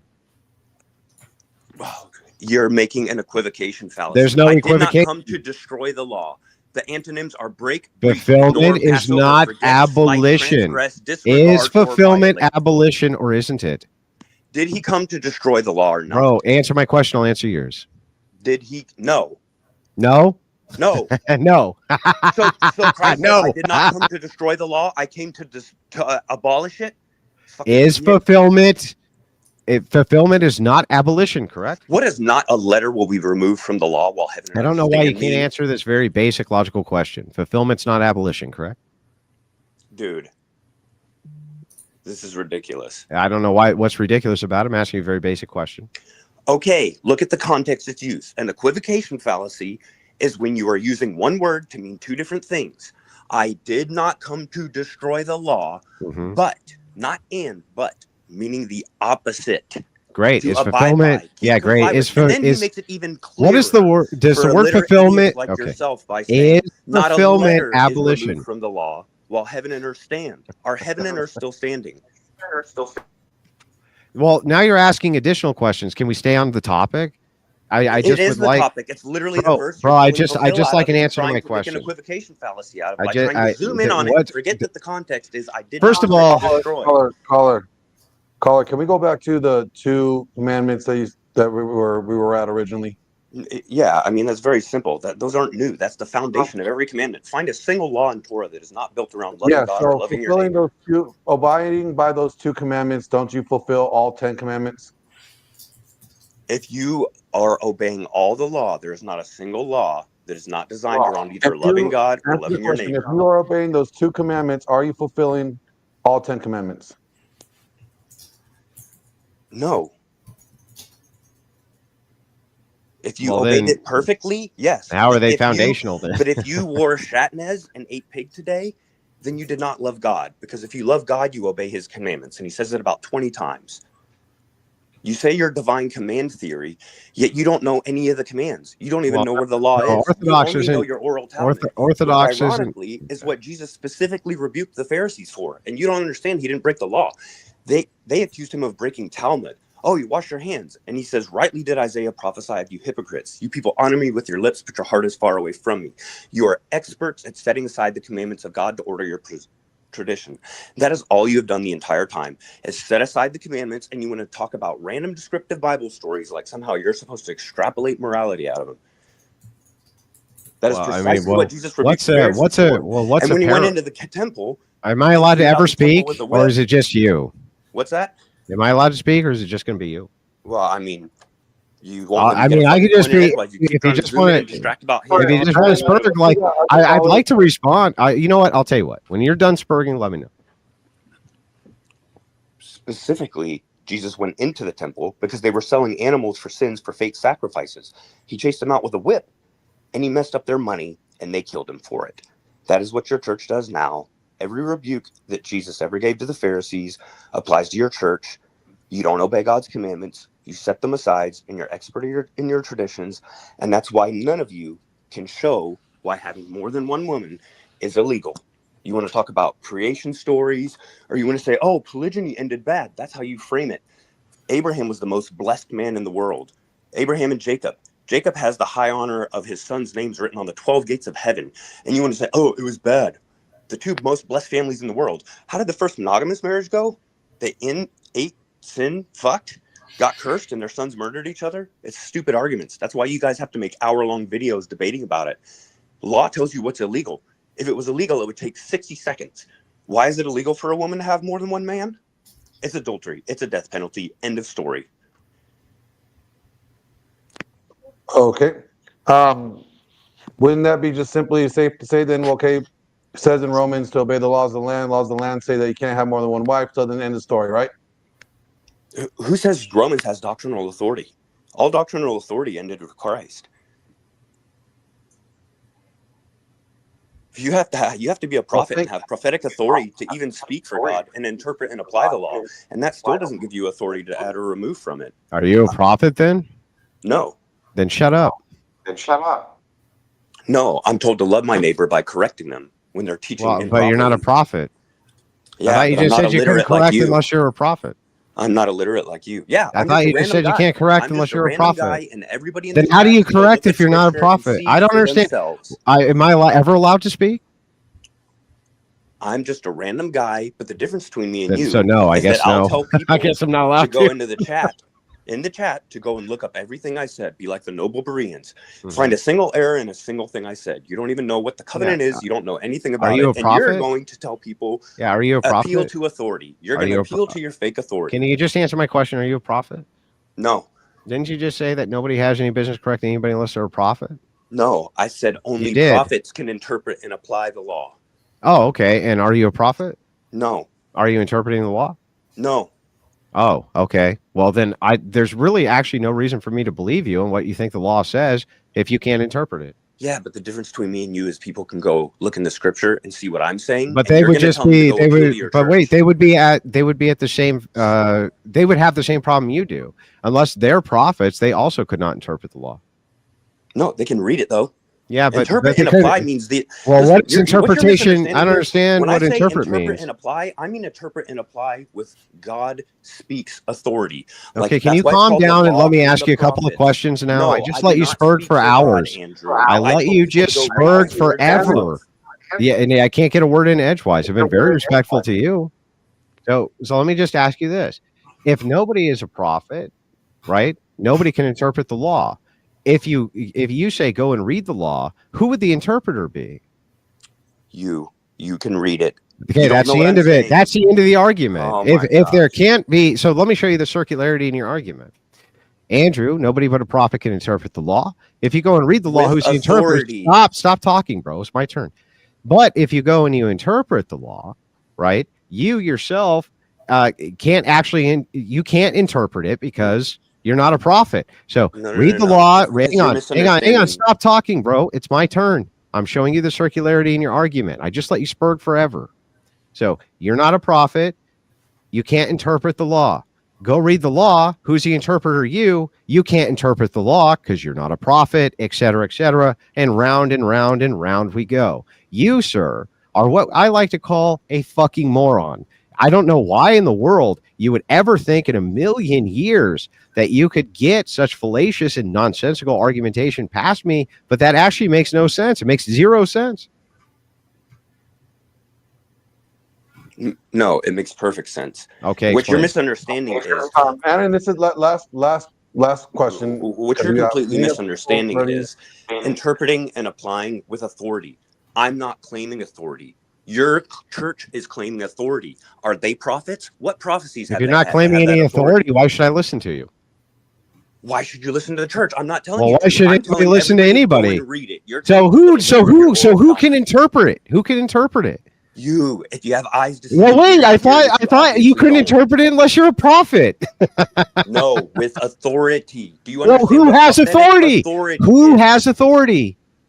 The word has authority. Wait, how does the word have authority? Can you explain something? The word has authority, but you're the interpreter of the word. So who has authority? Oh my gosh, dude. Answer the question, please.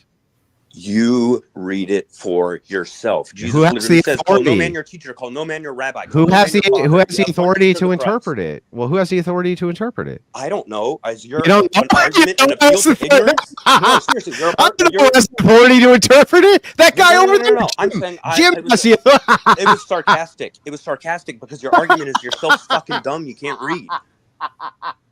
You really think that's an argument? I'm not claiming prophetic authority. Your church is claiming authority. Who has authority? Oh, if it's not my church, then who has it? The doctrinal authority ended with Christ. Okay, so who has the authority to give us the proper interpretation?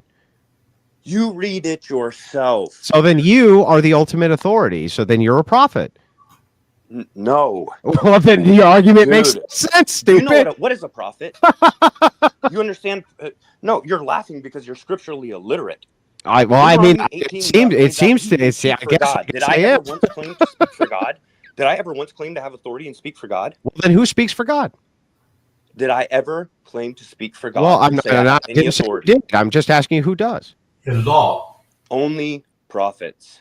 Okay, and are there any more prophets? No, that's why your church is fake. So then how can we know what the law actually means? Learn to fucking read.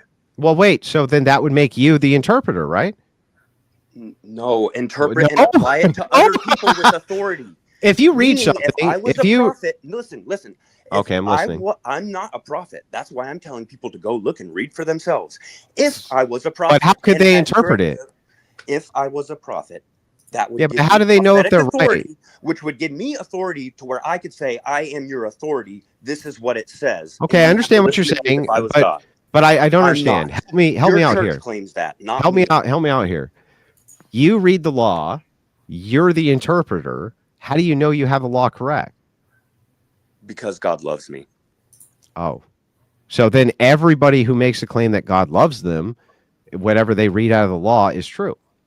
No. Well, then how do you know? How do you know as the interpreter what's true? I know how to read. I can't help you if you don't have eyes and ears. So it's a narrow path. You are the interpreter. So you are the interpreter, but it requires a prophet to interpret this. No, it requires. I've answered this 5 fucking times. Answer it again. Very carefully. Okay. You only have authority to interpret and apply it to other people. Okay, I can interpret. Well, how do you know if your interpretation's correct? The only one that has authority to be correct are prophets. Okay, so how do you know your interpretation is correct so you apply it correctly? Because I know how to read, and I have zero contradictions in my doctrine. But almost everybody knows. But almost everybody knows how to read. How do we know? Yeah, but how do we know that your interpretation's correct? I'm not claiming it is. I'm telling you to go look yourself. Then I don't care. If you don't care, if you're not claiming that your interpretation is correct, then why do I care? I'm claiming that yours is wrong and to go read. Yeah, but you can't even claim yours is correct. How do you know mine is wrong? Yeah, obviously I think mine is correct. Well, I'm then making the claim that you just made the claim that you think yours is correct. You just made the claim you think yours is correct. I thought so. Yours So is wait, obvious do you think your brain dead. claim is correct, or do you think your Heaven claim and earth is still standing? Is heavens and earth still standing? is heaven and earth still standing? Yes, heavens and And the earth. Can you well, go up, look tell me. outside, see the heavens, and look and see the Calm, earth, the entire universe? okay, calm down. I'm trying to answer your question. I just want to define what you mean by these terms. That's all. The heavens and the earth, the literal universe Heavens outside being around what? you. The sky up above you, everything Okay. that's not the earth. Yes. Okay. So if your term is, if you look up at the sky, is there a sky, and that is the heavens? Then yes, that definitely exists. Okay, fine. Is the earth still here? Yeah, as far as I'm aware. Okay, so obviously you're wrong because you I'm contradict wrong. Jesus. You deny Christ. Yes, I do. Not a letter is removed from the law while heaven stands. See, I'm not claiming I have any specific authority. No. Hang on. You just used a word. You just used a word. Hang on. You just used a word concept fallacy. Yeah. I just want to make sure that we have this right. In the Bible, when Jesus is referencing the heavens, he just means the sky. He calls them his witnesses all the time. I just want to make sure he just means the sky. He means the heavens, everything that is not the earth is an Okay, idiomatic so phrase. he means the sky. He means everything beyond that. Okay, so just everything that's up in the sky. Okay, fine. You want to tangent off that? Is the earth still the earth? Is it still here? Well, I mean, so just like with legal terms, when you're using biblical terms and a reference to a biblical term, it may have a different definition. Yeah, different this is meaning. coming from the guy that didn't even know the definition of adultery. Yeah, well, actually, I did. I quoted No, you both. didn't. I quoted both definitions. No, Aubrey was correct. So You were wrong. I quoted definition 1 and definition 2, and I know because I pulled them both up. No, you said that you made it sound like a man could commit adultery by having sex with someone other Yeah, than his and wife. he said no, he didn't. He just said that's true, but that definition only came in about 100 years ago. Oh, that was okay. actually I thought what we were having happened. a conversation about the Bible, not Merriam-Webster. Yeah, no, but do you understand why it's so important to define terms? And I actually granted to him, sure, but even if that is the case, X, Y, Z. Okay, then how is it the case that you follow Christ if Earth is still standing, and he said he did not come to destroy the law and the prophets? I'm not sure. Well, I'm not sure that the biblical terms which you're using, or the reference to the biblical term, actually means the sky, or actually means the ground that you're walking on. Oh, like so the Earth doesn't mean Earth. Well, I'm not sure in the context. Anything Jesus said. Well, I'm not. I didn't Great say. argument, I didn't Andrew. say you don't need to listen to anything Jesus said. I'm just asking you to define your terms. But on this, I'm still super confused, and maybe you can help me. So, I'm still really confused about this concept. And again, I'm trying to be good faith here, but I don't really understand the circle. You are not claiming that what you're saying is correct. Is that right? I obviously think it is, but my claim is for people to go read and look at it themselves. Why? Why do you think Jesus came down and died? Well, can you just answer? The law was going to go forth from answer any questions. Jerusalem. Okay. The law, the Messiah. Was going to come I down. literally. The law Do you would realize that if I can't explore your position, I'll never understand it? Do you The whole understand point of that? the Like I'm Messiah- trying. I just want some just simple answers to a couple of questions so I can at least understand the position. Right. The entire point of the Messiah, as prophesied, was Can that I the ask? law Can would go I, at out least from ask, can I Jerusalem. ask the question and then you just answer it? Jesus Christ, you're doing everything you can. I try to just show want you're you to not answer biblically some fucking basic illiterate. ass questions, dude. That's it. Okay. The point of Jesus. You're not gonna. I haven't even asked the question. Okay, listen, Can I ask some Shannon, questions? I got tons of other people, so you either let Andrew answer his question, so we can move on, or I'm gonna have to call it, let you go now, so I can bring other people up. Okay. What's your question, Andrew? Okay. You're gonna ask the same question about prophets that I'm trying to explain to you. You've interrupted me. Yeah. 4 I times. just want yes or no. It Great. should be. Now can I answer? I tried 4 times and you fucking I interrupted still haven't even You asked didn't even hear the the question. question yet, so it's either yes or no question. So let him ask you his question without interrupting, please. Thank you. Okay. Are you a prophet? Oh. Okay. Who can interpret the law? I have tried to answer Can you this just 4 answer times it? in a Can you row, just and you keep answer interrupting it me. quickly? I can interpret and apply it, my understanding of it. That was the entire point of Jesus coming, was so that the law would go forth. Do you think the law went forth and it's the most produced manuscript in the world so that nobody could read it? No. I don't actually feel have like I got an authority answer to this to question. proclaim that I am God, which is why I am saying I am not a prophet. Go and read it yourself. The whole point of the Messiah was to send the law forth. So Well, you how could do you read know it your yourself. interpretation? How do you know your interpretation is correct if you're not a prophet? Because I've studied it for 20 years and there's not a single contradiction. Yeah, but I mean, and yours is people filled with endless heresies. Well, wait a second. Even you can have all sorts of positions that are non-contradictory. It doesn't make them correct. Well, if your position is completely contradictory, is it correct? Well, if it's a contradiction, it can't be correct. No. Right. So your doctrine's obviously wrong. Well, wait a second. What's a contradiction? God does not change. God's law is everlasting. It's built into the law that you can't add or remove from it. You completely throw away the terms of the covenant. You're not stating what just tell me the specific contradiction. You are contradicting Jesus and pretending like he said. What am I contradicting? What's the contradiction, bro? Heavens and earth are still here. Jesus did not come to destroy the law. Whoever teaches to relax the least, you're not telling me a contradiction. I don't know why you don't get this. You are saying you don't have to follow the law. Tell me the contradiction. What is a contradiction?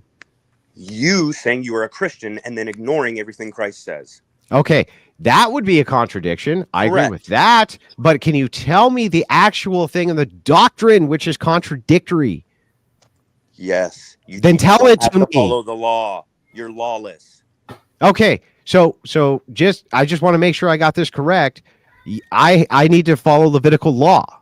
Correct. Okay, do you kill homosexuals? No. Okay, well then shut up, idiot. Dude, you think you're just supposed to randomly go around moving on. Thank you, Anna, for joining. You said you have the right interpretation. Why can't you? Andrew, all right, we're going to bring up Raw Dog next. What up? Can you guys hear me?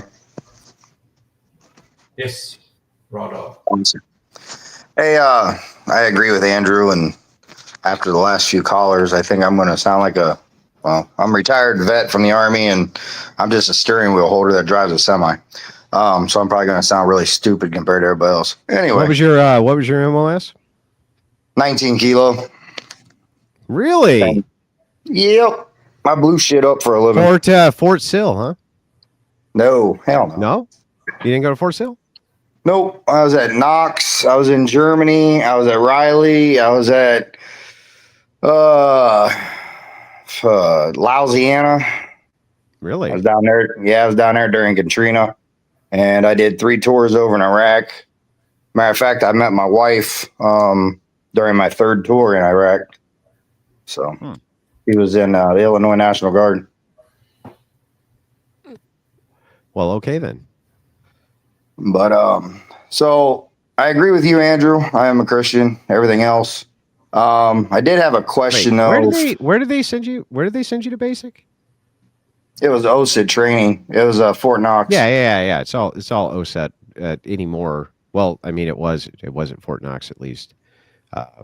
Years ago, it was all OSAT. Yeah, OSIT training back in 2000. No shit. Yeah. Knox. How long were you there? Were you there for 21 weeks? Well, yeah, I mean, the full training was, I think, 21 and a half weeks. I was actually there for 24-ish weeks. We got delayed because in reception because they ended up everybody gets fucking delayed in reception, right? Yeah, we got held up there for an extra few weeks. Yeah, we were supposed to have a full. Well, I heard they're shutting. Now I don't know if this is true or not, right? But I heard that they're shutting down training at Fort Knox altogether. They already did. Really? Yeah, they moved everything down to Benning. From my understanding, from everybody, all my comrades or buddies, I still got in contact with. No more heartbreak for you, bro. Nope. All right. No. Well, go ahead. It was nice chatting with you. Go ahead. No more heartbreak, agony. Yeah, agony. Yeah. So I did have a question for you, Andrew, and then I don't agree with polygamy or anything like that, but I was actually kind of surprised nobody asked you, I guess, in a roundabout way. But I guess my question would be, because this whole, I don't know, what do you want to say, feminist movement of women with the whole getting pushed education wise, so on and so forth, and they're not getting married until into their 30s, which right now, like you said, our population rate or whatever is at like 1.6 children per family or whatever. Yeah, it's under. Yeah, yep. Right. So my question then would be, if it would fall any lower. Now, obviously, I don't agree with it, but I want to hear your response to it. I guess in a roundabout way. Would you then say that it would be okay to double up on wives? Say it fell down to 1.4, 1.2, whatever it is. So that way you then could have double the amount of children. So then say it was at 1.5, then you could have 3 per family. No. Does that make sense? No. Well, I don't agree with it. I just didn't know if you had like a response to that, I guess. In a roundabout I don't way, understand. So math wise, if the idea here was that let's say the population fell down to South Korea levels, which is below 1 per woman. It's below 1 per woman. Yeah, I think it's 0.6. I'm not sure how polygyny would solve that over monogamy. Wouldn't monogamy actually create more children? You would think. I mean, I think we should go back to, well, I think we should go back to. If all the men have a single mate, not only do you diversify the gene pool, but also you end up with far more children, right? Just as a matter of general fact, you would accrue more children that way. How? I think it's the same, but how? Well, so when you're talking about capacity or family capacity, a single unit family, generally around 3-4 children. Let's say you had 13 and you took an additional wife. What would your incentive be to have 17? Yeah, but it's still, you only answer my question. No, but before I answer, I just want to get clarity, because a woman just has X amount of capacity to bear children over a period. That's true. I'm not disputing that. Irrespective of who impregnates her, it could be the same. Does that same woman have the capacity of breeding the same amount of children with one man as she does with another? Yes. Yeah. Okay, great. So then if this is the case, incentivization would come down to the man. So if it is the case that a man has 14 children, what's his incentive to have 17? But if a man has 0 children, what's his incentive to have 3?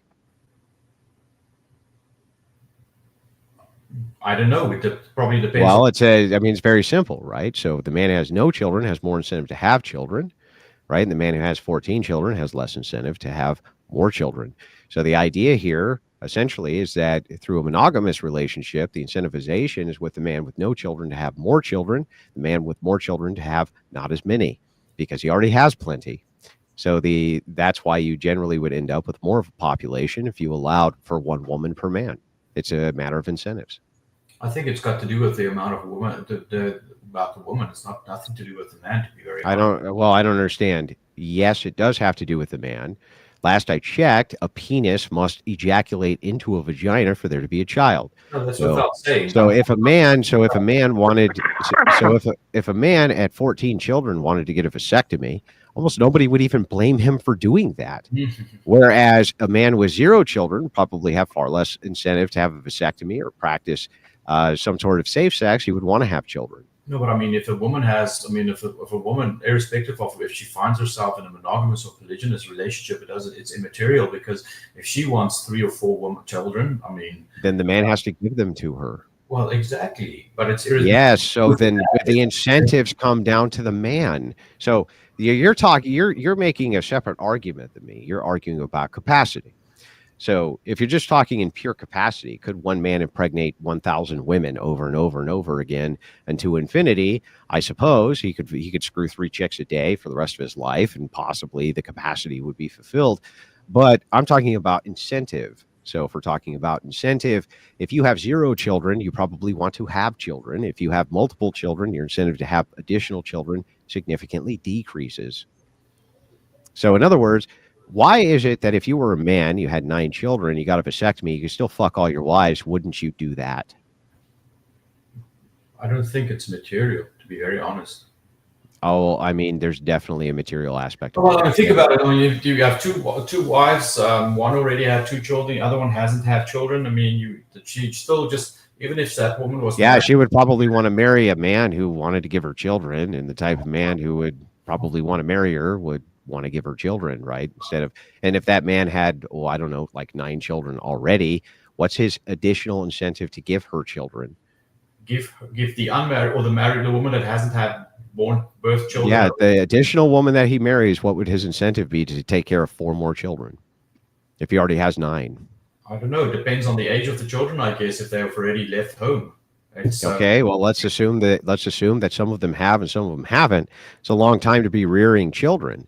So the question becomes, let's say you have a 40-year-old man has 9 children, 25-year-old woman who wants to marry him for whatever reason, doesn't his incentive decrease to give her children? The answer is yes. Whereas the incentive of a man who's probably in her age bracket does not. Yes. Meaning if you have 9, let's just, okay, you know what? Let's just decrease it. Let's say you have 4 kids. Okay. Versus a man has 0 kids. You have the same ethical premise or the same ethical purview of Christianity.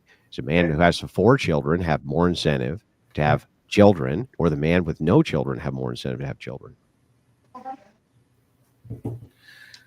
As I said, I think. Oh, come on, dude. Come on. The answer is so fucking obvious. Come on, dude. I'm thinking about the mathematics. I'm just thinking about mathematics. I'm looking at Okay. Did you want to have children? Oh, yes, absolutely. Okay. Did you have exactly the amount of children that your wife had the capacity to have? Well, my goodness, she ovulates every month, for goodness sake. Yes, exactly. So she didn't, right? You didn't have, she probably could have had 1 or 2 more, right? Or maybe she could have only had 1 more or whatever, right? But you already had kids. You already had kids. You already had obligations. You already had this.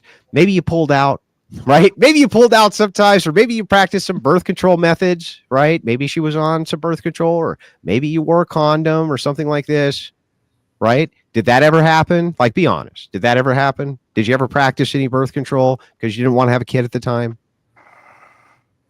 Yes. Yeah. And so the thing is that the reason you did that is because you already had children, and you didn't want to have additional children on top of the children that you had because you weren't prepared, or there was other circumstances or something like this.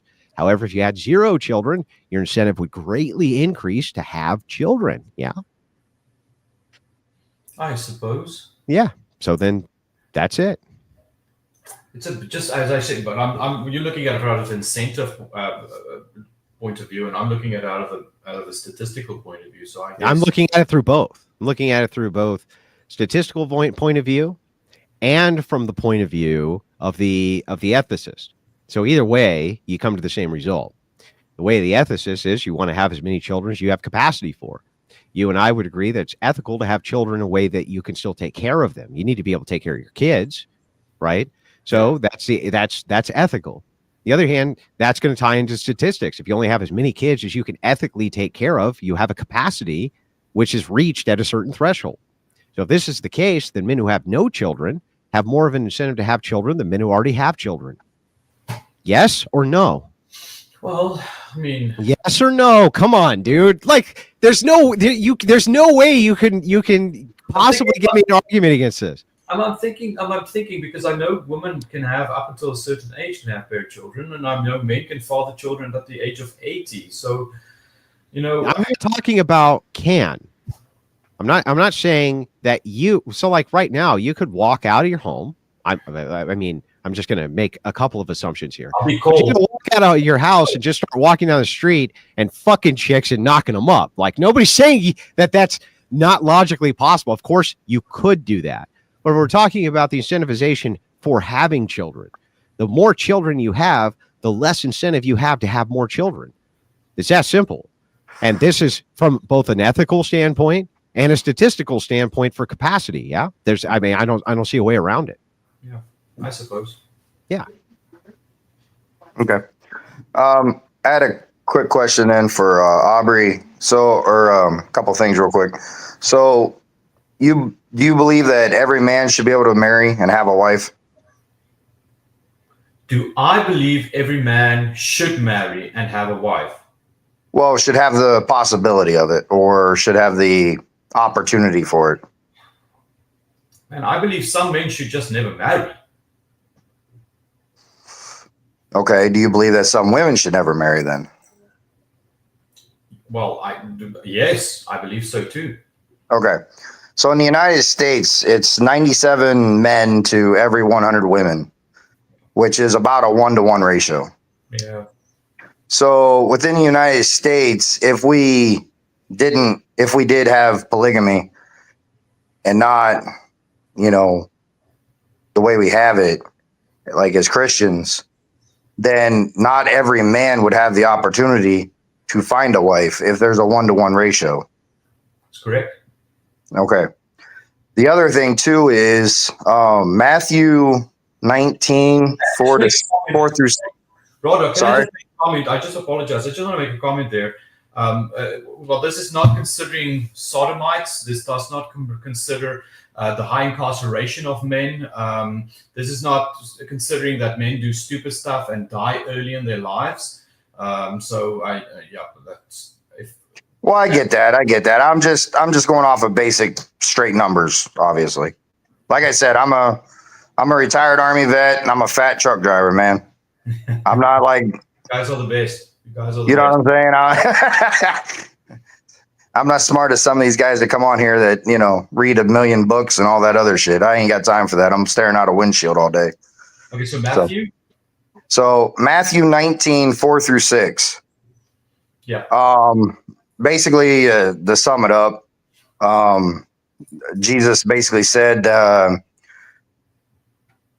when a man leaves his father and his mother, he'll be with his wife, and let the two fleshes become one.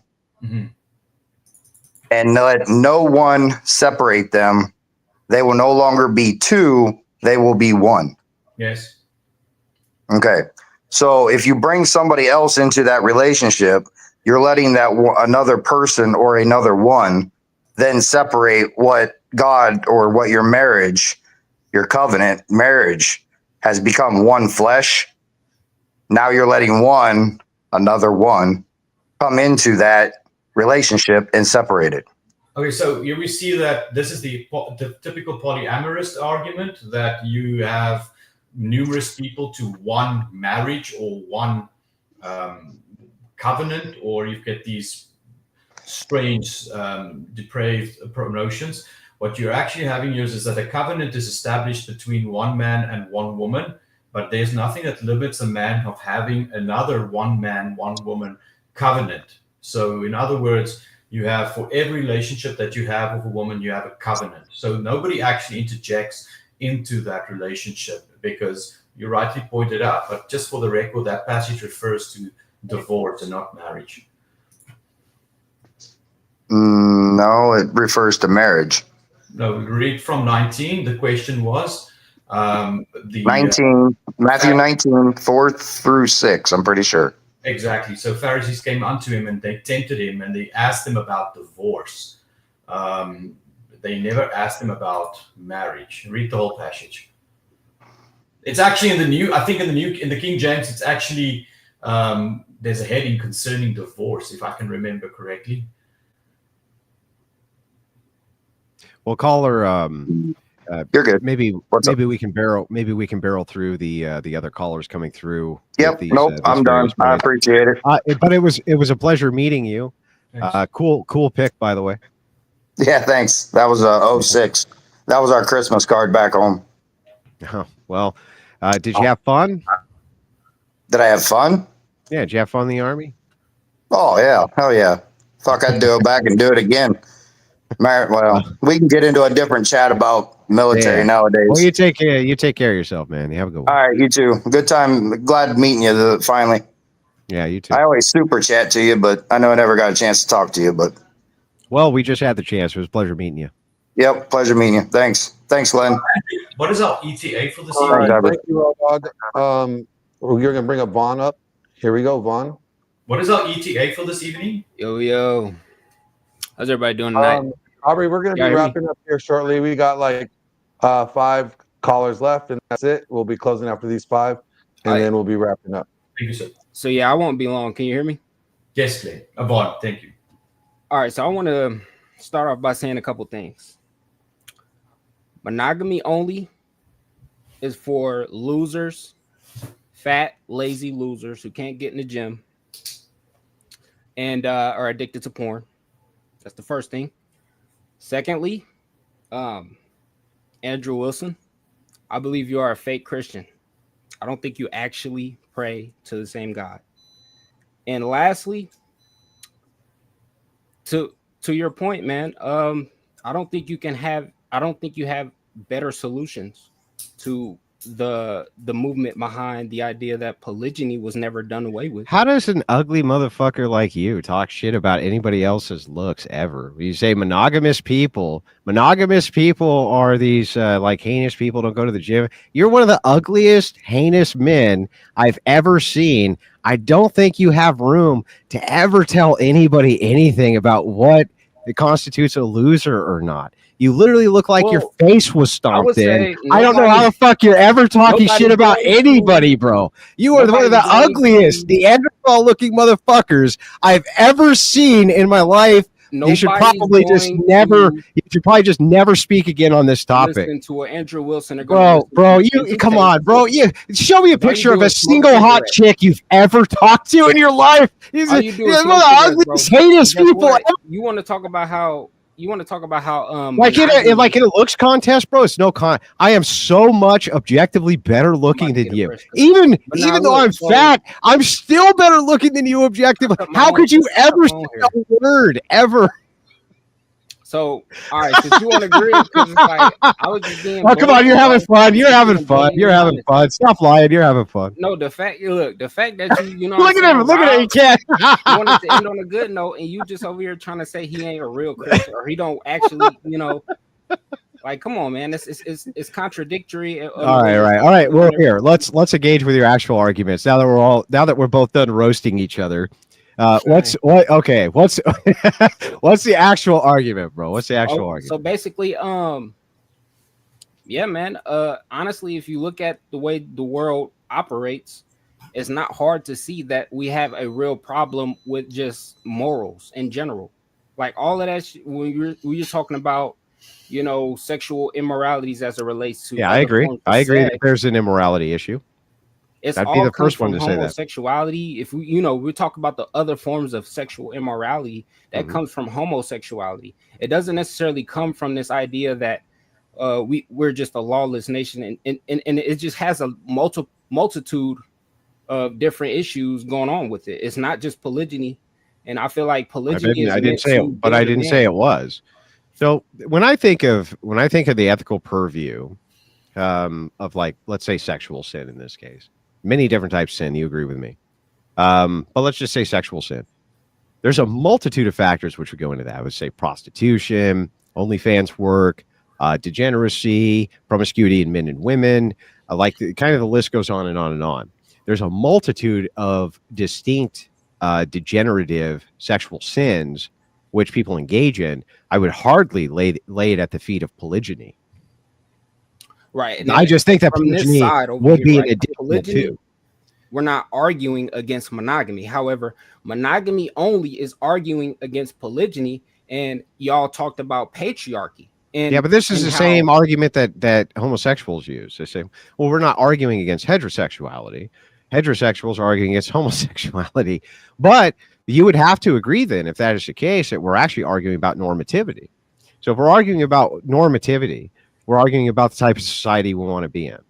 I would say that the societies that I would point to, which are non-polygynous, are superior to the societies, even Christian societies, as you would point to, that are polygynous. So if that's the case, if I'm adjusting for outcomes, I want the best for my people. I want the best for Americans. I want the best for the West. And if I want the best, then I'm going to advocate for the best system. And all right, so I agree with that. And that's what I would say I want the best for. And I would just come from a point of view of a black man, not to, try to be, throw a they used to be in the, especially in the 20s, 30s, and 40s, that black men were some of the most adherent to Christian ethics and the idea of monogamy. And the black family unit was and has been completely destroyed through promiscuity and the rejection of biblical ethics. It's been completely decimated by it. It used to be they were the most rigorous. If you look at Detroit, for instance, during the automotive boom, the black family was intact, and Detroit still has a massive black population because of this. The family unit used to be paramount. In fact, it used to be considered a black strength. They would say, because we have the nuclear family, the backbone of our families, they had a stronger community, and now I think that that's been completely wiped out. I would say a lot of it has to do with the fact that we try to integrate cultures as a black species. When we come over here, brought over here, and we're integrated from slavery on up, when they freed us, we adopted y'all's strategy to you adopted Christianity, and it was a tradition. The reality is we adopted y'all's tradition, and it just didn't work. Are you a Christian? Well, are you a Christian?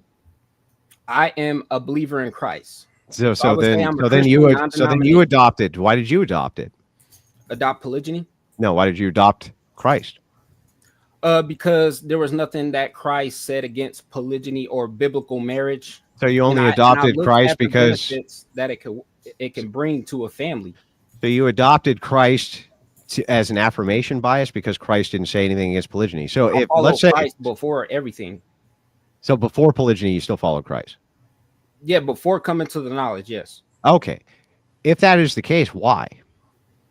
Because I realized that, I was asking questions on why the fact that we had so many people, like kings before us, had so many wives, and yet they were regarded as these. But you just said that you came to Christ before the idea of polygyny. Right, but the question would ring a lot. The idea that but why did you adopt Christ? Why isn't God say anything about that? Well, why did you adopt Christ pre the idea of polygyny? I was raised in a family that went to church. So you adopted the ethical system, the purview of the society you're in, right? Right. Okay, gotcha. You can go into wait a second. Hang on. So if you adopted the ethics of the society that you're in, the thing that made the society that you're in so ethical, and the reason that blacks wanted to adopt Christian ethics, is because the nuclear family made the black family unit so strong. It really did. It made it extraordinarily strong. But you know what's happened? Through promiscuity, and especially through abortion, blacks have been decimated in the United States, completely decimated. In fact, it's the only demographic that doesn't grow. Did you know that? It's the only demographic in the United States that doesn't grow. But that's because of abortion. No, it's polygynous now. It's polygynous now. The amount of black men who engage in single marriage households is almost nothing. And the amount of them, the amount of them who engage in multi-sexual partners, including men and women, is outrageously high, and it's done nothing to it's done zero. Hang on, bro. It's done zero to increase the black birth rate. Zero. You know what Nothing. I think? Hang on. I need you to answer this. If it is the case, and it is the case, that right now, blacks in the United States are more polygynous, right? Even though they're not married, right? They're still more polygynous than they've ever been in the history of Black America. I mean, by far, in a way, this is true. And yet, they're the only population which is stagnant. Can you reconcile that with me real quick? So basically, they have not been washed in the word of God because they have polygynous practice, and it's led them astray. Because what men are doing is they're fornicating and they're having sex outside of wedlock. On top of that, they're going off of this monogamous tradition that white families have, and that's what led to this idea of egalitarianism, and it flooded the market for black families as well. That's what also contributed to the single parent households of the black community. You realize there's like a glaring hole in your logic here. From the fact that men are not understanding that God didn't outlaw polygyny. There's a glaring hole in your logic here. Look, we don't have the tools as a black species. So if we don't, what species is that? That's a human species, right? That's the human species. Think about it. Black families didn't really incorporate this the practice of arranged marriages. We never really incorporated that.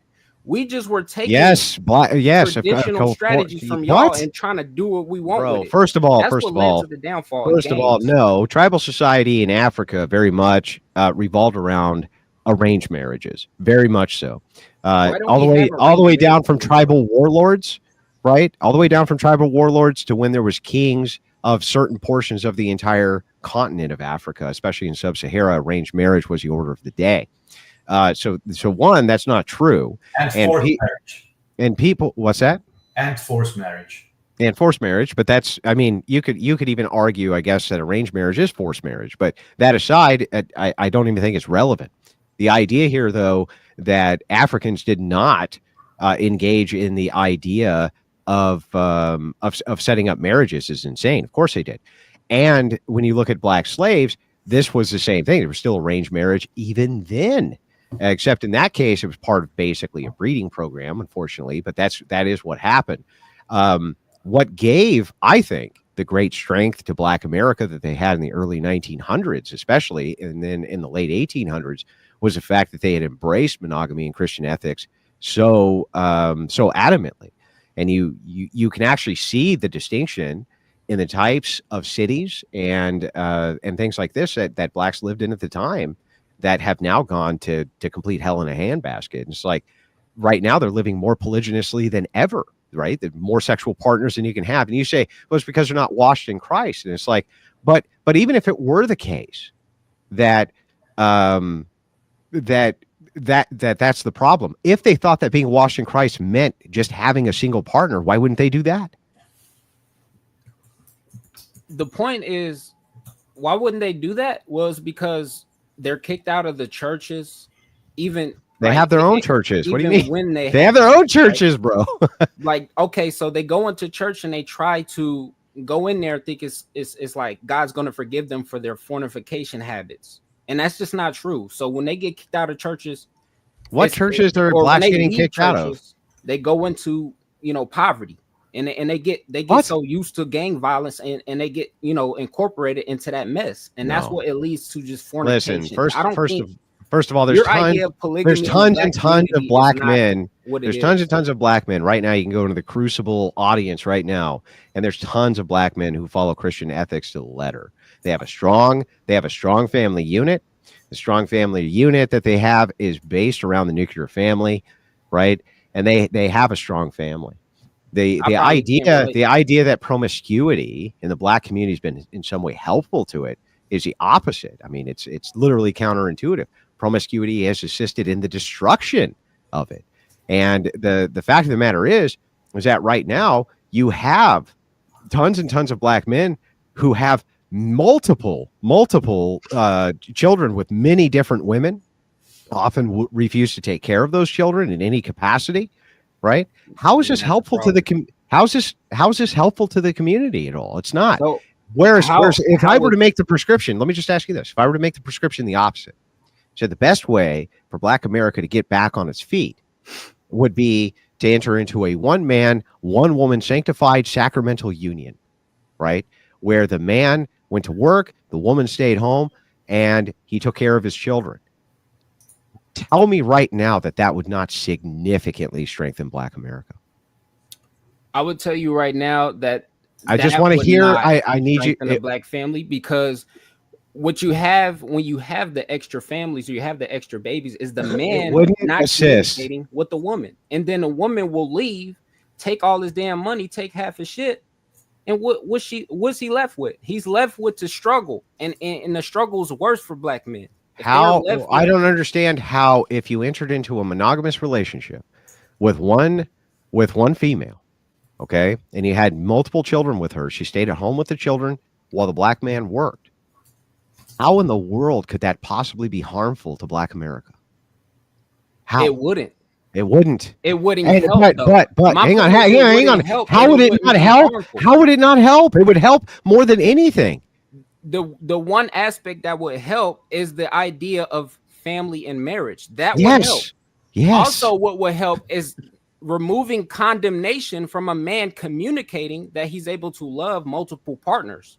and that will then also contribute to the possibility. All you're doing is expanding advocating population of degeneracy. Black You're just community. advocating degeneracy. That's what happens now. No, it's not baby, degeneracy, hang on, bro. baby. I love It's you, not and I love her, and I love that chick over there. I love you all. I gotta have all of you. I gotta fuck all of you. I mean, I have to. I can't help it, right? It's like, that's I think you're a bullshit. fake patriarch, Bro, I don't think that's you're a real patriarch. bullshit. It's total bullshit. Well, but I don't declare myself a patriarch, Good, right? because When I I don't talk think about the nobody's idea, going to listen when I to talk about the idea of patriarchy, right?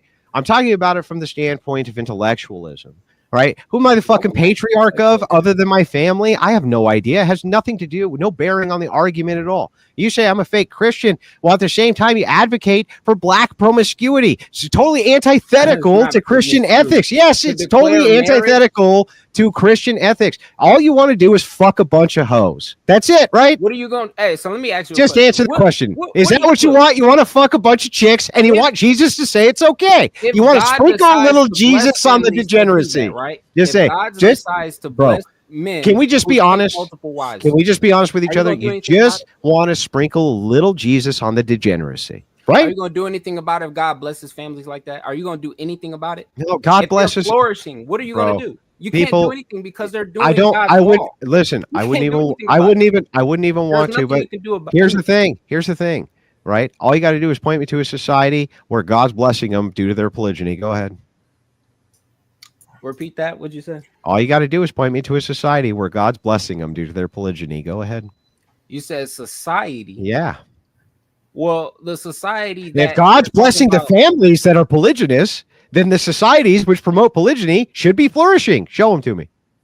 about, a patriarchal society will flourish ultimately.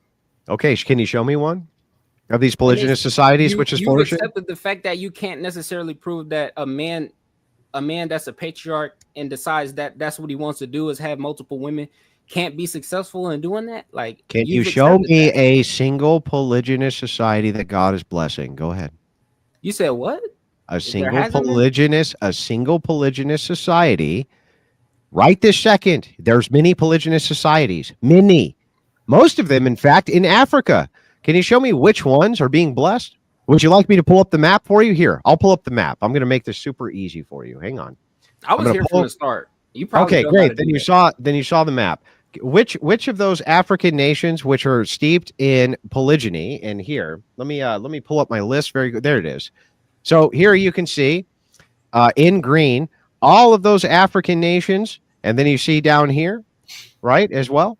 Can you tell me which of those societies which embrace polygyny versus the societies on the left in red which do not? Which ones do you think are more prosperous and have been gifted prosperity from God, sir? Which one is Which one Christian? do I think prosper? Yeah. Which of those African nations do you think is prosperous? Well, I mean, the truth is, just because you practice polygyny don't mean you follow God. That don't mean nothing about God. Are you going to answer my question, sir? You said which one flourished? Which of those African nations do you think God is blessing? None of them. None of them. All of them are damned to fail. You will None not of be able to say them. these None churches- of them. These churches are going Mhm. to fall. Polygamy is going to take over, bro. Polygamy is going to take Okay, over. well, it's already took over in all of those nations in green, and they all suck. All of them suck, and they haven't Well, been the problem blessed by with Africa, anybody. though, is What are you talking Africa about? never left polygamy. And Africa was never monogamous entirely. bro, so though all those countries in green, do you think God's blessing them? I would say God blesses certain families that follow his law. Yeah. Okay. Well, I'm not saying that there's not certain polygamous families who might be doing okay. I'm sure that that's the case. There's also Satanists who are doing okay. Does that mean God's blessing them? No, but it's No, it's no, pretty clear- no, it doesn't. It's pretty clear that God will bless anybody that you don't get to decide who God blesses. No, but It's we not, can. you don't have the authority. That's what Anna. was I'm trying not to say. saying that I have the authority to make a determination on who's blessed, Exactly. but I have eyeballs, right? So do you. Would you say that a man? Do you say that a man who has been soaked in acid and lives his entire life in agonizing pain is blessed? Who are you talking about? Are you talking about Anybody, any random person? Would you be like, oh man, that guy's really blessed, or would you be like, wow, that really sucks? Which thing would you I say? would say it's beyond our own understanding. Yeah, but we would you lean on our own understanding? Right, but would you think in your head he's really blessed? I would say God blesses. Like when you ask for blessings, do you ask for blessings to be soaked in battery acid and burned to the point of non-recognition or not? I'm guessing you don't. I ask God to bless me with wisdom. Yeah, whatever sure. that looks like. Bless you with. Well, I mean, but I mean, you don't want to be like soaked in battery acid and burned to the point where nobody can even recognize you, and you're all fucked up, and you're like that. You wouldn't consider that to be a blessing, right? I would say monogamy only leads men down that way. So when you Monogamy. try to put restrictions on men, that's what makes you not. Then how come these polygynous societies aren't being blessed? Well, the truth is the leadership is the government. The government is not always going to be, God's word. God's law is not always the government's law. Oh, so yeah? by that logic, who gives us kings? Who gives us kings? Simply the government is who gives us kings to destroy families. Who gives us kings? Who gives us kings? To divide and conquer. Who gives us kings? So the truth is, yes, polygamy. Who gives us kings? Bro, who gives us kings? Huh? Who gives us kings? Who gives us kings? The elect. The elect. And the elect is people who, basically put together laws. So you're Christian. You're Christian Reformed. What is a Christian Reform? Calvinist. And then what's that? I don't. You don't know. Like you believe in predeterminism. Would you be able to give me like an example? Yeah. So there's only going to be a certain amount of elect because God has already predetermined who's saved and who isn't. Yeah, that was in the book of Revelations. Okay. I would say that's in relation to how many people are in alignment with God's word. Okay. And they're the elect. Yeah, and it's the patriarch. It will actually benefit the patriarch if people like you wouldn't try to sit here and say that. What's actually stopping you right this second? Do you, for instance, do you believe that the state is the sanctum? Do you believe that the state itself is what makes marriage valid, or the sacramental nature of swearing to God? That what makes a marriage valid? The latter. So the sacrament. The sacrament. So then, how come you don't just ignore the state and go get multiple wives and have a sacramental marriage and prove me wrong? That's exactly what I'm gonna do. So basically, yeah. And let me tell you, and I'm going to tell you, hang on, and I'm going to tell you exactly how that's going to end, right? It's going to end how it ends with all the people who end up in these polyamorous relationships. Oh, so you're a prophet? No. This is a predict. I'm just making a predictive model. All right, go. Right? You're saying that if you make a bet on a sporting game that you're a prophet? No, of course not. No. So you can make a prediction. And so here's what, yeah, you could be, but here's my prediction. My prediction is that you'll go get a bunch of chicks and you'll do whatever the sacramental thing is, right? Now, let me ask you a question. What happens if one of them wants to leave? They're free to leave. They're free to leave. Are you still married to them? Technically, they would be, yeah. So they're still married to you, or you're still married to them? We're still married, and we have a one flesh union. If that's the case in which we've agreed on, I don't see why they would leave. And if they do leave and go get some other, because Jesus said if you put a woman away to marry another, that's adultery. So then what happens if she wants to leave and she wants access to the kids? If she wants to access the kids? Mm-hmm. She wants access to her kids that you had with her. She would be free to do that, but if she remarries with another man, that's adultery. Yeah, okay, great. But she wants access to her kids. Are you going to give her access to her kids? I would say so, yeah. So, okay. Now, let's say you don't like her, or she's a junkie or a drug addict or something like that, and you don't want her to have access to the kids. Who are you going to appeal to? I mean, I guess the local... You're going to appeal to the state, right? The state, yeah. Yeah, you're going to appeal to the state. So the thing is that ultimately the state's still going to be the arbiter of your marriage, even if it's sacramental, isn't it? True. Yeah, true. So the thing is that ultimately, if that's the case, the state's the ultimate arbiter. The state only says you can have one wife. That's it. Now, if the state comes in and says, well, wait a second, you have multiple wives and you've sacramentally married them, they can throw your ass in jail for polygamy, can't they? Well, not for polygamy, but for polygamy and bigamy. If you marry multiple people, I mean, you're bigamist, you can go to jail. You're talking about multiple marriage licenses. No. Listen, this is the thing that's interesting. People think that they can get around it by not getting a marriage license. So I went and looked into it because I was curious about this. It's a couple. Turns out that if you just make the declaration that you're married to multiple people, you just make the declaration. I'm married to this person. I'm married to this person. I'm married to that person. And both of you think that you're involved in it, the state can put you away for bigamy. So yeah, you're going to let the state do that. You're going to let the state do that, just like the state does that with one. Well, no. See, here's the thing that's interesting. There's no change that's going to distinction between you and I is I think that we should remove the state from the idea of sacramental marriage altogether. But then I would have to be appealing to an ecclesiastical authority to govern those marriages. You don't have one that's in place. The Orthodox do. So what are y'all going to do about it? Y'all going to come take my wives? Forcefully? No. There would just be no appeal in the law for to have multiple wives. There's no ecclesiastical authority to govern it, even absent the state. Who would you appeal to except yourself? Exactly. All right, but I feel like that's what makes a true patriarch. Vaughn, thank you for coming up here. Appreciate your time, but we do got to move on. We have other callers in. We got to wrap. All right, no problem. I have to get off. It's I've been here 5 hours and I have a household still to run. If there's still a household left when outside of these doors, I do apologize for everybody else that's waiting. But Andrew and Glenn, honestly, I had I have a lot of fun and I appreciate it. Thank you.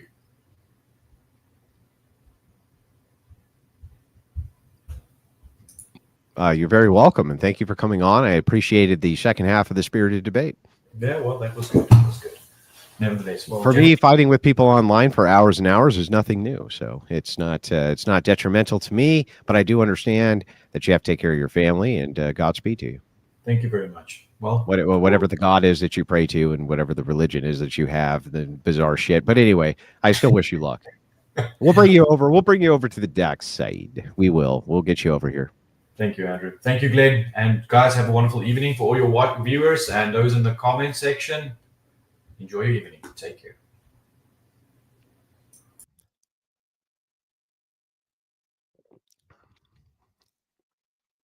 Okay, I think Glenn might be having some sort of mic issue or something. Andrew, continue on and take calls. Can you hear me now? Yeah, I can. You guys have the world's shittiest audio. You got to do something about that. Yeah, I'm traveling right now. That's why I'm not even at home. But Andrew, do you want to go through a couple of the callers? I do know that I got a message saying that you're being talked about over somewhere else right now by The Bachelor. I didn't know if you want to. Okay. Yeah. I don't like why I don't care about these fucking peasants. They're just fun to make fun of. Just giving you the opportunities there. Here's Jared. Oh, hey, what's up? What's up, Andrew? How you doing? Good. How are you?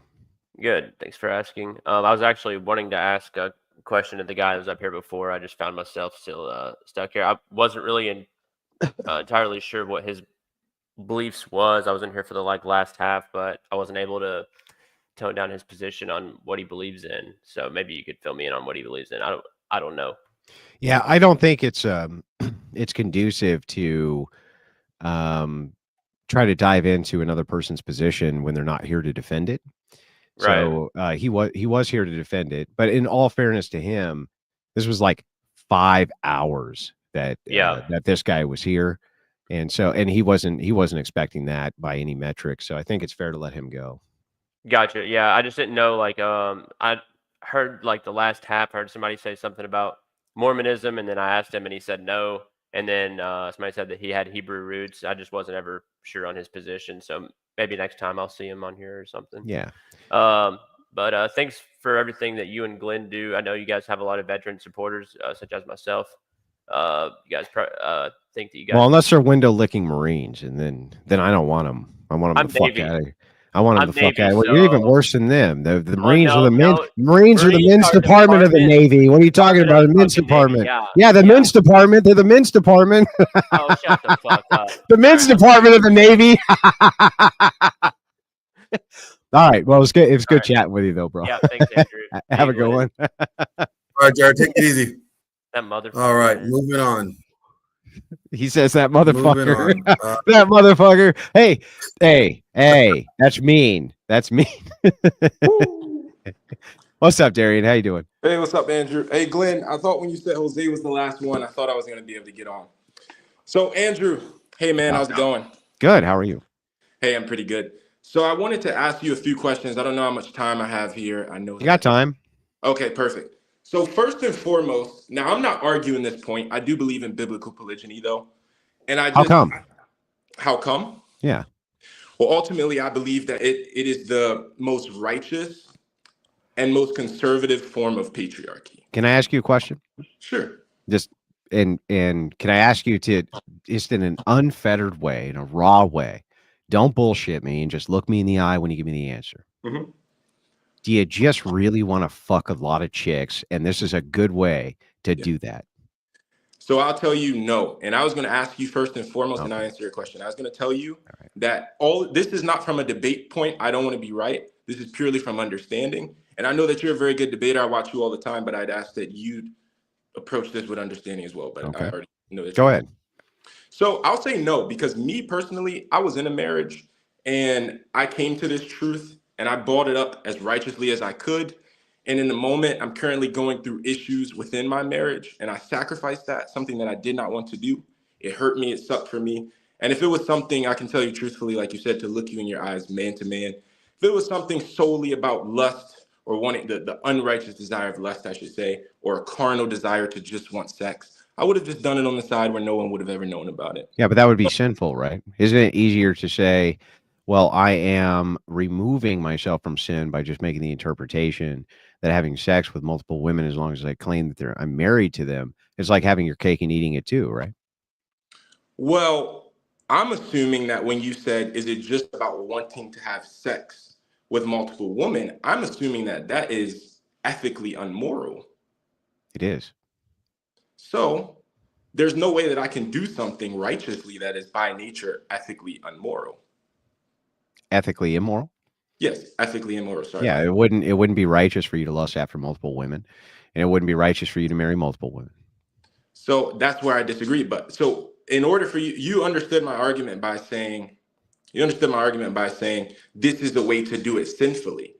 I mean to do it righteously. But you said that the intrinsic desire is unrighteous. So that kind of it's part of the passions, right? So the idea of lust is just part of the passions, something that has to be overcome. Just in the same way that you would say that hypergamy or what you might consider the hypergamous nature of women is also a passion that needs to be overcome. The idea that I want to punch people in the face all the time when I'm driving down the road, that's a passion that I need to overcome, right? You would understand it.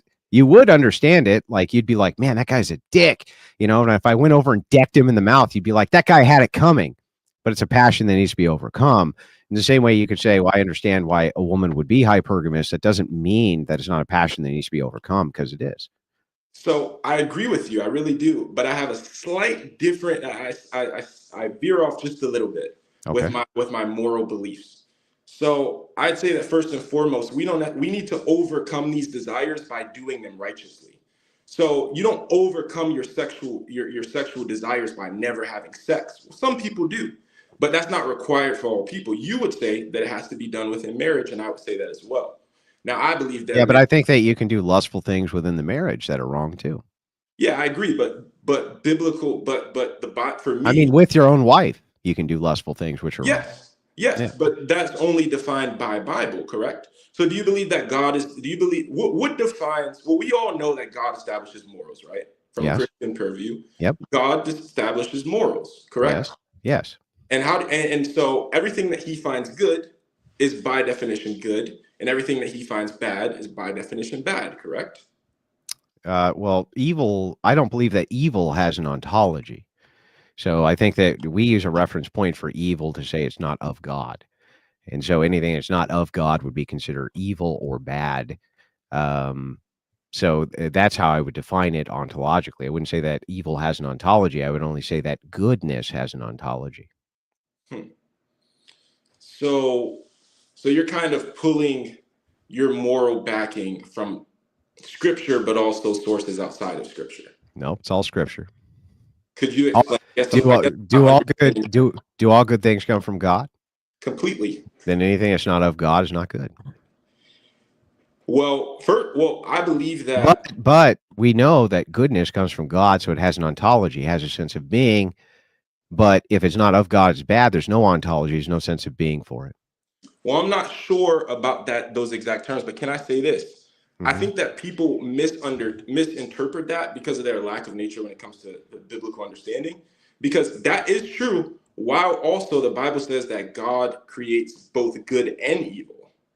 And God, by nature, being good, Paul even talks about this. God can't. Why would God create evil? We can go to the verse. It says it very clearly. He says, let's go through the verse.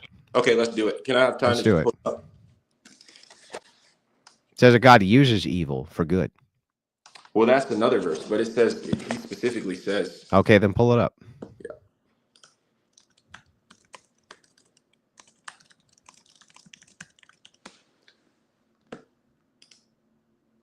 So this is Isaiah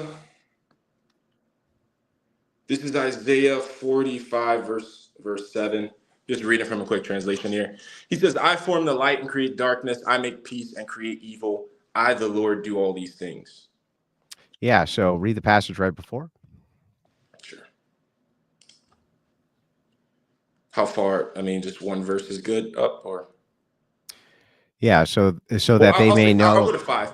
He says, I am the Lord, and there is none else. There is no God besides me. I girded thee, though thou hast not known me, that they may know from the rising of the sun and from the west that there is none beside me. And I am the Lord, and there is none else. And I'll just add one more slight point to this that is also biblical. And just trust me on this. Studied it. We could go to the verse if you need me to after. But Paul also adds in a point to say that we as creations, we don't have the right to create God and say if he's truly good, because people do this a lot, especially in mainstream Christianity. Wait, we don't know if God is truly good? Well, yeah, no, they'll say if God is good and he's the creator, how come he creates bad existences? And Paul says, how could we question God? Does God not have the right as a creator to make things that are good and also you're talking about the problem of evil. And also a trash bin for him to throw those things in. Does he not have that right as a righteous creator? Yeah, so logically speaking. Yeah, so this says, from the light, I create the darkness. I bring prosperity and create disaster, not good and evil. It's calamity, not evil. Yeah. I mean, calamity, not evil. Well, I think that we could study this a little bit deeper. Let's study it a little bit deeper, but it says, I create disaster, not I create evil. Mm-hmm. Well, I don't know how many points I have to get to other, so I don't know how much time I have. I'd love to stay on this point. I'm not trying to run from it, but I also want to get to the other points if it's a limited amount of time. So Glenn or Andrew, do I have the time to just run through this? Run through it. Perfect. So the next point that I was bringing to try and tie this in, because if we kind of just pull from these specific points, you agree that we can take scripture out of context, right? Yes. I think this is what the egalitarian Christians do. I don't know. Are you an egalitarian Christian, or do you believe in a level of hierarchy? What do you think? Well, I'm confused. That's why I'm here, because I originally thought, and we'll get to this, I originally thought you were hierarchical. Now I do see tangents of egalitarianism, though. And show them to me. Okay, let's go there. First and foremost, and this one was actually very surprising to me, and I hope that you take this with full respect. So, and I didn't see the entire interview. I didn't see the entire thing earlier, but I did see a clip where your wife came on and she was contentiously arguing, and this was a patriarchal panel, It was 3 men from what I saw. It was you, Rob, and the other guy. I forgot his name. I'm sorry to say it like that. Yeah. But she came on, and this was about doctrine, but we can just step back from that, just from a patriarchal sense. And she was very contentiously debating against men. So, and I saw you have this same argument against the red. I don't know if you remember, but I remember the red hat conservative. And I love what was the argument? The trad feminist argument. What's the argument specifically? Well, I take the argument to say that these women take the benefits of the conservative soft life, and we find that truthfully, they are basically pulling from patriarchal senses, but not really. They're hiding under the sense of patriarchy, but they're really just exploiting the benefits. I agree. So I agree with this. So my wife came on, and what did my wife argue? I argue that she kind of, I would say that she, in a way, argued a feminist pushing. Maybe not. No, hang on. My wife didn't come on and argue doctrine. My wife came on and argued feminism and explained that this gentleman was incorrect when it came to his ahistorical knowledge about feminism. She didn't come on and argue doctrine. She only argues doctrine with women.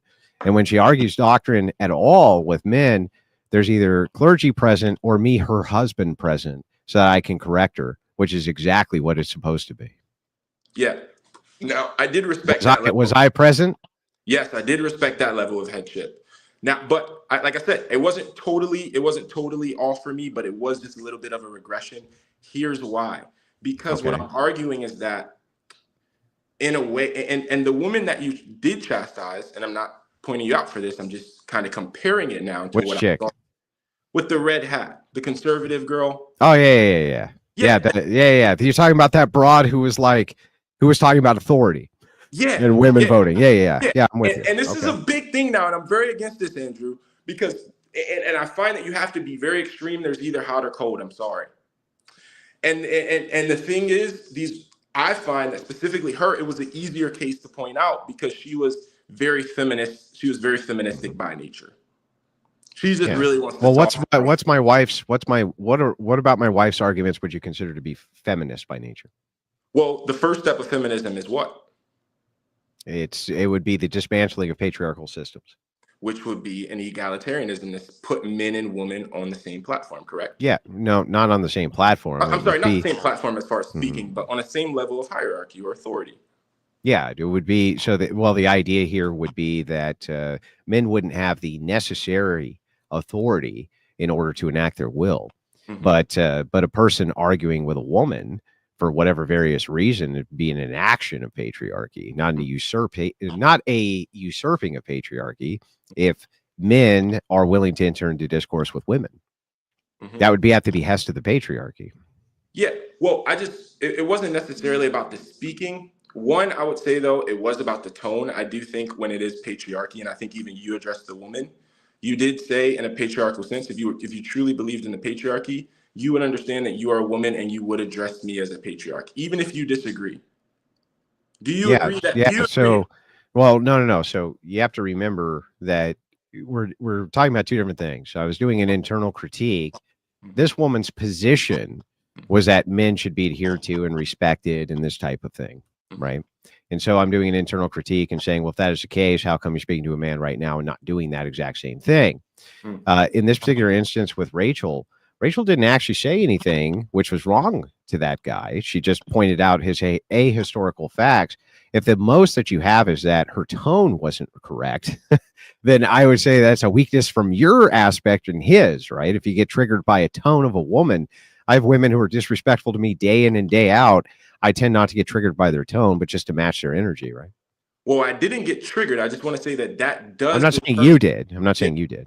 No, and I say no one should get triggered by that, but I do believe that it does declare the level of whether or not that woman is by nature, which she's at least showing as agreeable or heavily contentious on a public. Yeah, my woman's under my authority, and she's under the church's authority. And for her to point out that you're saying something which is ahistorically wrong, it's just historically wrong. It's ahistorical, period. I have no problem with that. She's on a panel with me. She can definitely correct. And if a man said, well, I want to hear it from your husband, she'd hear it from the husband. Yeah. And by the way, I don't believe as a patriarchal man that I have the right to chastise your woman. I'm asking you, just to clarify this, I was asking you to basically clarify, or I don't understand how you made that difference between her and the woman. Well, the distinction's in the criticism. So Rachel would not say that women couldn't correct men on basic facts or things like this.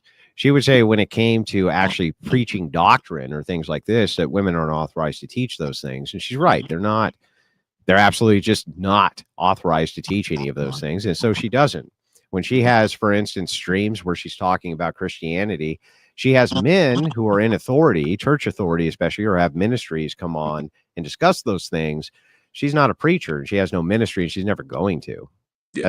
That's never going to happen. But you're just talking about the general discourse of debate between men and women.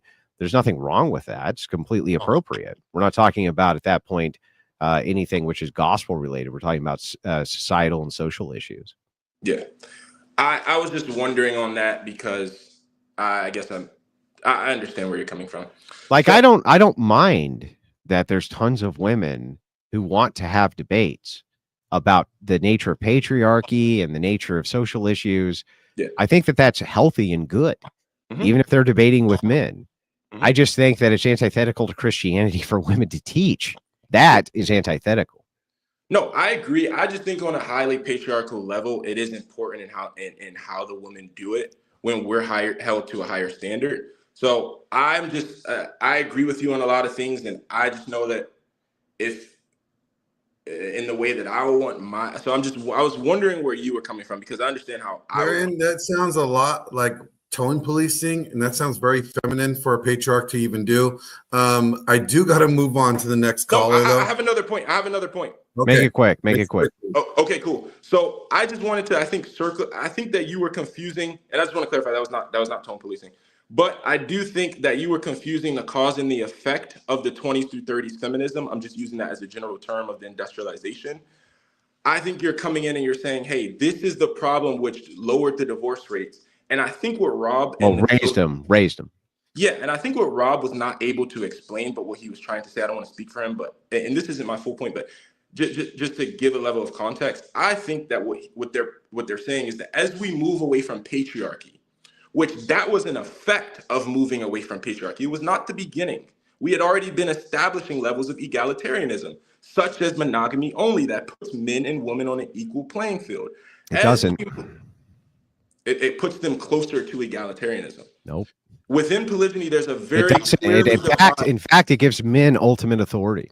So if a man has ultimate authority over his household, why would it matter how many women are in it?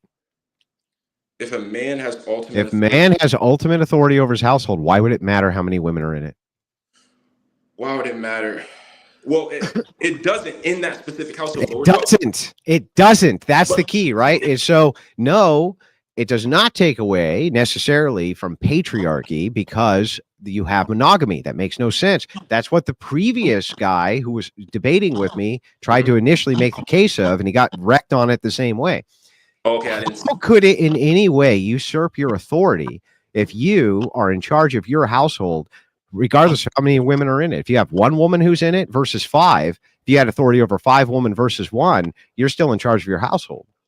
Well, I think you're talking on a very personal level, which of course an anomaly doesn't disprove. Yeah, but all forms of patriarchy revolve around the idea of the family unit.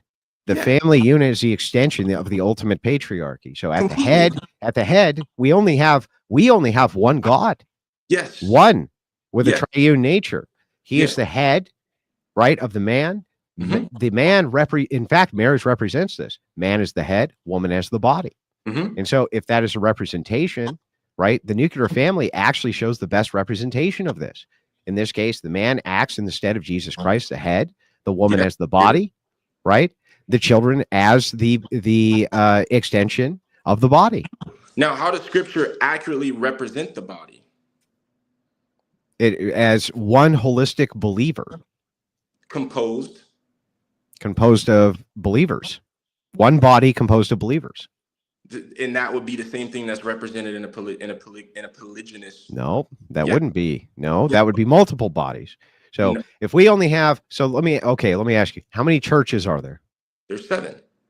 No, there's one. There's one church. There's one church, but you said how many churches are there? Yeah. There's one church. If there's only one church, then there's only one body. But that's it. Yes, but but they're addressed as several different churches in Revelations. There's seven separate. Yeah, Revelation is not even to be understood. And so the thing is, and by the way, it says in Revelation, you will not understand Revelation, just so you know. Yeah. But the thing is that ultimately the representation of the body is one body. It's one body of believers. One. Yeah. Yes, but do you have your own relationship with God? Yes. And do I? Yes. Are we judged collectively, or will we be judged on our own matters? By your own. Okay, so does that impose a level of separation within unity? Well, I mean, as far as the individual, sure. But as far as the representation, as far as the representation, no. This is the same thing that's shown in Matthew with Jesus and the 10 brides. It's the same picture that's shown, and this is why you're using. So what you're doing there is you're taking a parable, and the parable was very useful to explain a concept. The parable's concept itself is not to be taken literally, at least not in the literal sense that you're talking about. So we could take the same thing with the parable of the talents.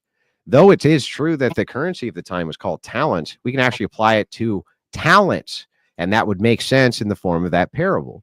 But when you're talking about, in this case, the parable where he talks about, the man waiting on multiple wives, all he's talking about is, essentially the relationship with the church and the head of the church. That's it. Well, I think you built a straw man there. I think, because I'm not saying that we need to exactly have 10 and that there will be 5 exactly wives that will be left off and 5 I'm not even saying you were. I'm just talking about it from the sense of the parable itself. Yeah, and so I do agree with the point that the parable is depicting a picture or showing a message that we don't have to follow the exact components. But all I brought that up was to say is that it shows my point of the unity within the church while they're still addressed as multiples. So, I'm sorry, not addressed as multiples, composed of multiple different portions. Yes, many people comprise the idea of one church. But if we were going to create an adequate representation, how many Christs are there? I'm sorry. How many Jesus Christ are there? There's only one, but that's hang on. There's only one. Mm-hmm. There's only one. Yes. And the representation of the one is one head. Yeah, completely. The representation of the many on the body is one. Yes. But so then if you, the husband, are the representation of the Christ head, the woman is a representation of the body of Christ, so one. So but how is it represented? So when we look it's represented as one body, one head, and Paul makes this clear. I mean, Paul makes it clear. But when we dive into it is what I'm saying. So for example, when we dive into the head, which is Jesus, of course, of us, then we understand that it's truly one. Jesus is our head. Now, when we dive into the body, is what I'm saying, throughout Scripture, we see that there's different components. It's still one. Yes. No, it's just one. Yes. We're using the allegory of one. One can be so. For instance, let me ask you this: Is Jesus God? Yes. Is God God? Is the Holy Spirit God? Yes. Are they all one? Yes. So how come the church can't be one? So I never said the church. I said that I agreed. I already agreed that the church is one. Well, then your argument is moot. The idea that because the church is comprised of individuals, that means that you can marry multiple individuals makes no sense. The comprisement is of one, just like there's one head, just like there's only one God, even though his nature is triune. The nature of the body of the church is many, but it's still just one. This is why in orthodoxy we can reconcile the idea, the very premise of the many versus one philosophical error, which occurs over and over in philosophy, which is the problem of the one and the many. This reconciles this. It's one. It's still one. Do you understand? Yes, I agree with the fact that it's one. What I am saying is the same way that God's covenant with us is one, while also composed of different believers. Likewise, because what is the point of marriage from a Christian purview? Is it solely? It's the representation. It's a representation of Christ's love for his church. Okay, and how does that look? Yeah, well, it looks like the same way that the representation of Christ's love for his church looks, which is that the representation is that man acts as the Christ head and the woman acts as the body. How does Christ's love for us as the church look? Darian, I do got to move on. Right. I do got. I appreciate the call, Darian. Have a good day. Thanks, Andrew. Thanks, Glenn. Thanks, guys. Yeah, we can talk more. You can hop in the Discord. How do I do that real quick? How do I do that? Mr. Enigmatic has the link. You can DM him. Enigmatic? Mr. Enigmatic on my channel. He can help you out. Okay, perfect. Thanks, Andrew. Thanks, guys. Yeah, have a good day. All right. Manar. Hello, my name is Manar. Manar Reports is my channel. How are you? Just living the dream, man. How are you? Yes, so Andrew Wilson, it's very nice to meet you, man. Very big fan. You're a big guy. I love how you bring some conservative values to the women of the whatever podcast, and it's good for him. It's good for him. Yeah, I think it's the first time they've ever heard it. I mean, it's a pretty secular community, so very nice of you. Now, I guess my quabble with you would be on this actual topic, which is polygamy. Are you a Christian? I would say. All right, hang on. Are you a Christian? No. Then, yeah, I don't care. You're a Muslim, yeah? Yeah, but I would never appeal. I will never appeal to the actual religious. Can you ask me how I knew that you were a Muslim? My voice. I mean, that's a good tell. That's a good tell, right? But what do you think the tip off was that you were a Muslim? Oh, the nose, of course. No, not the fucking nose. I mean, what the fuck, man? What the fuck? Now it's the nose. You can see me from the moon if you want. What was the tip off? Come on. I'll tell you the tip off later. Anyway, go ahead. I would like for you to at least entertain me on this, because I think this is very important for the success of society. If we believe that good morality and moral compass will lead to the success of the society, then this is a very important topic to talk about. Now, you did mention to Darian that not kind of straw man the position a little bit. You said that not righteous. It's not righteous to be lustful behind multiple women. So I would like to just bring it back. That's the same thing in your tradition. I know, but the topic is that what marriage is just to be lustful behind multiple women? Like, is that what polygamy is? Is that what marriage is dropped down? No. I think you're making a conflation. So I can ascribe to a person that I perhaps think that their personal motivation is based around lust, while still at the same time holding the position that marriage itself is not an institution that revolves around lust. That doesn't mean I don't think that your motivation behind the idea of why you personally might want polygyny isn't because you're just want to basically sprinkle some Jesus on the degeneracy, right? Because that's honestly what I think some of the motivation here is, to be completely honest with you. Okay, so this is the problem. I can't. You're right. Sometimes you're actually right. Your position is the correct position. It's actually the default position to actually be monogamous. That's my scripture. Where actually, if I bring my own evidence from my own scripture, I will prefer for you to be monogamous. The problem is when we arise is this is where you're failing to actually answer correctly. Okay. Is what happens when it's actually necessary. For example, the whole reason for polygamy is it's a remedy for certain calamities, certain situations. For example, if we were to be against polygamy, I'm going to tell you what's going to happen. We're going to open abuse opportunities for women to become used as mistresses, because I can't pick up more than another one. So I have to, if I like another one, I have to keep her on the down low, and we'll see what happens. Maybe I get lucky, maybe I don't. I don't understand. Let's start with 1 point at a time here, if you don't mind. Sure. Why would that open that up that way?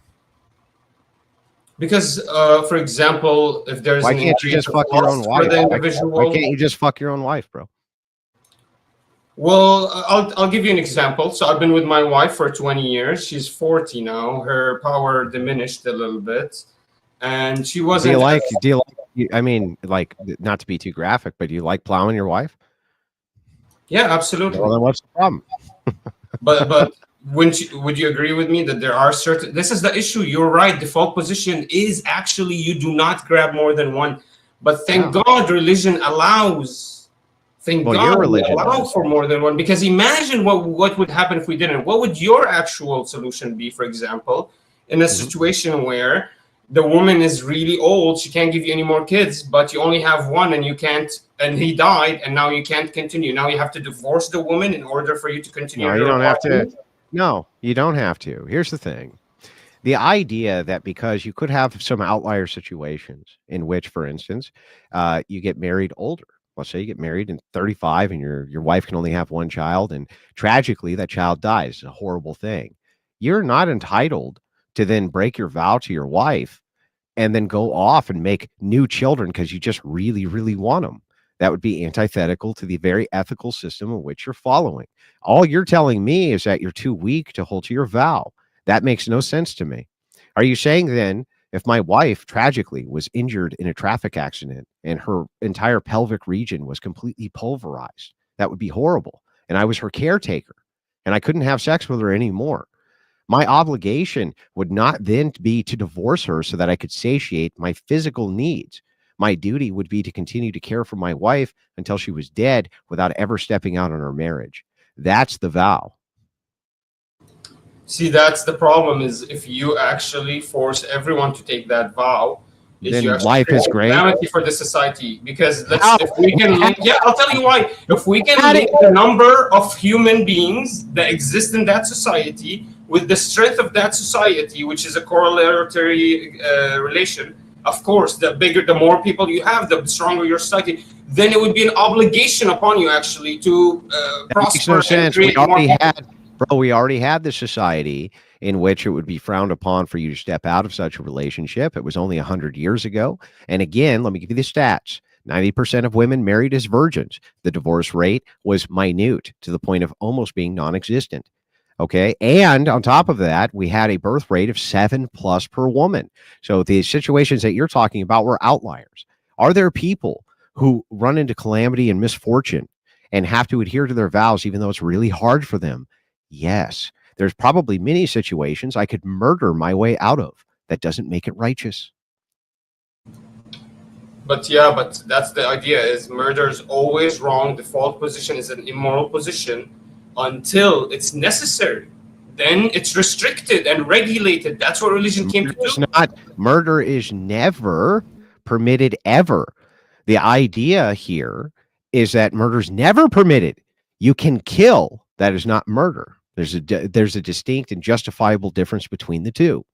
In the case of polygyny, it is not ever permitted for you, who is married to a woman who has been loyal to you, has not stepped out of the marriage, you have no cause for divorce, who ends up in some type of pulverizing accident through something not of her own making, that then justifies you to divorce her so that you can step out to accommodate your physical needs. I am sorry that the tragedy of man is that there are instances where we must suffer, but there are.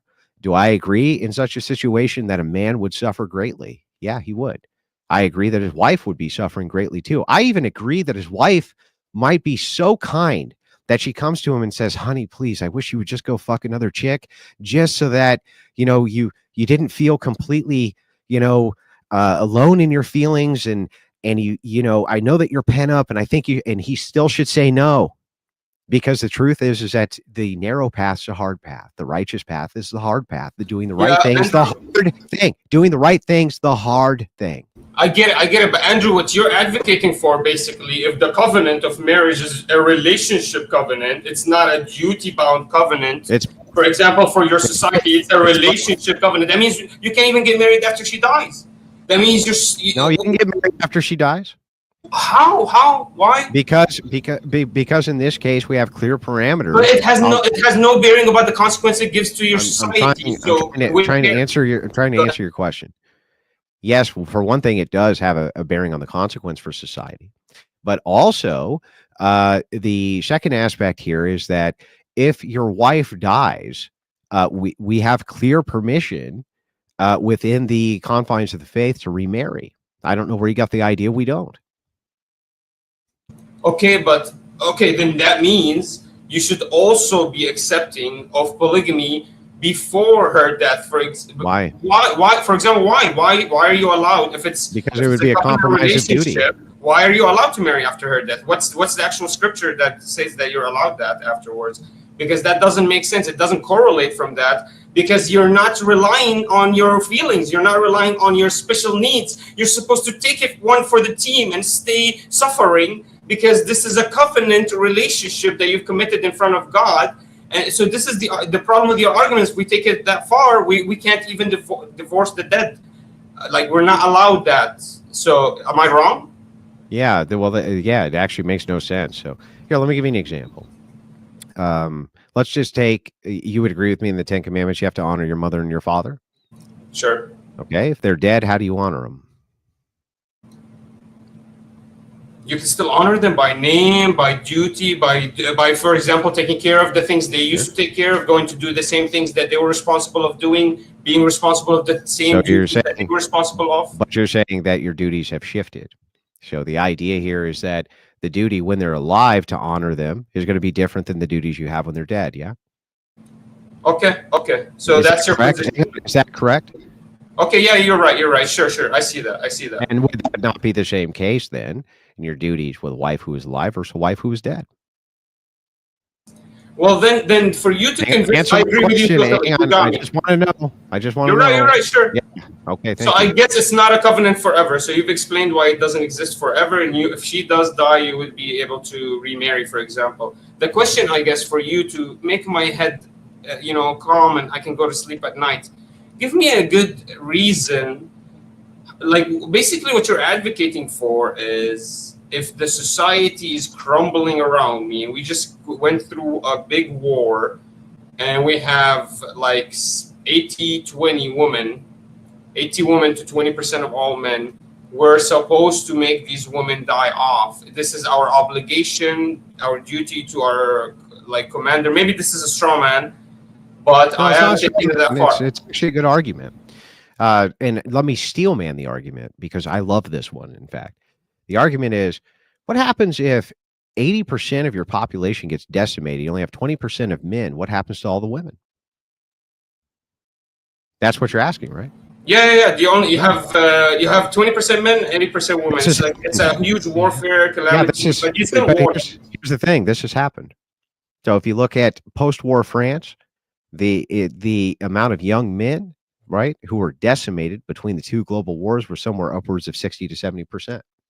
So here's what happened: the younger women just shifted and married older men in monogamous relationships, and the population of France continued. That's it. So what the thing is that we have precedent for this happening time and time again. Sometimes the women will leave the country to marry other men in other countries and this and that. It is a hardship on the country ultimately. But the truth of the matter is that if you get below a certain threshold, let's say 10%, let's say you only have 10% of the men left to 100% of the women, your population's decimated anyway. It's not ever going to recover no matter what. It's never going to recover. Ever. You won't have with your policy. You won't. No, it can't recover because you won't have enough genetic diversity. So the population, as it stands, it just once you get below X amount of threshold, you can't make a recovery anyhow. This is what's going to happen with South Korea and many of these nations. So what happens is, ultimately, you just see women will immigrate out, into other places where the men are if they want to have children and this type of thing. But ultimately, even if you were to make the prescription, let's just say you were to make the prescription that in this particular instance, that 20% of those men had sex with the 80% of women, and they all had a bunch of children together, right? Tons and tons of children. You would end up right back in the same monogamy problem that you tried to get rid of by allowing polygyny in the first place. So it becomes a cyclical issue. Okay, I understand. So you're saying there's no need for polygyny because if our society was already very small in numbers, it's impossible for us to replenish it. Yeah, it would be an impossibility for recovery anyhow. And the other situation is let me qualify this. Let me just make sure I get this right. It's not that it would be impossible to recover. It would be impossible for there to be a consensual recovery. Meaning, I agree. Yeah. But the problem with you, 20% of men who were left just went and enslaved all of the women and just started raping all of them.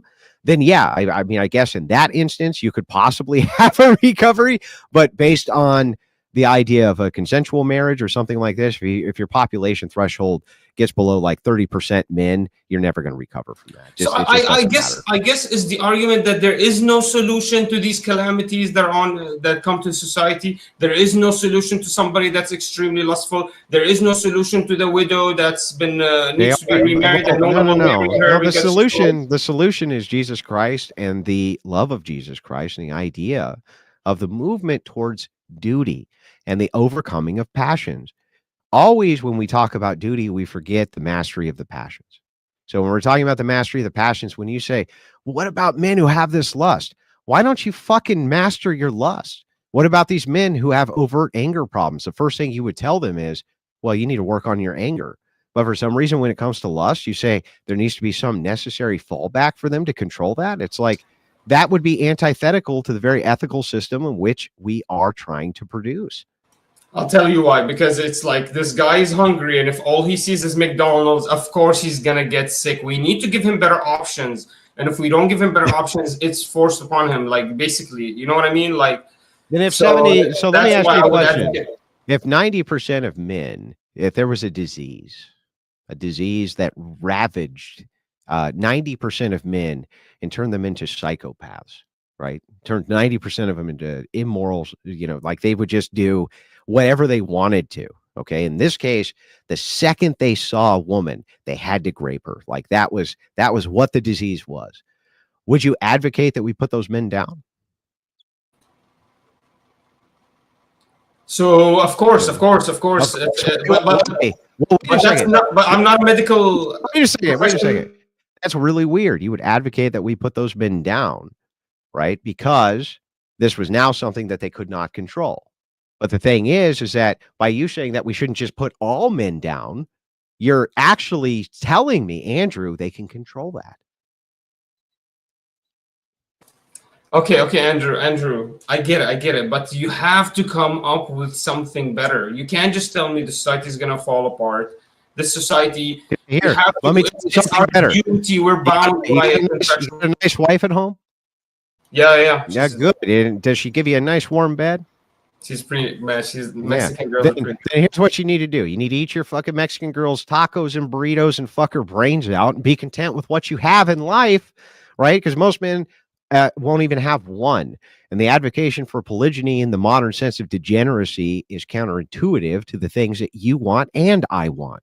There's no society you're going to point to that's better because of polygyny. If there is, point to it. No, I won't sit here. Hey, one more point. No, Glenn. You give that guy 30 minutes, Glenn. Let me give him one last argument. This is going to be a godly argument. We'll eat later on, okay? Okay, well, thank you. Listen, Manar, we can talk later. I promise, bro. All right, thank you, Andrew. I really appreciate it. You take good care of yourself. You have a beautiful day. Thank you. All right, we got enjoy Jose. Tacos, homie. I love tacos. They're great. Tacos are fantastic. They're fucking fantastic. Aren't they good? I mean, the very first thing when we were in Santa Barbara, went down and got tacos and burritos. It was That's the first thing we went after being late. You can bring me down a shot and a drink. Nothing beats my wife's homemade tacos. Yeah. Fuck off with this shit. Somebody beats. But anyway, go ahead, man. Go ahead. Exactly. Now, Andrew, I appreciated your performance and also your endurance during both technically two debates with the opponent. Not one step back, my friend. Yep, it was very entertaining. I know you're. One thing I just wanted to add was what I would have brought up is an argument from history, because I can think of three examples. So the question of can polygamy save the West, and history demonstrates a clear no. And so just three historical examples of where you had monogamy versus polygyny in situations which involve two of them which involve saving the West. So one being medieval Spain. So during the Reconquista, most people focus on the history, they focus on the battles, characters like El Cid, etc. But in reality, the Reconquista was won on the marital bed. When you look at the actual reproductive rates of the Muslims versus the Christians, both before and after the schism in Spain, the Muslim women were averaging six children per woman, whereas the Christians were averaging double digits. And they even had policies, like the Christian kings had policies where, like, for example, if a man fathered seven sons within wedlock with the same woman, whether he was a peasant or or de facto medieval slave, he automatically was made a hidalgo. So he was made a lesser noble. And if you had 10 children in wedlock with the same woman, if you're a peasant, you're a free man, free woman. So that's how they beat back the Muslims. So you have a clear example here of where monogamy clearly beat back polygamy, a polygamous society. And this is in a case where the level of the fall that happened in Spain was far more catastrophic than what is currently happening in the West today. And monogamy is how they got back on their feet and built what then was the wealthiest empire in the world until Great Britain formed their empire. The other historical example would be Russia. So Russia was under the Tartar yoke, the Mongol yoke. The Mongols, when they were pagan Tengri worshippers, worshiping the sky god and the wolf, etc. They practiced polygamy, and then when they adopted Islam, they were also practicing polygamy, and the Russians were practicing monogamy within Orthodox monogamy, and the Russians outbred them, and they outbred them so much that even today, and they conquered all the steppes, and even today in the steppes, the Russians outnumber the former peoples who lived in the steppes, and just from sheer outbreeding them. To the point where even J.P. Morgan actually complained about this in his own journals, because the U.S. saw Russia as in the late 19th century, they saw Russia as a rival of the United States. So it started long before the Bolshevik Revolution, the Cold War. But J.P. Morgan was complaining how the United States, despite having open borders migration, was not able to keep up with the reproductive rates of Russian women within Russia, because they were just whelping out kids like crazy. And that's personally why J.P. Morgan actually ended up funding the Bolsheviks, but that's a separate piece of history. So that's, again, second example, a monogamous society, in this case, Orthodox, which beat back Islamic and pagan polygamous societies. And actually, because they said not one step back. We're not going to compromise morality for nothing. Fuck off, degenerate. They said, fuck off, degenerate. Exactly. Tell me I'm wrong. And then the third example is I actually was going to use was from American history, which would be just looking at New England, the Puritan stock who settled versus the Native Americans. And, the Puritans were monogamous, and they were also having double-digit kids as the norm. And they outbred the natives, and the natives were in shock. And even though the natives, they did have polygamy, the monogamous Puritans just outbred them, took over New England, and there's a reason why the overwhelming majority of New England is, really, really Anglo-Saxon. And you don't have that much, you have very little, you have a little bit of Native American admixture, but not that much, if you compare it to like Mexico or Colombia. But yeah, so that was the third case. The one thing, I guess, just to play the devil's advocate, I was going to push back where you did say that if you're down to 10% of your men, your society, your nation's screwed.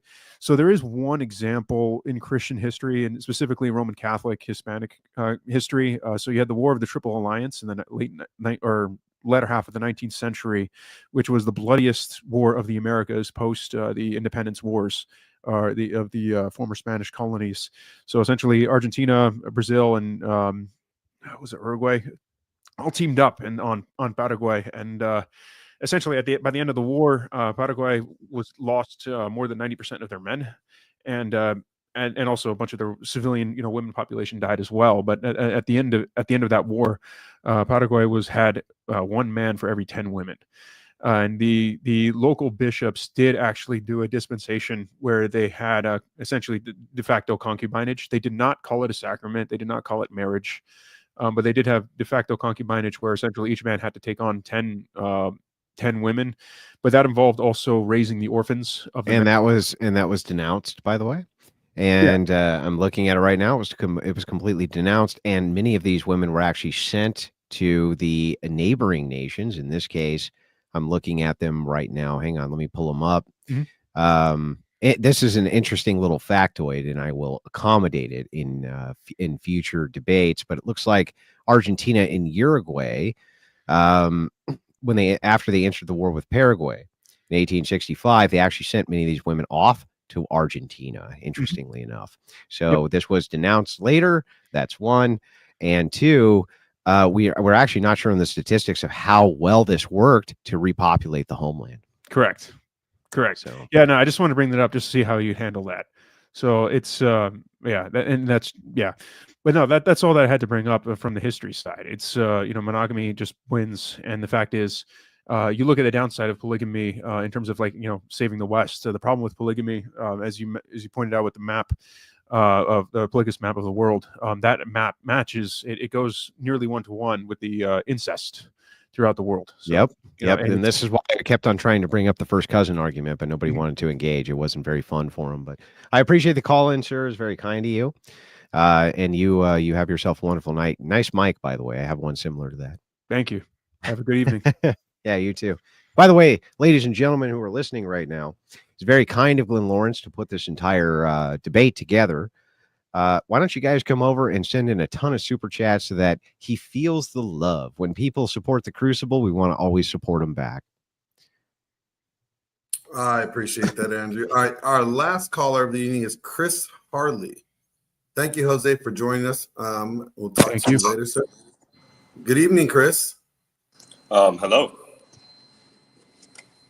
Yeah, so I just wanted to ask, this is mostly for the polygamists. With the current hypergamous dating market, wouldn't adding polygamy to, like, the Christian label lower the amount of relationships that religious couples would have? And if that were the case, would it also lower the replacement rate? Yeah, well, so he's not here to defend himself. So I mean, even asking the question probably isn't appropriate because the people who are here to ask the question of have left. But I can tell you his essential argument against that was that you have 2 Christian women of available age for marriage to every one Christian man. And so his idea was that if they were able to marry multiple women, that would actually solve that problem.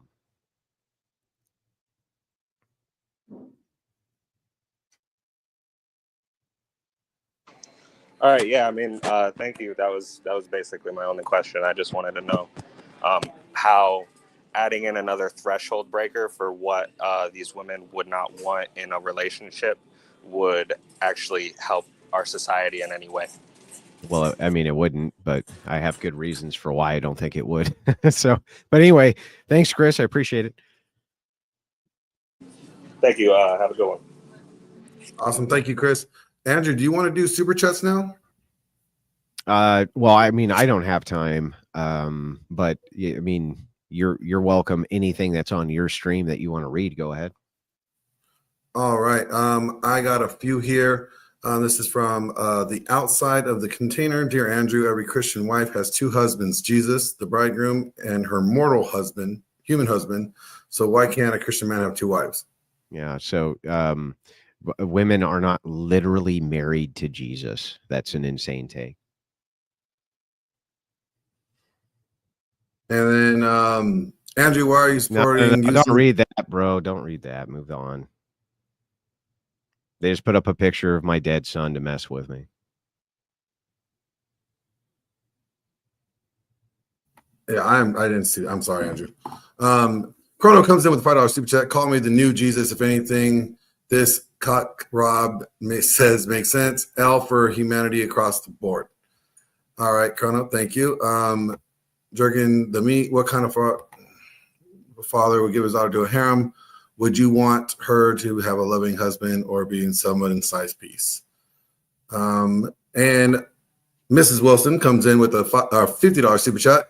If monogamy was the problem with marriage in the Christian West, why is that we didn't see lower birth rates and lower marriage rates until about 100 years ago, right? After feminism, women's higher education, birth control, etc.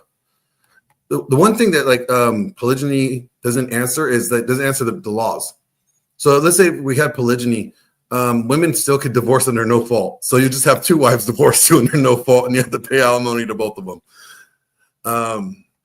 Chrono comes in with a $20 super chat. So do these fools really believe that they owned wives? Why not wife, but wives? Because that's dumb as what new Smith shit is this? Cheers to my degens. And Chrono comes in with another $5 super chat because homosexuality adjacent claims with falsely used wording to claim a biblical backing.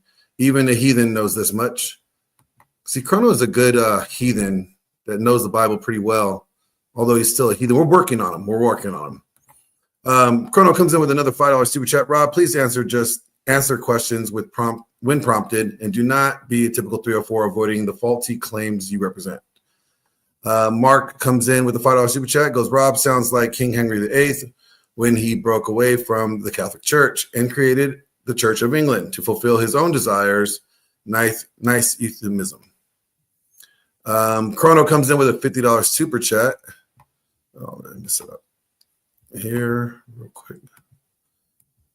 And it says, your wife, Barn, will end up squabbling over lacking the D and male presence. Enjoy the adulterous garbage you call relations.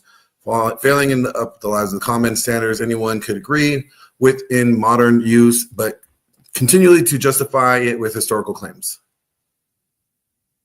And then Rachel comes in with another $10 super chat. From the beginning of creation, God made them male and female. For this reason, a man shall leave his father and mother and be joined to his wife, and the two shall become one flesh.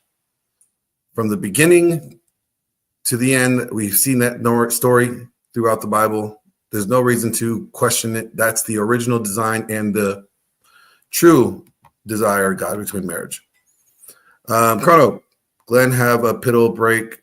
Let's fucking go get it. All right. Chrono comes in with another $20 super chat.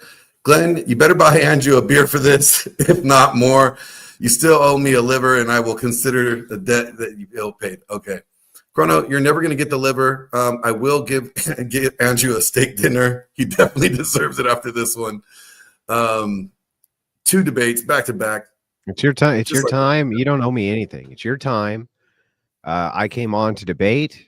My job when I come on and agree to do such a debate is to not leave until we're done with the debate. Well, you came and conquered twice. Yeah, my Chrono job.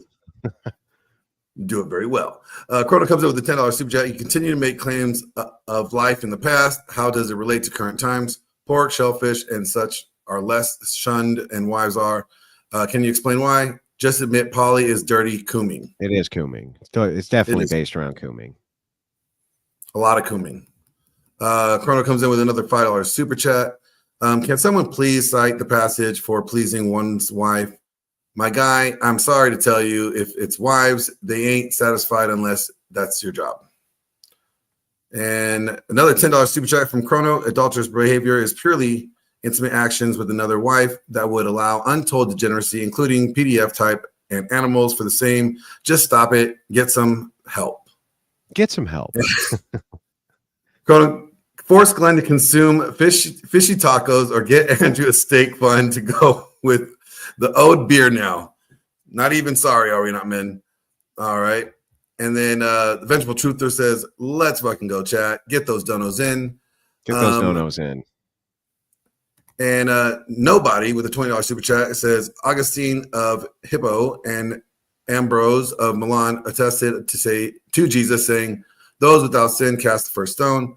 That's a 4th century testimony of the content of the gospel of Annan wants to foolishly claim doesn't exist.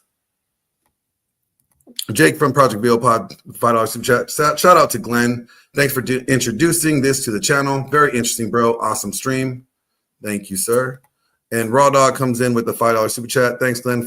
I had some other questions, but all good. Crunch for time. Understandable. Thanks for hosting this panel. And double debates. Good job. Thank you for joining, Raw Dog.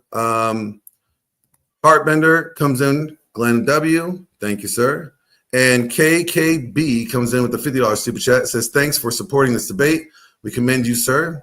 Love from the Crucible crew. Well, thank you, Crucible crew. Love having you guys on. Andrew, I want to thank you so very much again for participating in this debate. You did exactly what you came in to do. You came, you destroyed, and conquered. Moving on. Well, I appreciate the opportunity from Glenn and for the legwork from Michelle putting this all together. I did note that the other gentleman wanted to debate. I figured if we were all here, why not just go ahead and make it a double header? I mean, why not? We're already here, right? And I only have so much time. I do try my hardest for people who support the Crucible to come and show support back, especially for people who arrange for contented debates like this. I think that that's a very good thing you're doing for me. And so I want to show, kind of some love back, if that's kind of the right phraseology. A little love back to the people who support us. We really appreciate it. The Crucible appreciates it. Our mission statement is to take these degens and fucking coomers on wherever they are. The fact that you enable us to do that, win, lose, or draw, is much appreciated. Oh, definitely, Andrew. Andrew, how far is Chicago from you? Just out of curiosity. Few hours. All right, I'll be there next weekend. Maybe if you're free on Sunday or Monday, I'll be able to hit you up and I'll take the trip out there. Oh, well, all right, man. Well, you have a Thank you, good sir. night. I'm gonna get the fuck out of here. I'm fucking really tired. But thank you, thanks to you and Michelle for putting this together. Anytime, guys, just let me know. We'll try to fit it into the schedule. If you have anything else on the lineup, anything else, any channels you want to shout out before I go? No, sir. Thank you again very much. Or Michelle, please. Oh, no, thank you, Andrew. I appreciate you, as always. Happy to do it. You guys have a wonderful night. Good night. Thank you. Good night. All right, ladies and gentlemen, thank you for all those that are tuning in for the 6-hour debate. Mhm. I think we need to header. take a moment and let everybody chill, and you should play some of your music. All right. Yeah, I do got a few moments before I actually do got to jet out of here. But let's just kind of just recap that amazing doubleheader debate. I mean, shout out to Rob and Aubrey for coming Good on and debate. sports. Awesome. Yeah, definitely good sports there. I definitely thought, probably the second debate probably was a little bit more informative, if you ask me. But I thought overall both debates were great. Yeah, it was good YouTube no matter what. It was good. But yeah, definitely a power stream. We've been going on for over 6 hours, but it's good YouTube. I'm here for it. Yeah, and what's good is because this is a question that a lot of people have been asking themselves, or even have lobbied at my way as well. And I just, other than knowing that it's just not God's original design, I could never answer the question of why there was laws permitting it in the Old Testament and then laws not permitting it, in the New Testament. But that's just, I just can never get that answer for him. And I'm glad that.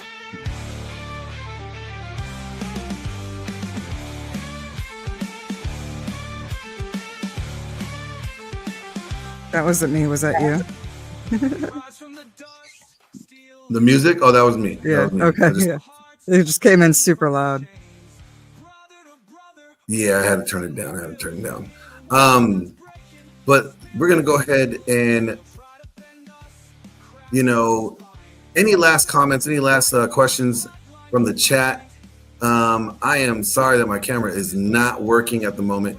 Like I said, I am on the road, and, I will be heading back home tomorrow. I got some things coming up. You guys did just hear me say I will be in Chicago next week. I will be there next weekend, working with Pearl. We got some plans next week that we're going to be doing some great content. Yeah, So you guys can look forward to that. Yes, big plans. Big plans. Big plans. So look forward to that. Like I said, I will be back this weekend at home, preparing for that leave. I will be on Jubilee this weekend. We'll be working with Jubilee, shooting their most recent 4-on-4, I believe it is. We're going to be parents versus adults without kids. That's going to be the topic. So that should be fun. And let's see, anything else that we have coming up? Let me see. I think that's it. For those that have actually liked the workout videos that I've been putting up in the members only, I will be uploading more. I have some more that I've been doing while I've been away. So I will upload those as soon as I get back. I'm also going to be doing an interview with the nutritionist and a hormone specialist. As much as I talk about the importance of testosterone and getting your hormones balanced and checked, I would love to bring on a specialist in that field. And we actually reached out to one, and we have one coming on soon. So you will only find those videos in the members only section, just because those are workout videos, and those are the videos that I think that should be exclusive to my members only. I'm sorry if you're not a member. I advise or recommend joining the membership. You want to get the 3rd and 4th tier to get access to those videos.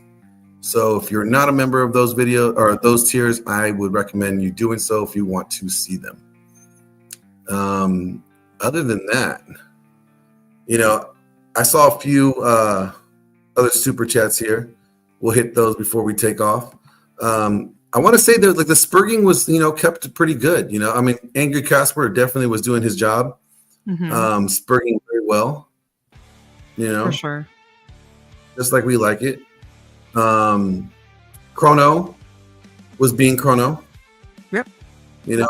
I was waiting for him to just start slapping people left and right. Mm-hmm. He did, advise me that he wanted to slap somebody today. So I figured why not just play the Chrono song as we're going to hit these last few super chats. I love the Chrono song. I like Casper's song too. Angry Casper's song is dope. Mm-hmm. Angry Casper's song is dope. All right. So 2 super chats we got coming in here. We got Hector coming in with a $20 super chat. It says, let's take a drink. Let's hope Andrew doesn't choke again like last time. Cheers. Andrew choked? Really? That's not good. And of course, Mr. Boulay comes in with a $20 super chat. He goes, this super chat is sponsored by Tactical Soap from Grondike. Y'all know the drill. Use the daggum link in the description. Buy some freaking Tactical Soap already, you cheap lug nuts. Yes, I would actually add on to that. I would recommend everybody checking out the link in the description for Tactical Soap. They do have their Christmas bundles. These are a great way to give your father or your brother or someone that that smells really bad some great soap that is infused with pheromones. Might help them with the ladies, or may help you with the ladies. Either way, I would support and encourage you guys to get Tactical Soap. Has no soy, so this is soy boy free soap. Help support your masculinity by not using soy products. So go check out Tactical Soap. The link is in the description. Make sure to get your 10% off by using my link, like I said, that's in the description below. All right. Final words. Oh, it's not in the description. I will make sure that it ends up in the description. Yeah, that's because I made the description and I suck at remembering things like that because I'm still new. So just no worries. Treat me with a little bit of grace. That's all I ask. No worries. I will edit it and make sure that it's in the description shortly after we end the stream. Definitely. I can't wait to cook the fuck out of it. It's great.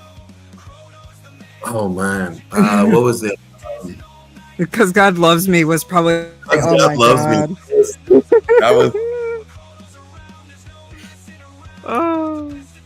that's a good argument. I'm like, okay. I'm gonna remember that one. Well, the other one that was funny was learn to fucking read. Who can interpret it? That was funny. That was funny. But let's see who is live that we need to raid. I'm exhausted. Who can we raid? Let's see here. We've been going nonstop. And for you guys that don't know, this one was already previously scheduled. It ended up getting canceled. and then last minute it got put back on the book. So, like I said, me being out of town, I really relied heavily on Michelle, and Michelle came in clutch. So I really want to give a big shout out to Michelle for being able to just be able to, on the fly, make sure everything is set and situated for this debate to happen, and making sure all the pieces and all the players were involved here. So thank you, Michelle, for all your support. Oh, I appreciate you too. Thank you. It's super fun to set all this up with you. Oh yeah, it was, like I said, you made it happen. All right, so we got Jim Bob says, our chat says Jim Bob is going. Yeah, I see that. I actually just got him. I just selected him anyways. Sweet. I just liked his thumbnail. It was so much cooler than everybody else.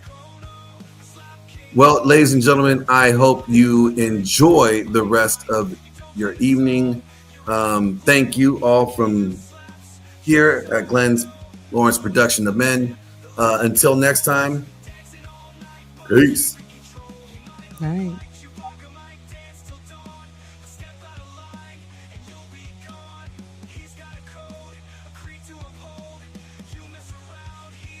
The mold.